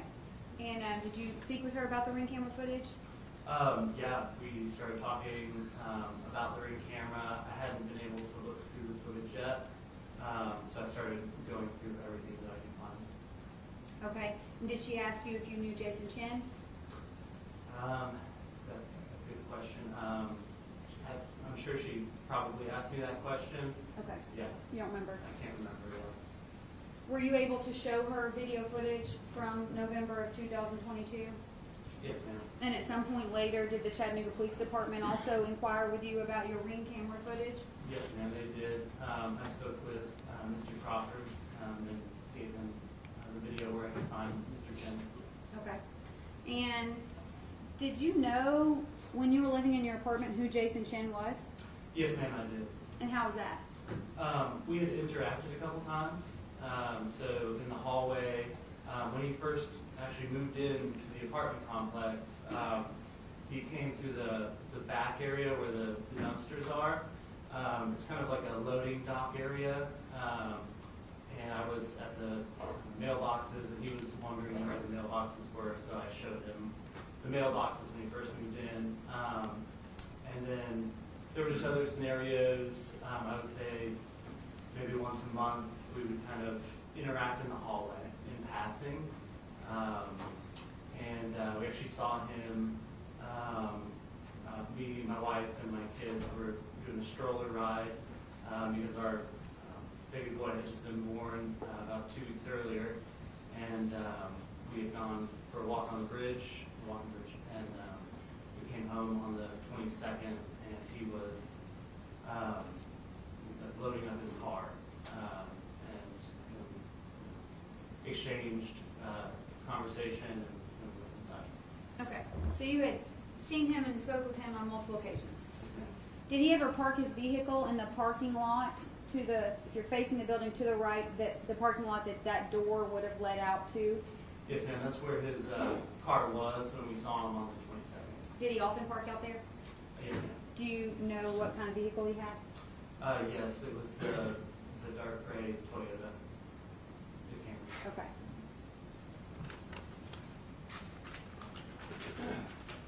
Do you recall how many videos you turned over to the Chattanooga Police Department? I believe there were around 6, Okay. and then there were others that Mr. Weiss asked for. Okay, Mr. Weiss came to see you? No, he actually sent a personal investigator to our home that was super aggressive and gave me a subpoena and he got the videos he wanted. Okay. She turned 6 over to the Chattanooga Police Department that they had identified and needed for their investigation. That's correct. Have you, I'm gonna let you look at that jump drive. Have you seen that jump drive? Yes, ma'am. Does it say Lynch on one side? Yes, ma'am. And are those your initials on the other? What is on this jump drive? The 6 videos. Are these an accurate representation of the videos from your Ring camera as they looked in November of 2022? Yes, ma'am, they are. Your Honor, to ask the person to state the name of the- 133.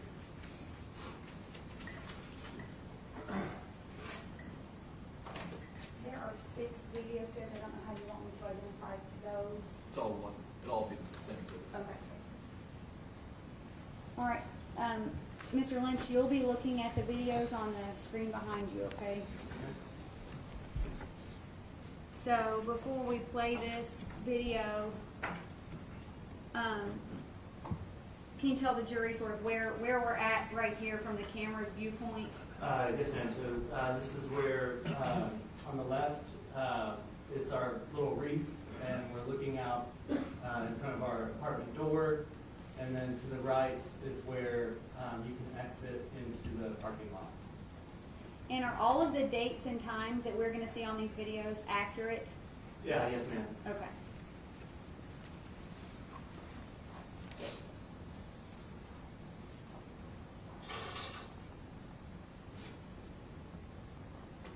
Did you recognize that person, Mr. Lynch? Yes, ma'am. That's Jason Chen. Okay, then again on same day, 11/11.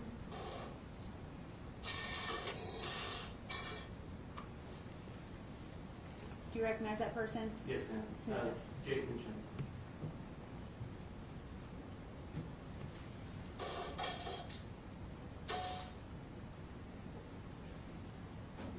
Do you recognize that person, Mr. Lynch? Yes, ma'am. That was Jason Chen. Okay, now we can move to the next day.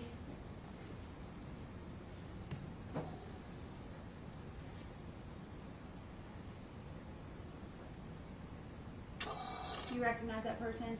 Yes, ma'am. That was Mr. Chen.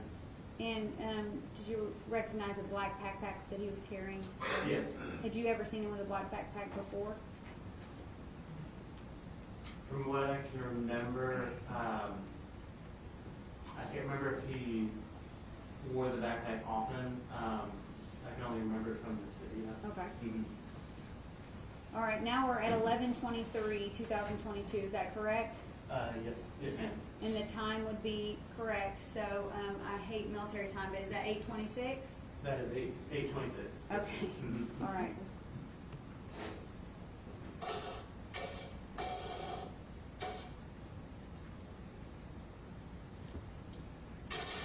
In this video, even though his face is covered and he's got a hat on and a hood up, are you able to recognize that person? Yes, ma'am. The first thing was the hat for me. You had seen that hat before? Yes, ma'am.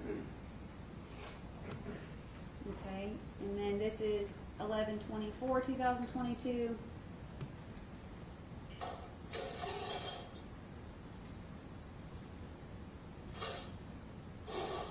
Who do you recognize that person to be? That's Mr. Chen. Okay, I'm going to go back to 11/23. I want to ask you one more question.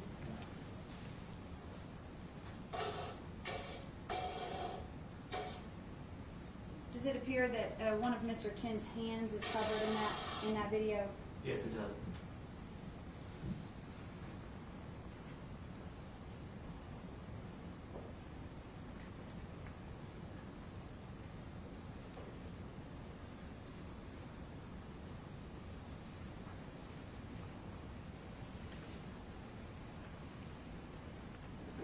Nothing further from this witness, Judge.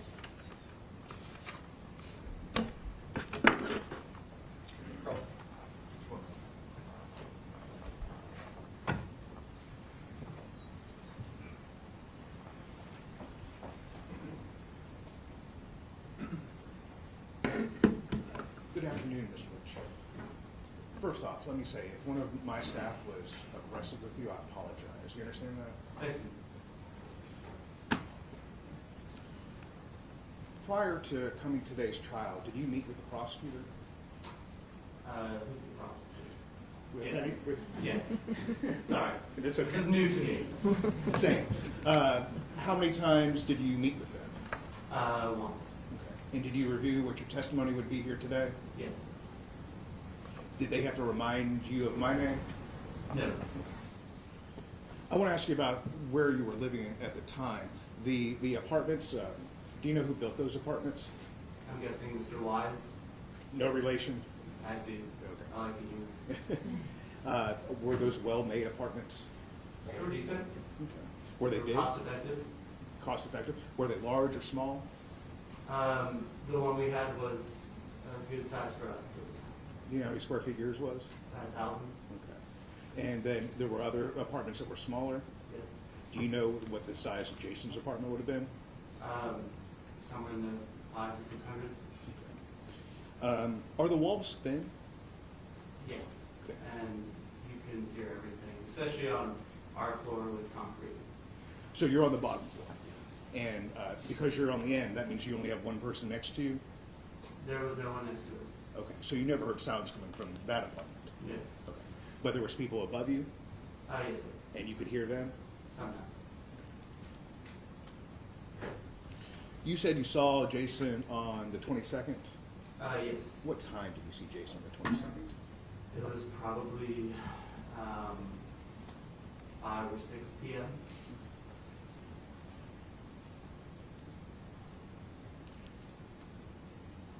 You provided a bunch of your Ring cameras to the state, Yes. and you also gave them to me, right? Mhm. And you provided all the Ring camera videos that you had? Yes. On the night of November 22nd, or in the early mornings of November 23rd, did you hear anything coming from Jason's apartment? No. Our son was 2 weeks old, and we had 3 sound machines throughout the apartment. Those don't go away either.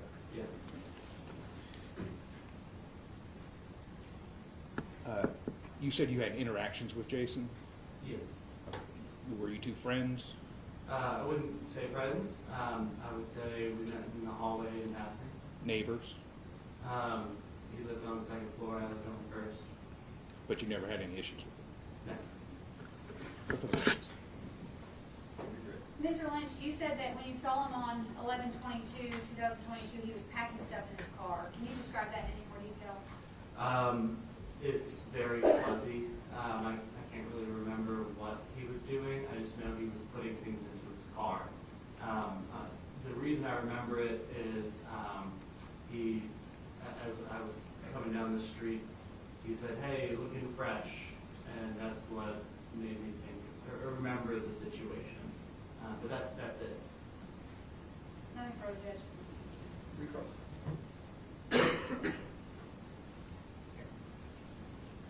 Just so I understand, that was paying you a compliment? Yes. No further questions. Thank you. No, Don. Do you have any questions for Mr. Lynch? Mr. Lynch, you may step down. Thank you.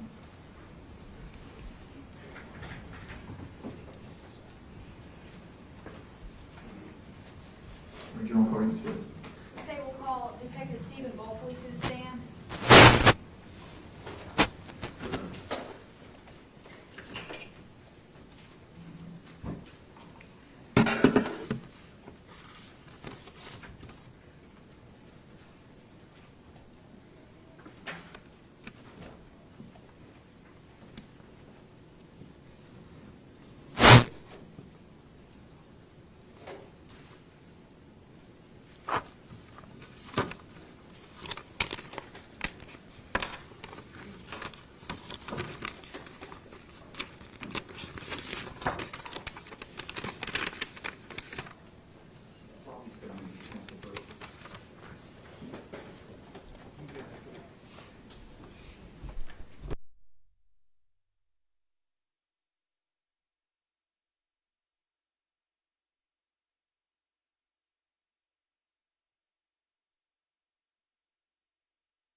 Detective Bulkley, will you state your full name for the court's record? You've been through this before. Detective Stephen Bowles, badge number 251, Police Department, And how long have you worked with the Chattanooga Police Department? 13 years. What is your current role at the police department? I'm a homicide investigator, Violent Crimes Bureau. And what did you do before that? Prior to that, I was a field training officer for 4 years, and a patrol officer prior to that, for approximately 8 years total. So when did you begin your career in the homicide division? In April of 2020. Okay, so going on 5 years. At some point, did you become involved in the investigation into Jason Chen? That's correct. And can you explain to the jury what that involvement was initially? Sure.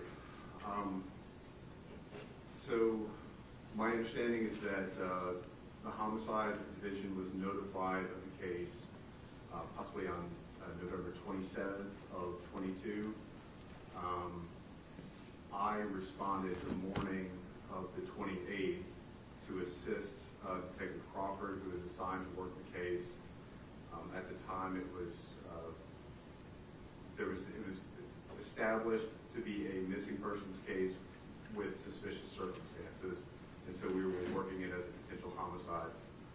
As a teammate, we routinely respond to assist each other with investigations, and so I responded for that reason. Would you say this investigation was an all hands on deck approach? Yes, I would say so. Were you involved in the drafting of any search warrants in this case? I was. And what was that? The first search warrant that I wrote was a T-Mobile phone records search warrant for the defendant's phone records, Jason Chen. Did you issue that search warrant to T-Mobile for Mr. Chen's phone records? Yes, ma'am. I obtained that on the 28th, and I submitted it to T-Mobile on the 28th of November of 22. You got it the same day?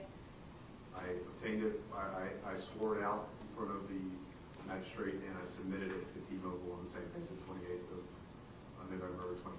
And were they able to return Mr. Chen's records to you? So I did not obtain the records until the morning of the morning of December 1st of 2022. But you did, in fact, obtain Mr. Chen's phone records? I did, yes.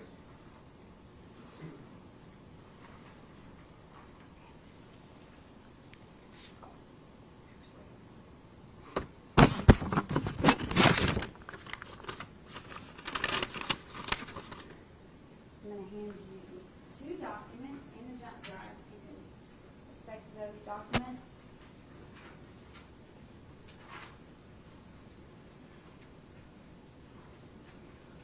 Do you recognize those documents? I do. What are they? So this first document here, which says T-Mobile timing advance request form, I submitted this to T-Mobile the day after I submitted the initial search warrant, submitted on November 29th of 22. It is a T-Mobile requires a payment for receipt of certain records, in this case timing advance records.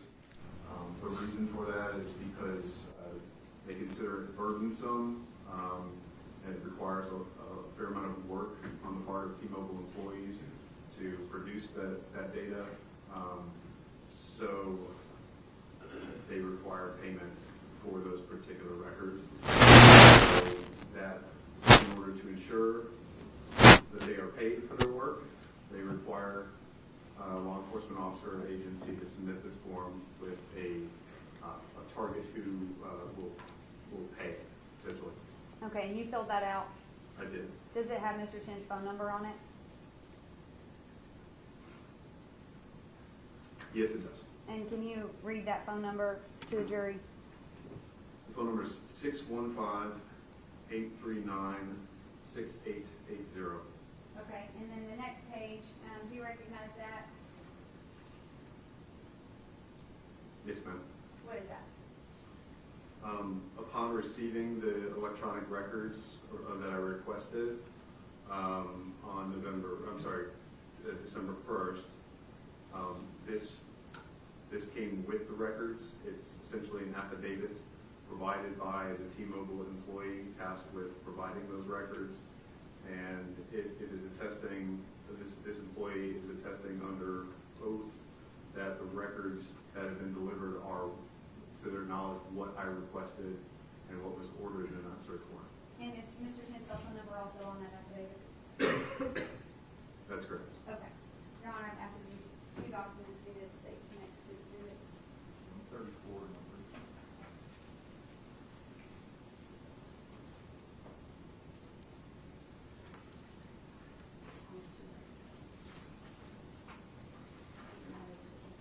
All right, and this jump drive? Have you seen that before? Yes, ma'am. Are those the T-Mobile records that you received from T-Mobile related to Jason Chen's cell phone? Yes, ma'am. And did you initial that jump drive to show that it is those T-Mobile records on it? I did. Your Honor, I ask that this be admitted as the state's next exhibit. Okay. Based on phone records like this, is law enforcement able to go back and look at a subject's location data? Oftentimes, yes. And in this case, were these phone records used to determine Jason Chen's location on or around the week of November 22nd, 23rd, 2022? They were. And were you in communication with Investigator Crawford during this time period? I was. Were you keeping him up to date on what you were doing? Absolutely. Did you let him know that you got the T-Mobile records back from T-Mobile? Within about 30 seconds. And at that point in time, did you or he begin to look for the location data? I immediately transmitted those records to Detective Crawford, and I may have, Detective Crawford for sure, so that he could begin plugging those into the records processing program that we use. Okay. And at this point, to be clear, had Jasmine Pace been found? No. Okay. And based on those records, did Investigator Crawford instruct you or others to head towards a certain location? We began to formulate a plan, yes, at that point, based on what he saw in those records. Based on what he saw in those phone records, at some point, and I'll let you explain this to the jury, did you end up on Suck Creek Road? Yes, ma'am. Can you explain that process to the jury, that day, and who you were with? Yes, ma'am. So when Detective Crawford and I believe Detective Jason Gunn also may have been working on this, when we plugged the phone records into CellHawk, which is the program that we commonly use for plotting location data and et cetera, there was a fair amount of location data on the 22nd to the 23rd that was of particular interest. I recall that the timing advance records, which are more precise, showed that Jason Chen's device traveled along Suck Creek Road on, I believe, on the 23rd during the afternoon, perhaps in the evening. I believe there were maybe they showed up at two different times during that day along Suck Creek Road, in between, I think it's Signal Mountain Boulevard and Prentice Cooper on that stretch there, which parallels the river. We found that to be of interest, and we thought that would be a good place to search for Jasmine Pace. Because his phone records showed that he had possibly been in that area. That's correct. Mr. Chen. That's correct. Are you familiar with Suck Creek Road? Not very familiar, but I'm familiar having been out there a couple of times, including on the date that we responded and found Ms. Pace. Who all went towards the direction of Suck Creek Road on this day? So there were fugitive investigators that were assisting. I know Detective Seach, Detectives Jason Gunn, Joel Gunn, Detective Cottrell, Detective King. I don't recall all the others, but I was with Detective King, Detective Cottrell, Jason Gunn, and Joel Gunn when we began our search initially. And explain to me what you did when you turned down Suck Creek Road. So after turning off of Signal Mountain Boulevard, I recall there's a large concrete plant. If you're traveling out Suck Creek Road in the direction of Prentice Cooper, there's a large concrete plant on the right-hand side. After passing that, we stopped at the first gravel pull-off area, which is on the side of the road in between the roadway and the river. So we stopped at the very first likely or logical stopping point for a vehicle, and we thought we would start our search there and work our way down Suck Creek Road. And what'd you do then? We got out of our cars. Again, the detectives, both Gunn brothers, Detective Cottrell, Detective King, and I got out of our cars. We parked in that gravel parking area of the pull-off, and I recall seeing a deer carcass on one section of that pull-off area, and I would say within 30 seconds, certainly within 1 minute of our stopping and getting out of our cars, Detective Cottrell and Detective Joel Gunn drew all of our attention to a suitcase that was hung up in the brush partway down the slope. Can you describe for the jury the topography there between Suck Creek Road and the riverbank where the suitcase is located? So the pull-off is, sort of maybe sort of a crescent. It sort of, it starts, it's narrow and then widens a little bit, and then it narrows again as it, towards the road. It's less than, I would say it's certainly less than 50 feet wide. And where the gravel stops and the road drops off, the ground drops off towards the river, it's a sharp drop. I would, as I recall, 10, 15 feet above the river level, I would say, something like that. So we were standing on this, on the ground probably about 10 or 15 feet above the river level, and that steep drop off, it's not 90 degrees, and it was covered in sort of low brush, weeds and things, maybe kudzu, I'm not sure. Is that? Sure, yeah, thank you. And then when you get to the bottom of that slope, are you directly in the Tennessee River, or is there a beach area? What is that like down there? Well, it looked like maybe the river was lower than it would be at other times of the year or at other times of the season. So there was some sort of, I guess you could call it a beach, some dirt and sandy, rocky area at the base where just before the river. Okay, and when you all noticed the suitcase, what did you proceed to do?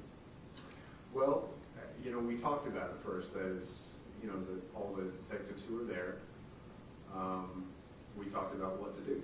I think all of us felt there was a very good chance that we had found Jasmine Pace. But the suitcase was closed and we didn't know what was inside. So rather than assuming and calling all the cavalry and finding that there was nothing of interest or value to the investigation inside, we decided to photograph the suitcase in place because I had disposable gloves in my pocket. I put those on, and I pulled the suitcase up. I was able to reach down and pull the suitcase up to the level area where we were standing. And Detective Jason Gunn documented that with video in case what we found in the suitcase was of evidentiary value. After that, I unzipped the suitcase to see what was inside. You want me to keep going? Why don't you go ahead and keep going? In my experience, both on patrol and investigations, I have often found discarded items, discarded suitcases, and things like that. I have seen animals disposed of in suitcases and things like that.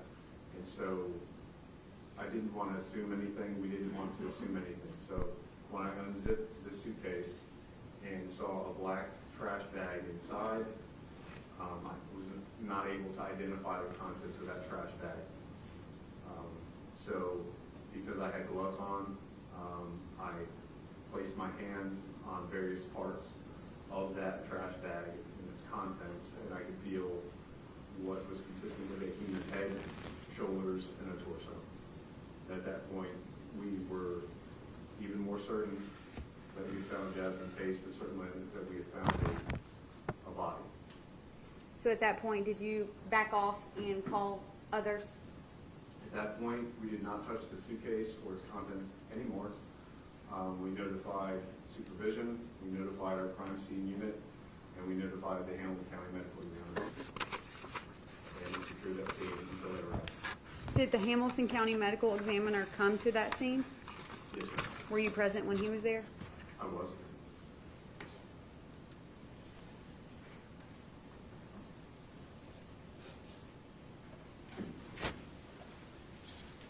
You testified that one of the detectives' gun, there's two detective guns, is that correct? Correct. Okay.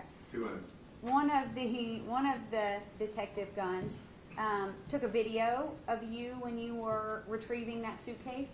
Yes, ma'am. Do you recall about how heavy that suitcase was? It took some effort to pull it up, so it wasn't beyond my ability, but it was heavy enough. It was substantial. Okay, and have you seen that video since that video was taken? Yes, ma'am, I have. Have you seen the jump drive? Yes. What's on the jump drive? If I recall, that is video that Detective Jason Gunn took when we were checking that suitcase, pulling it up and checking it. Are you depicted in this video? Yes, ma'am. And is it an accurate representation of what happened on that day in November 2022? Yes. Okay. Your Honor, I'd ask that this be state's next exhibit. 137. Detective Oakley, I'm going to show you this video on the screen behind you. Let me know if you need a hand hold on to it.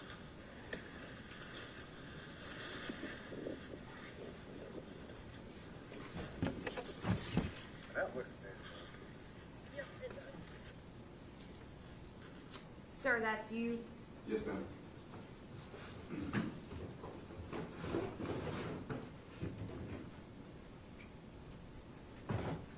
Detective Oakley, does this look like that suitcase?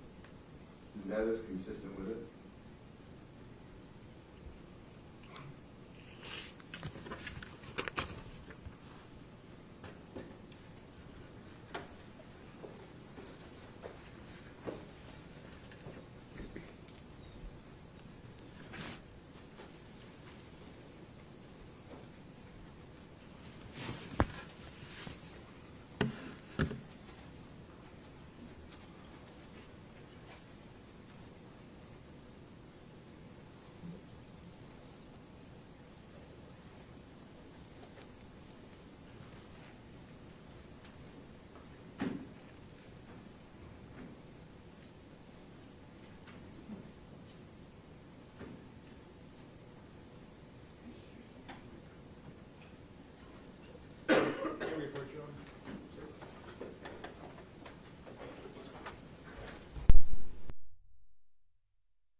you recognize those photos? Yes, ma'am. And Detective Oakley, you testified that you in fact opened the suitcase, didn't you? I did. To where you could see the entire contents, correct? That's correct. And that is when you reached down to feel what was inside of the black packages, the back package. That's correct. Okay. Your Honor, I'd ask that you bring the 6 next to the. Could make it collect these pictures. Yes, I'll go ahead and say that so we don't lose it. Yes. Hold on like that. Hold on, please. Thank you, ma'am. All right, what's that number, Your Honor? 138. And to be clear, is this what the scene looked like on that day when Miss Pace's body was found? Yes. Okay. The photos that you just Yes. looked at.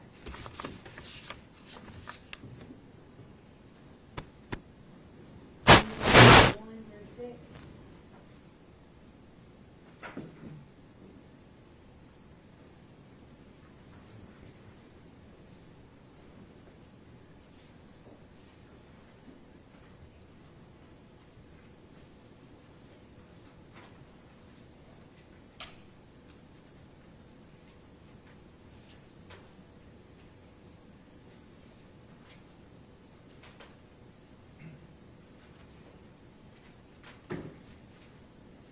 All right, I'm going to show you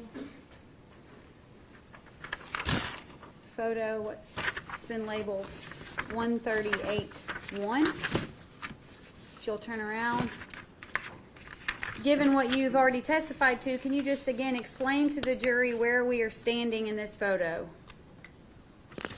This is taken from the gravel pull-off area inside of section 1600 block. And the drop-off that I described is just beyond that suitcase. Was this photo taken before you had pulled the suitcase out of there or after? That photo was taken after I pulled it up the bank. From the point of view of the camera, would we be close to the pull-off where the vehicles would have been? Yes, I believe standing in the gravel area or just next to it. Okay. 138-2.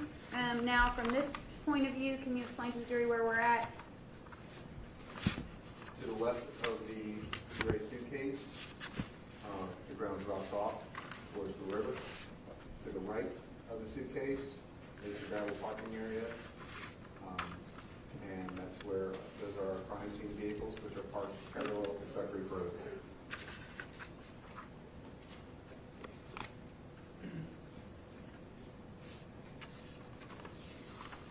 Is this another view similar to 138-1, but this is 138-3, just another view of that suitcase next to the Tennessee River?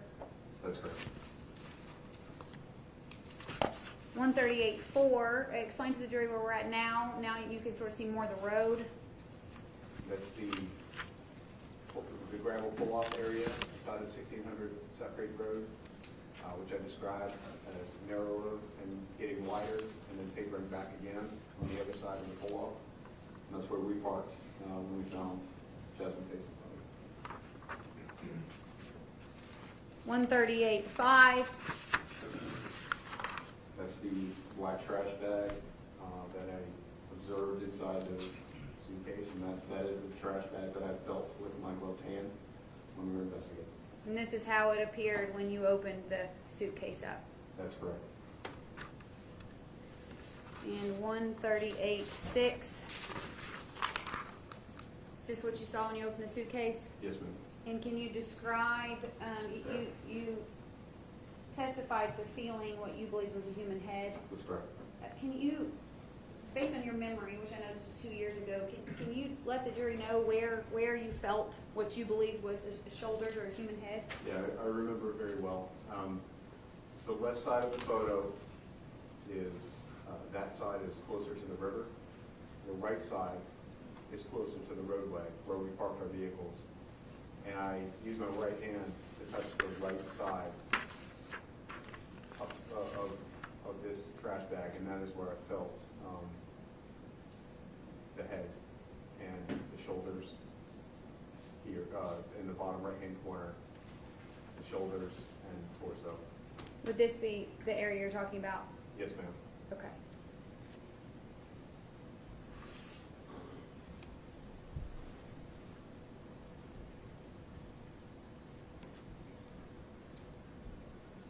No further questions from this witness, Your Honor.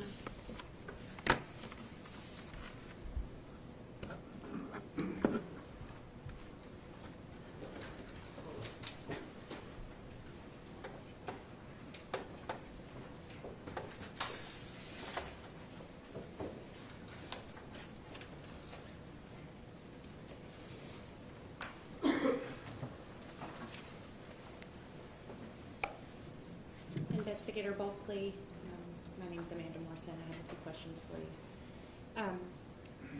When you went to the apartment on Tremont Street of Mr. Chen's, that was November 28th, correct? Yes, ma'am. Had you had any involvement with the investigation up to or prior to going to the apartment for Mr. Chen? No, ma'am. While you were there, did you conduct interviews with various neighbors? I did. How many neighbors roughly did you speak with there at Tremont Apartments?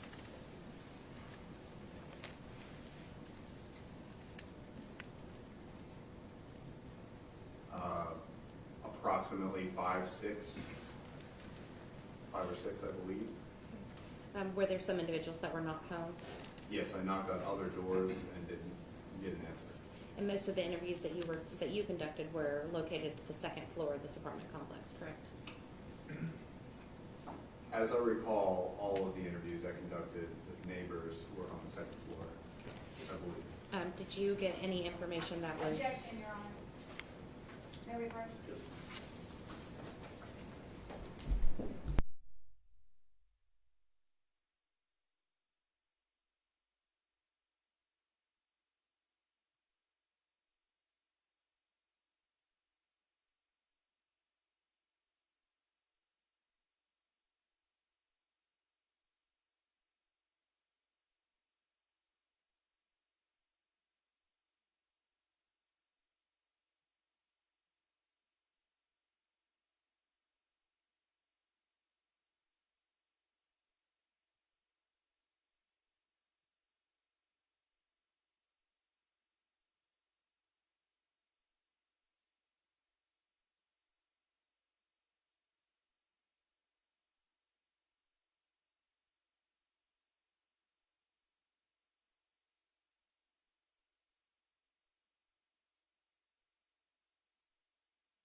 May I continue? Investigator Bulkley, on November 28th, the question I had asked was there are some individuals that did not answer when you knocked, correct? Have you conducted any interviews since November 28th with any persons at the Tremont Apartments? I have not personally, no. When you got the records from T-Mobile, did you review those? I immediately sent them to Detective Crawford because it's his case and he is more knowledgeable in that area and using Cellhawk. So I immediately sent them to him. You were explaining earlier to the state what the contents were of what was received. Did it show call logs? Yes, there were, there's call data and location data, standard things that we receive with phone records. And were there text logs? I don't want to, I don't recall. I know there were records listed consistent with call and text data, but because I did not analyze them at length myself, I cannot say with certainty all of what those records were. What was the time frame of what you requested from T-Mobile? I requested a time frame beginning the morning of November 21st of 2022 and ending approximately, I believe it was approximately maybe 17 or 1900 hours on 11/28/22. And the reason that I ended at that time is because I was preparing to go swear the warrant out, and I could only request up to the time that I was swearing out warrant out. Okay. And at this point in time, at what time did you actually, let me slow down. What time did you actually swear out your search warrant for the mobile records? The search warrant for Jason Chen's T-Mobile records was sworn out on the evening of the 28th. I would have to double check the time, but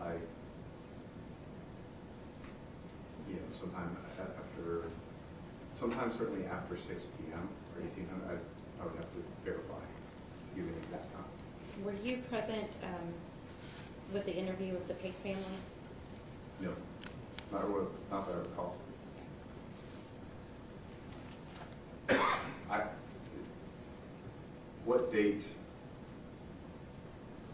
What interview or what date are you referring to? Because sometimes I may be in the office, I may have passed through. I'm not sure what you're referring to. My question is, on November 27th, Okay. it's been testified that there has been an interview conducted at CPD. Were you present for that? No, ma'am, I was not. Your first involvement is really when the search warrant is executed at Mr. Chen's apartment, correct?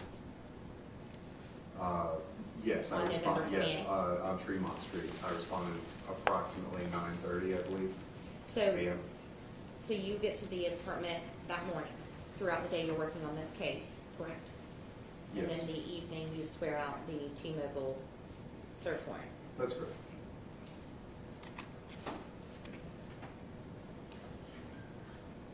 Now, when did you receive the records back? Did you say December 1? Yes, ma'am. What time of day was that? It was, I believe, 9:09 a.m. It was shortly after 9 o'clock a.m. on December 1st of 22. And did you immediately make Investigator Crawford aware of those records? Yes, within a minute. Okay. I forwarded them to his email. So is it fair to say that you had the phone records prior to Ms. Pace's body being recovered on the banks of Suffolk? I had those phone records in hand prior to, yes, ma'am, I did. What time did you respond to Suffolk? It was approximately 1 p.m. or 1300 hours, so sometime after that.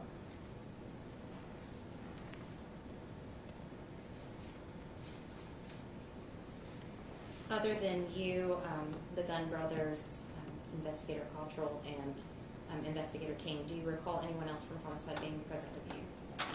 At the time of locating Ms. Pace's body? Yes. Those are the only people I can recall being present when we found the suitcase and her body. Other investigators and civilian employees responded after that point.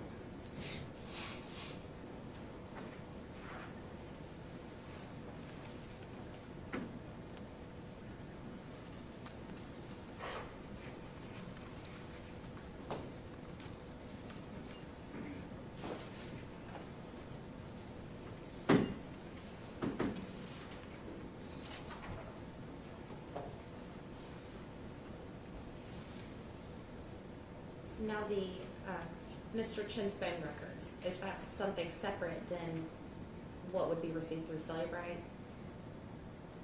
What you received from T-Mobile? Can you repeat the question? Yes. So, Cellebrite. Cellebrite, yeah. That is separate from what you've received through T-Mobile, correct?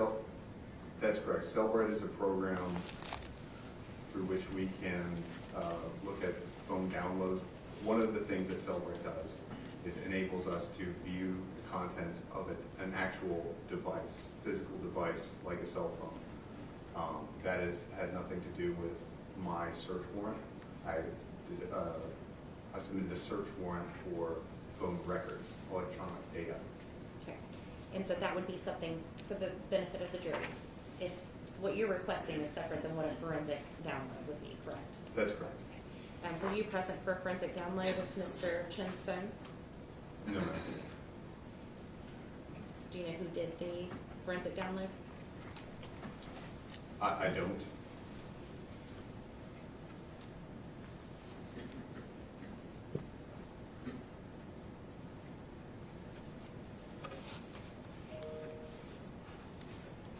Can I have one minute?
correct?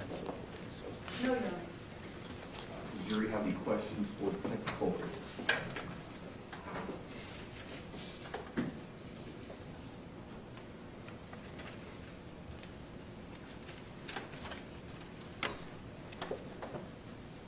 Any others? Counsel first.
One of your questions will be answered through another witness, the one about fingerprints or DNA found on the trash bags or the victim's body. All right, Detective, the jury has a couple of questions for you. Yes, sir. If you could listen to the question and answer facing you. Yes, sir.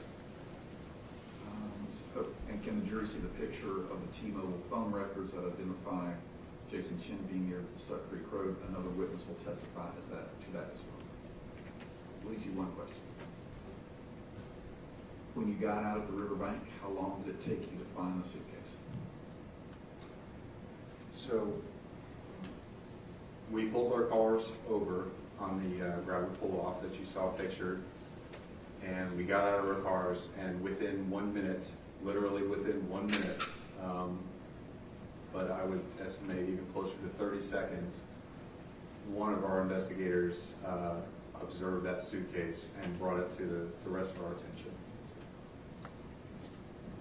Can you redirect based on the jury's questions? No, Your Honor. Can you recross based on the jury's questions? No, Your Honor. All right, Detective Bolter, you may step down. Thank you.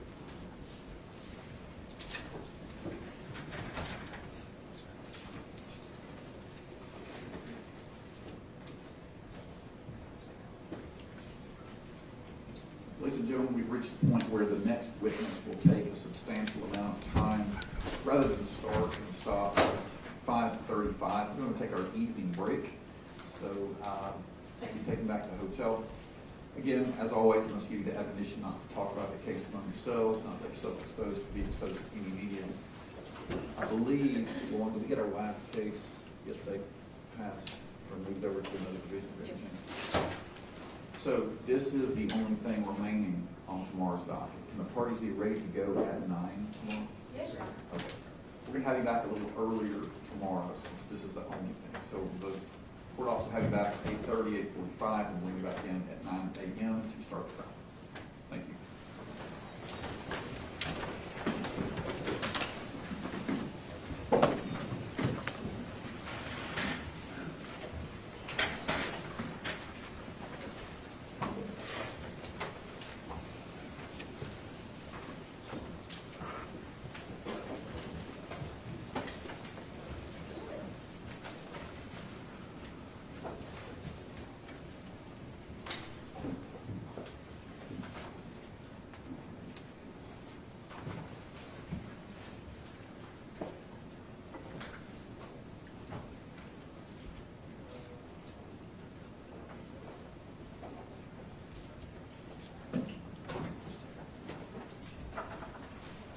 Any matters need to be brought up before we adjourn for the evening? Can you decide? Court's in recess till 9 a.m. Mr. Chen, this way.